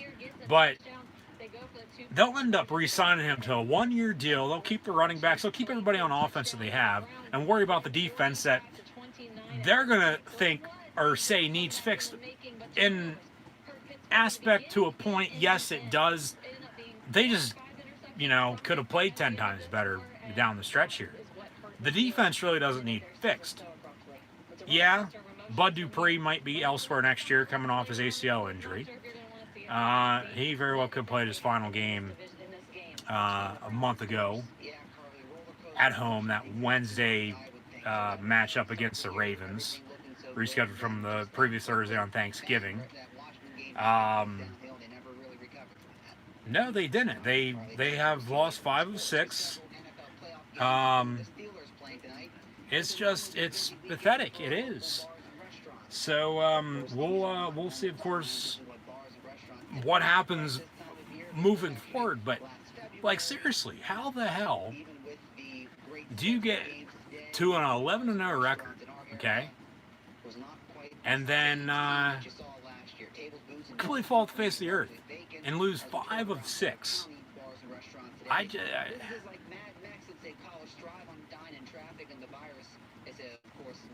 Just makes no sense. But they don't have a running game. If they only had a running game, they might make a run. Might. That's a big if, big might. All right.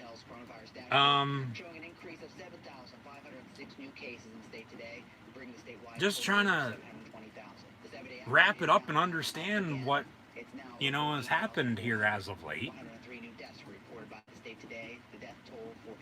With it's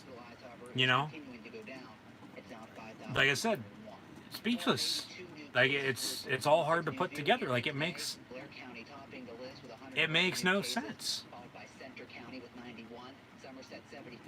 They're one-dimensional. They need a running game. And you wonder why Ben threw for 501 yards tonight, 4 touchdowns. If they had a running game, like, seriously. But they'll keep Connor. They'll re-sign him probably because of the sob story, as mentioned. But if he's not cutting it, get rid of him. Like, seriously. He'll land on his feet somewhere. But that somewhere is not the Steelers' problem. James Conner, 11 carries for 37 yards rushing and a touchdown. What did he end the season on? Had 721 yards rushing, so it says. Whether that's before tonight's game or even after. Just pathetic. They are one-dimensional, and the turnovers killed them tonight. They don't turn it over 5 times as they did. They're probably winning. Or even if they do still lose, they lose by less than 11.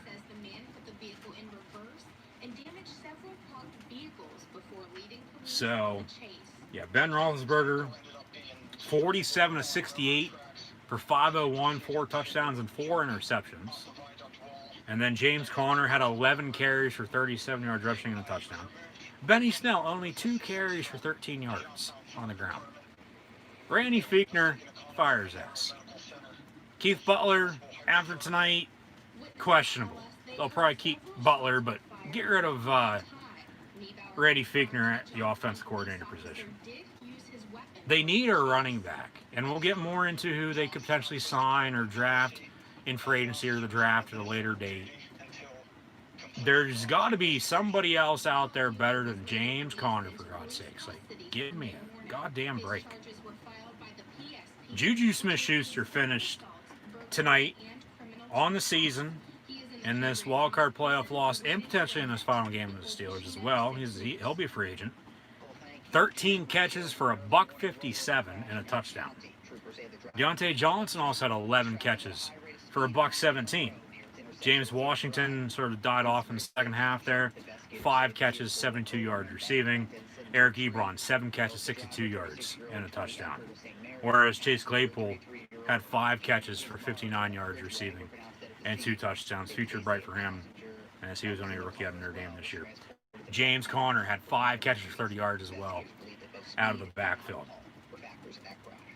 And, like, okay, you want to go by committee now all the time in the NFL. I understand, I get it, but you still need a true number 1 bell cow running back. Steelers thought they had that in James Conner following the departure from Le'Veon Bell, who's now in Kansas City, who's still in the playoffs. No. Of course, Bell went to the Jets and then was cut mid-season this year and signed with the Chiefs a little bit later on. But they need a true number 1 running back to have a consistent running game for Ben Roethlisberger so he doesn't have to do everything by himself. They're one-dimensional. No wonder, as mentioned, he threw for 500 yards tonight. In a almost come-from-behind win, but almost doesn't cut it. And it was a little too late because they got down a little too much, a little too early on. 28-0, 35-10 at the half, and they lose, 48-37 there. Okay, they won the second half, but it's not who won the first half or the second half, it's who won the game. Yeah, the Browns won the first half, the Steelers won the second half, but the Browns still won the game. So the Browns are victorious and they're moving on in the playoffs. But bring in a true number 1 running back and then have the committee behind him. Whoever it's going to be, I don't care. Just be able to run the goddamn ball moving forward, please, and thank you. And play good defense. Run the ball, play action, play good defense, rely on your special teams when needed. That's the way to win in football. College, NFL, I don't care what level. That's the way to win in my eyes, at least. Everybody has their own opinion. Let me know, and thank you for tuning in tonight and all season long for Pittsburgh Steelers football live reactions play live right here on YouTube. However, my NFL live reactions play will in fact continue. They won't end. They'll continue throughout the rest of the playoffs. So be sure to tune back in next weekend as well with the division round. We'll get into the schedule here in a second with predictions. But also tomorrow night, college football playoff national championship game. Alabama, Ohio State live reactions play live right here on YouTube. 24 hours from now or so, we'll probably have a college football national champion. Whether it's going to be the Crimson Tide of Tuscaloosa, Alabama, or the Buckeyes from Columbus, Ohio, down South Beach, Miami, Florida tomorrow night. As we hit midnight on the East Coast now, this Sunday night into Monday morning with the Browns defeating the Steelers, recapping what has occurred this weekend and tonight and potentially what the Steelers could do moving forward. But I just want to say thank you to all Steeler Nation, everybody bleeding black and gold, for tuning in all season long from September 14th until January the 10th, Monday night to Sunday night, anywhere in between, holidays, all that as well. Season unlike any other. All this COVID with 2020 into 2021 now. Hopefully we get back to normal life. Hopefully everyone has been staying safe and will continue to stay safe moving forward. Of course, next season can't come soon enough. It'll be here before we know it, as always. But the playoffs in the meantime will continue. We'll have the division round next weekend, conference championships, and then the Super Bowl, then the combine, draft, and free agency. Or combine, free agency, and then the draft, at the end of April. And then, the long days of summer before preseason, the regular season begins. Right after training camp, of course, in late July, into August, and then into September. But they need a running game. If only the Steelers had a running game and didn't turn the ball over as many times as they did. These 5 losses might be a different story the past month. It blows my mind, because it's very disappointing. They got to an 11-0 record for a reason. But then they finished 12-5. They lose 5 of 6 to close out the season and lose tonight in the playoffs to the Cleveland Browns once again. 48-37. So I'll leave it at that for now. But be sure to like, follow, and subscribe as always on social media. Stay up to date. Links in the description below. In the meantime, tomorrow night, Now, technically, tonight, Alabama, Ohio State in the College Football Playoff National Championship game. Next week in the NFL playoffs, the divisional round will begin on Saturday. We'll have 2 games Saturday, 2 games Sunday. 1 AFC, 1 NFC as thought. We're down to the final 8. The Chiefs and Packers are coming off of first round byes. The Packers will host the Rams next Saturday at 4:30 on Fox, as the Packers are currently 7-point favorites. That game will be on Fox. The Rams yesterday went to Seattle and beat the Seahawks. The Rams, as a wild card beat, just as the Browns did tonight, as a wild card beat their division winner in the NFC West and the NFC North respectively, after home teams won earlier this season. So the Rams-Packers will be Saturday at 4:30 on Fox, next Saturday on Fox.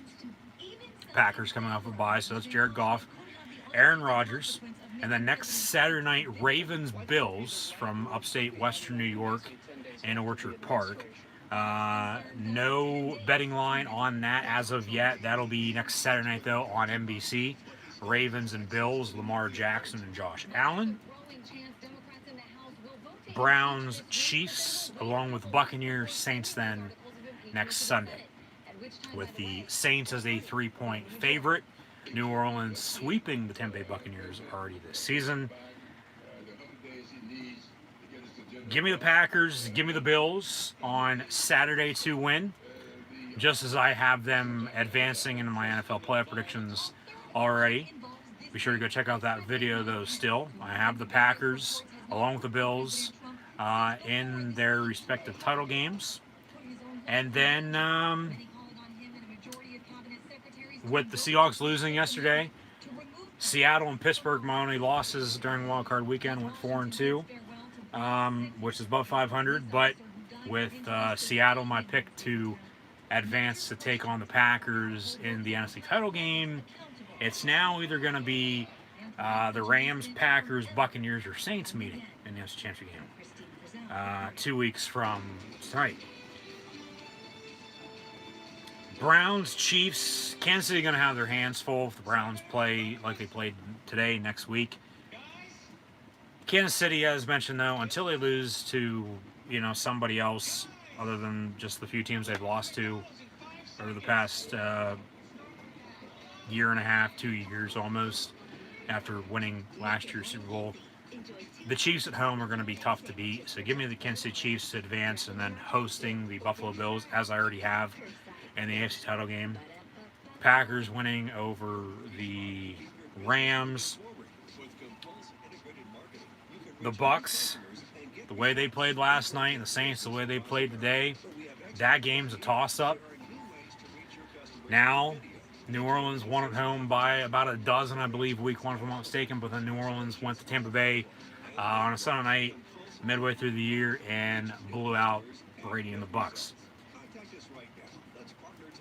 Keep in mind, the host city for the Super Bowl this year is Tampa Bay. No team who hosts the Super Bowl has ever advanced to the Super Bowl. Regardless, either the Bucks or the Saints, I do believe, are going to have to go to Green Bay for the NFC title game. In the cold, potentially in the snow, in 2 weeks' time for the NFC title game. And then I still think the Packers are going to get the Super Bowl, regardless, to take on the Chiefs.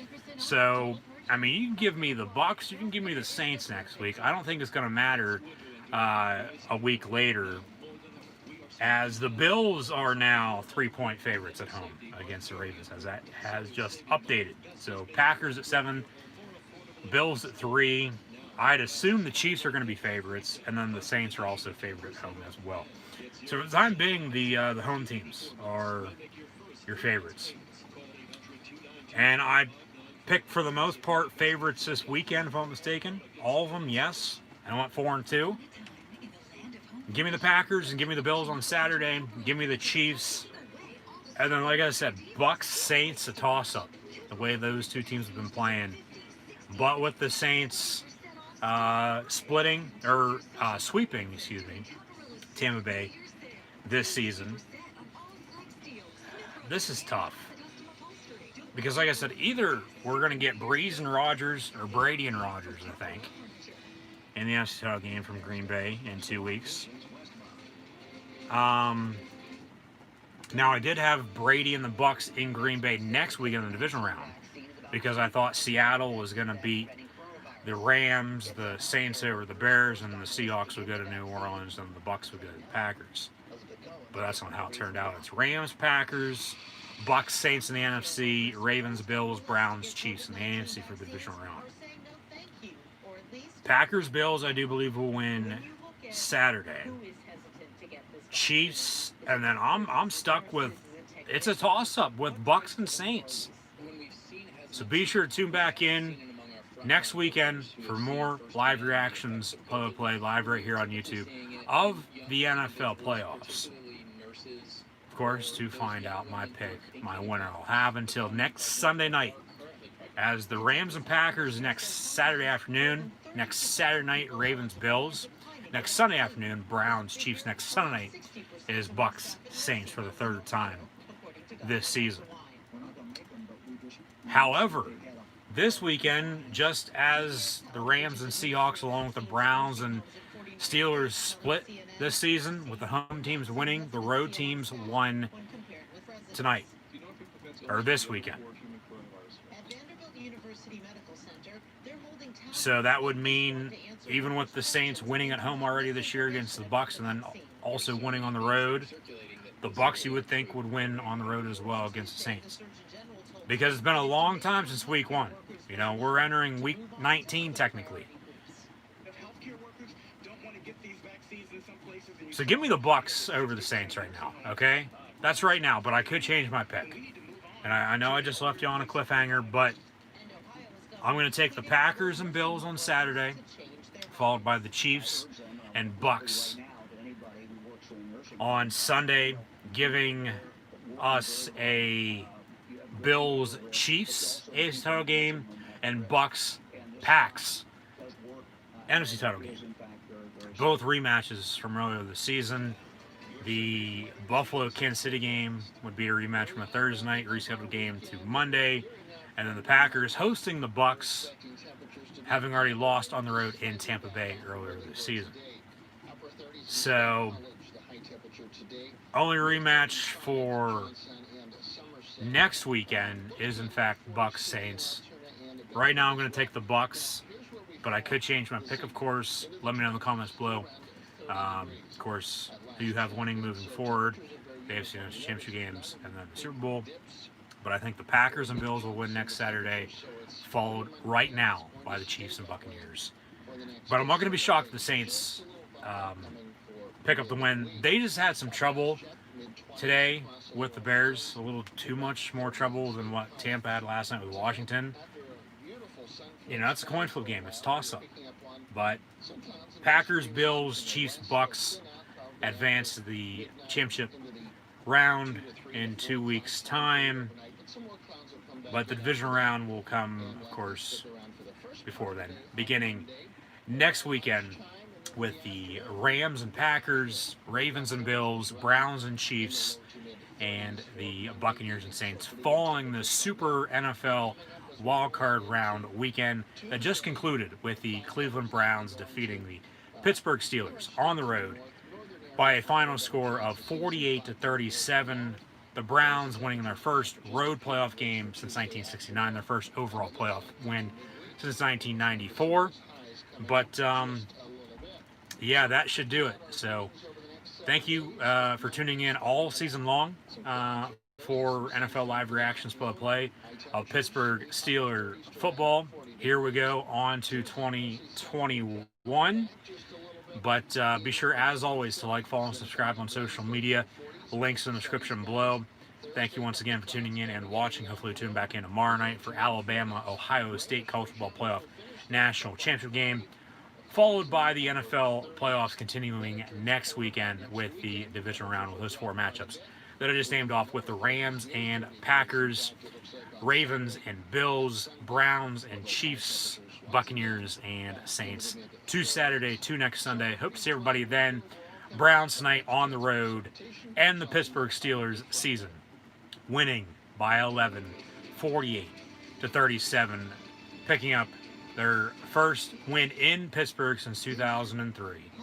First road playoff win since 1969 once again, and their first overall playoff win since 1994. Congratulations to the Cleveland Browns. I'm sure Cleveland's rocking right now, but the Pittsburgh Steelers in the meantime need to figure something out this upcoming offseason. Moving into next year, especially in that backfield with the running game, as they've been too one-dimensional the past month or so. After starting 11-0, the Steelers dropped 5 of 6 to finish it 12-5, losing in the wildcard round here tonight at home once again, as the Cleveland Browns defeat the Pittsburgh Steelers and advance to take on the Kansas City Chiefs next Sunday. Browns 48, Steelers 37. Thank you for watching. Hope to see everybody tomorrow night and next weekend for more live reactions, play-by-play, live right here on YouTube. The Steelers season comes to an end after starting 11-0 and then losing 5 of 6 to finish 12-5. Losing at home with 2,500 fans in attendance, whether or not, no fans or fans limited capacity, of course, were a factor or not. The Steelers couldn't get the job done, and they lose to the Cleveland Browns for the second consecutive week as well, wrapping up and out the regular season into the playoffs, losing once again tonight. Home or away, really didn't matter. Along with resting starters or not, the Browns were a little bit better than the Pittsburgh Steelers here this evening because of turnovers and a few other factors that I, had mentioned already earlier, especially with no running game. But the Browns defeat the Pittsburgh Steelers 48-37. The Steelers season comes to an end. Thank you for watching. Be sure to like, follow, and subscribe as always on social media. Links in the description below.